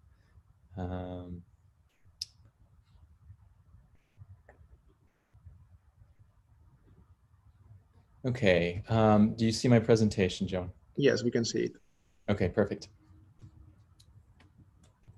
Bom dia e boa tarde. I'm David Zuniga, and I'm going to help to welcome you to the next, next community's next chapter with Axiom Space. We've heard about how microgravity can improve the quality of life on Earth through research and industrial human research in pharmaceutical medical applications. We've also heard about how our community is improving access to microgravity conditions and promoting demand in space. That's really exciting. These have been really great presentations today. At Axiom, our vision is simple and bold. We see the future where there is a thriving home in space, and it benefits everyone, everywhere. Our mission is to democratize space, to allow exposure to all nations, companies, and individuals. Be the provider of an eventual commercial infrastructure layer in LEO, enabling people to live and work in space and support exploration beyond LEO. To leverage our offering to grow the LEO economy and to enable sustainable development of infrastructure and sustain a continued permanent human presence in space. Infrastructure and ecosystem are key themes in this presentation, and you've heard them today already. Everybody's been talking about it. These are ideas that permeate through our organization and our community. So the reason we've done this and why we're pursuing something so audacious and bold is because of our people. We have long-standing expertise in human spaceflight. Axiom leadership has been involved in every ISS mission since the inception of the program. No one knows the environment and how to ensure reliability and safety in LEO better than the Axiom team, including Michael Struffordini, the former NASA ISS program manager. In order for our platform to be successful, it's important to offer diversified services. We're supporting flying astronauts to orbit, performing research, and enabling the spaceflight community to explore our solar system through our technology development. We're an optimal platform from which the world's spacefaring nations can explore sustainably to Moon, Mars, and beyond. Our platform is going to support nations who want to put their citizens in the world and to help provide citizens flight. Michael Lopez Alegria, U.S.-Spanish dual citizen, Axiom's VP of Business Development and four-time astronaut, will be commanding a mission to the ISS with Axiom in 2021. Our goal is to expand on the affordability and access in microgravity research. Our leadership team gives us the ability to provide a robust capability in LEO. We'll be able to support the ISS research capability of today and to expand the depth and breadth of the activities that we do in orbit. Microgravity presents the physics that's enabled to change the way we think about the world. It means making things in space because they perform better on the ground, but also making things in space for space. Just think about that. Sedimentation, buoyancy, convection are all important physics that play a part in designing new materials and building new products. Note that I said designing new materials. That's powerful. It's not just building things, it's the community is going to be building the forefront of design and innovation in a fundamentally new way. Carl Sagan once said, "Exploration is in our nature. We began as wanderers and we are wanderers still. We have lingered long enough on the shores of the cosmic ocean. We are ready to set sail for the stars. Axiom truly believes that a journey begins in Leo, but expands into the solar system and beyond. Our platform, our space station, will serve as the testbed for explorers for the future, as they develop the tools needed to sustain life for longer durations and learn how to extract and utilize valuable resources that will both support life and provide locally sourced fuels. In addition to the typical facilities found on spacecraft buses such as power, thermal control, and GNC, our human-rated platform, I'll underscore that, will provide crew, water, gas, research, instrumentation, data consumption capability, or data computation capability, and tie into the network of other spacecraft in orbit. Like the ISS, we anticipate supporting deep space exploration. We're offering these services commercially with commercial partners and contracting. That's an important point. We've already begun building the successor to the ISS.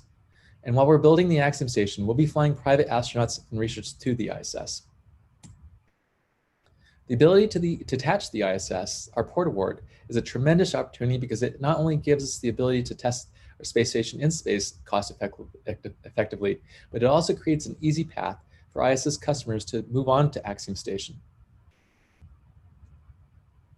Ultimately, we're going to be a free flyer and detach from the ISS where we build the ISS successor. We have the ability to add additional modules over time, which allows us to expand our capability as the market grows. We'll have our first module attached to the ISS in 2024. Our second module following 18 months after. Our manufacturing facility will be on board in 2026, and that will be succeeded by our power and thermal module in 2027. We'll be a free-flying space station in 2028. I wanted to give you a view from our Earth Observatory. Just imagine hosting a dinner party from here. The view would be out of this world. I'm sorry, I had to throw that in. This is a view of the inside concept of our HAB. It'll provide crew quarters for a crew of 8. And down here, you see one of the crew quarters below. We're working with famed design and architect Philippe Starck, and he said that the vision for crew quarters is a habitation on Axiom Station to create a comfortable egg that is inviting with soft walls and designed perfectly in harmony with the values and movements of the human body in zero gravity. We're thinking out of the box. Our crew quarters will not be like any crew quarters ever designed. The ISS enabled partners to collaborate on a platform. Our platform will enable anyone on the planet to innovate in space. That's another really important point to think about. Anybody on the world to collaborate in space. So Portugal, if you're listening, this is an invitation. Este o su convite.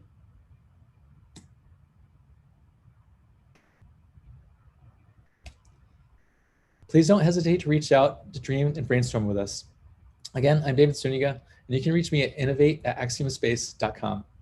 And if you're interested in career with Axiom, you can visit our career page. And don't forget to check out our refreshed website in the coming weeks, www.axiomspace.com. Thanks so much for your time. Thank you, David. Thank you for this presentation. Actually, I think that the future looks very bright and very promising. So I want to thank you all, Dave, and all the panelists for your presentations. Now, I don't see any questions specific from the audience, but I have also some questions that I would like to address. And maybe I will start perhaps with Bernard. I don't know if you are here. Yes. If you hear me, Bernard. Yes, I do. Okay, perfect. I wanted to ask you if you could provide us with more information about, for instance, Space Rider. If you could tell us, for instance, how is the experiment selection process going to work, and if there's going to be an ITT and so on. What's a bit the time frame? When are going to be the first flights, and how recurrent is going to be? So I would appreciate if you could provide us a bit more information. Well, I'm probably not the one to talk about Space Rider because it's managed by our Space Transportation Directorate. Okay. But yes, I think there is an intent. Clearly, there will be opportunities for flying and accessing Space Rider commercially as well. I think there's still a definition phase of how all this will be implemented. What I can say is that when we develop the Business and Space Growth Network, and our intent is to stimulate demand, that we consider Space Rider as an eligible service where we would co-fund research activities making use of SpaceRider. So hence, our market stimulation program is not focused on ISS solely. We're looking at all providers, including the ones which have just delivered excellent presentation. Again, our intent is to stimulate the downstream and see whether there are markets to make use of future commercial services, whether they're operated by ESA partners, or non-ESA partner, or even international providers. Thank you, Bernard. And I have here a message from Jennifer, also from ESA, that says it can also provide some extra words on SpaceRider. So Jennifer, if you want to complement. Yes, thank you. Can you hear me? Can you see me? All right, perfect. So just a few words to complement what Bernhard already mentioned. SpaceRider is not yet an official research platform in our portfolio. The maiden flight of SpaceRider is foreseen in 2022. So we have to see whether our colleagues will be able to launch SpaceRider by that time. If it is confirmed that SpaceRider will have its maiden flight, we're looking for candidate experiments that can be accommodated there. Once we're closer to confirmation of getting payloads or flight spots or flight opportunities on SpaceRider, we will most likely release an announcement of opportunity to which scientists or interested parties can then apply. And those that fit technically and are feasible will then be able to fly on board of SpaceRider. But we're still in a fact-finding phase, and we're still waiting for actual confirmation of the flights of SpaceRider. But once it has materialized, we will open it up for research to the wider community. Thank you, Jennifer, and thank you, Bernard, for this clarification. It's good to hear. I also have one question. Perhaps this one is more for Olympia. Olympia, you have been explaining a bit what are the possibilities with flying with Blue Origin, but also what I want to hear maybe more, it's how often is Blue Origin planning to offer a flight opportunity? And yes, I wanted to hear it's a bit how often, and exactly, yes. And you're talking about mainly about suborbital flights. In the future, is Blue Origin also planning to offer orbital flights, or what's the plan? Yes. So let me answer your first question. I like your last question, basically. As you know, the motto is really step-by-step ferociously. So the approach of Blue Origin is really exactly the same. So they're building now, or they've built the new Shepherd, and they're testing also hardware for the new Glenn on the new Shepherd, such also as the engine and other equipment. So there will be definitely this orbital launcher called the New Glenn, and there will be even lunar missions like with the Blue Moon, and the suborbital missions will still remain, especially for the research community. So because we have been asked this also several times, what happens if the New Glenn is ready? What happens to the New Shepard? Will it continue flying, or will the New Shepard then also stop flying because basically you don't need any more of the testing and then you have already your orbital launcher, which is really not the case, because there's a huge demand also from the microgravity community.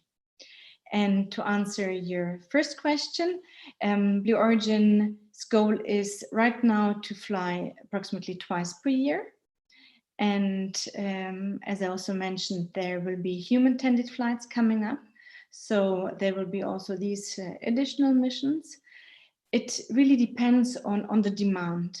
So we can also fly 4 times per year or even 8 times per year. I mean, if there is such a huge demand, the rocket is there, it's reusable. We can launch, land, repeat as the customer requests. But so far, let's say, to have a full capsule, there's, let's say, this stable mode right now of 2 flights per year. Thank you very much, Olympia, for the clarification. Yes. And my next question, maybe it's addressed to Richard, actually, Because Richard, for what I understand, one of the main advantages of your system, the system that Virgin Galactic is offering, is the possibility that you are basically taking off and landing horizontally. And therefore, basically, you only need a runaway to operate, a runaway and a control center. And what we wanted to ask you is, how feasible do you see the possibility of Virgin Galactic actually landing in other spots beyond the States, landing, for instance, in Santa Maria Island, which has a runaway of almost 5 kilometers? Well, I think our longer term corporate vision, you have to imagine it in stages. The first step is obviously to get into routine commercial service where you're routinely doing hundreds of flights a year. And we're going to do that from Las Cruces, New Mexico. But then a next step in the progression would be to have international spaceports, probably one in Europe and one in Asia, one in Europe or the Middle East and one in Asia. And that would be step 2, where we would have the same kind of operations, perhaps with more advanced vehicles, but conducted from different locations in the world. And then the third step, and it's something that we have announced previously that we're working on, is point-to-point transportation, where you would actually connect your various spaceports with high altitude, very high speed aircraft that would be based on some of the technologies that we're using now, but also next generation technologies. So with that vision, you would actually have a series of interlocking spaceports that were also providing high-speed terrestrial transportation services. So that's been the vision that we have been pursuing. And obviously we're still at the very, very first step now, but that's the longer-term vision.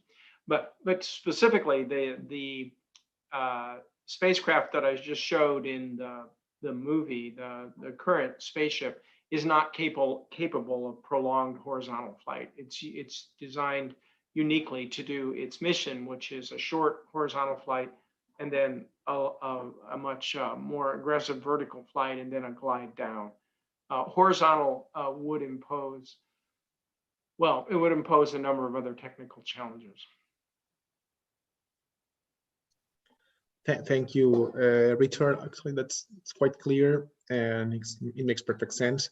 I have a question here from Paulo first, and maybe I will answer this question, but it's a very short one.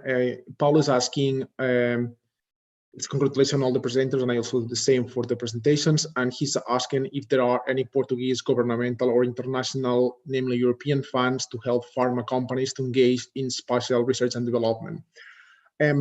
Well, from my side, and I strongly recommend that to Paulo that if he has ideas, he approaches Portugal Space, and we can certainly discuss it.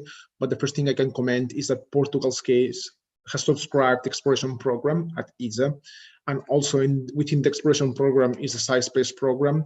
Therefore, being in that program offers the possibilities to apply for the different research and development opportunities that appeared, as have been shown in sounding rockets, parabolic flights, or in the ISS. So what I would say is that the first thing that I strongly suggest you is to approach us, and then we can discuss this in more detail, Paulo. And then there's a question here from Denise. Yes? Hi, this is Olympia, sorry. If I may add something to this. Yes, please, Olympia. As I mentioned also in my last pictures, space missions are really teamwork.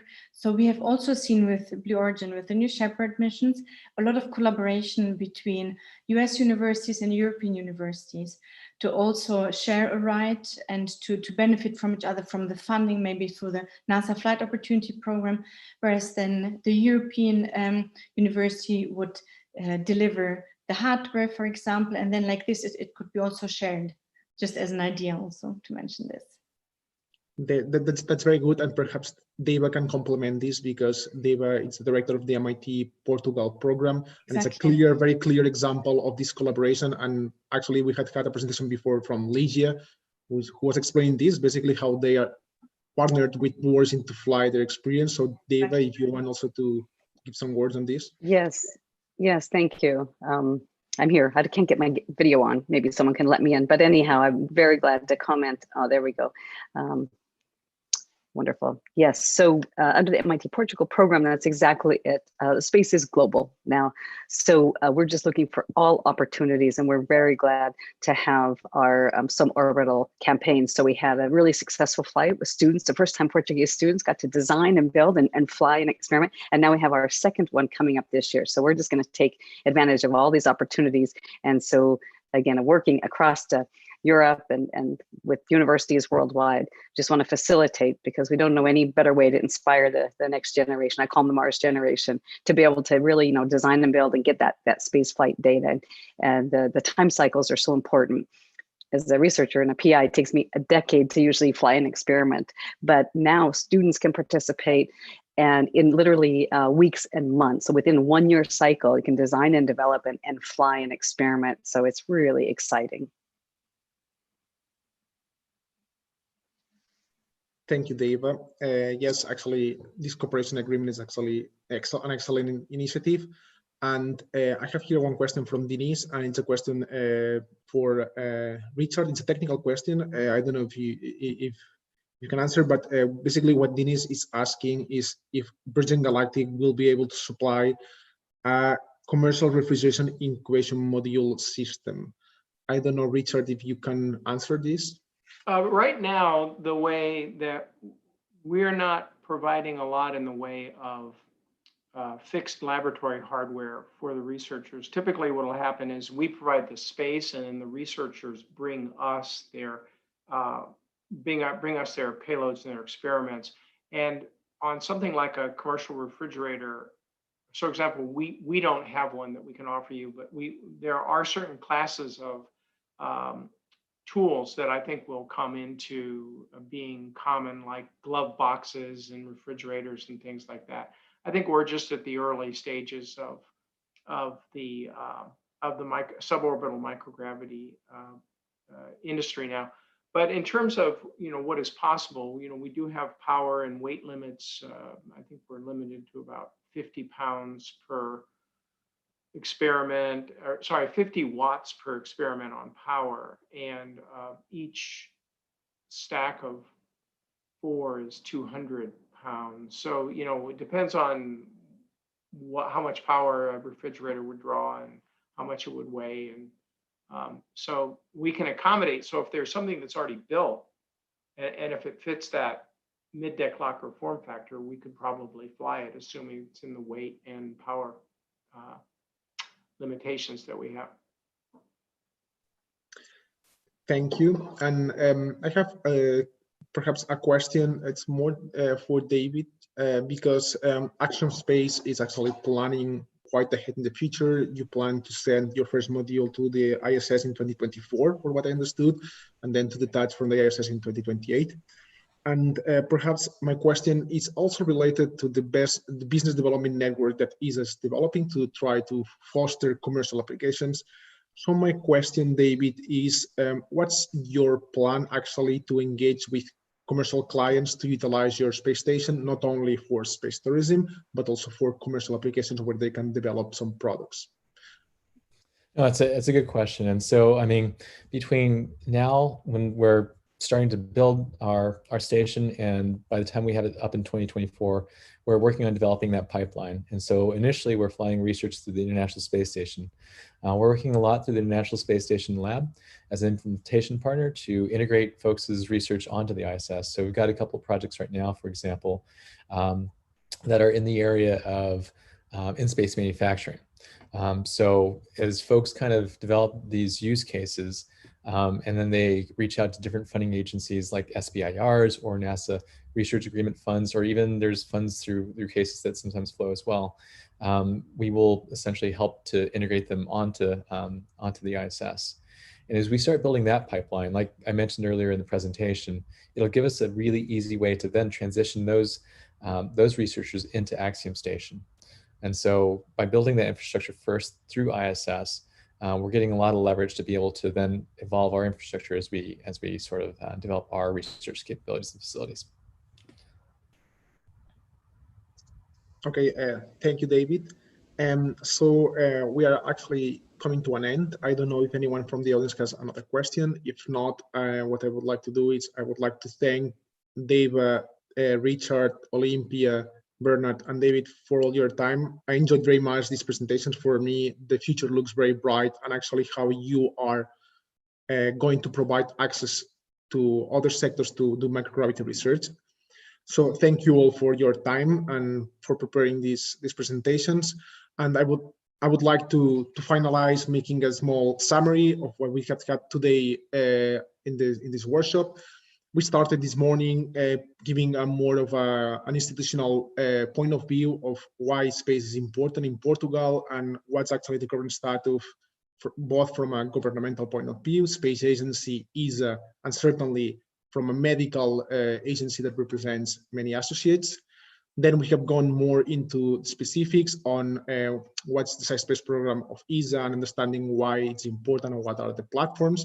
Also, we have discussed a bit with industrial players, how do they develop payloads for scientific research? And we have seen actually a very specific application from Portuguese students that they did a very nice experiment. And then we have gone more into pharmaceutical and medical applications, very specific cases where space is bringing actually a lot of benefit to the society as a whole. And then we have heard SpacePharma as a company that's actually providing a platform that gives this access to these conditions. And now in this afternoon session, we have gone more into access to space, what the future is bringing to us and the present, and commercialization efforts.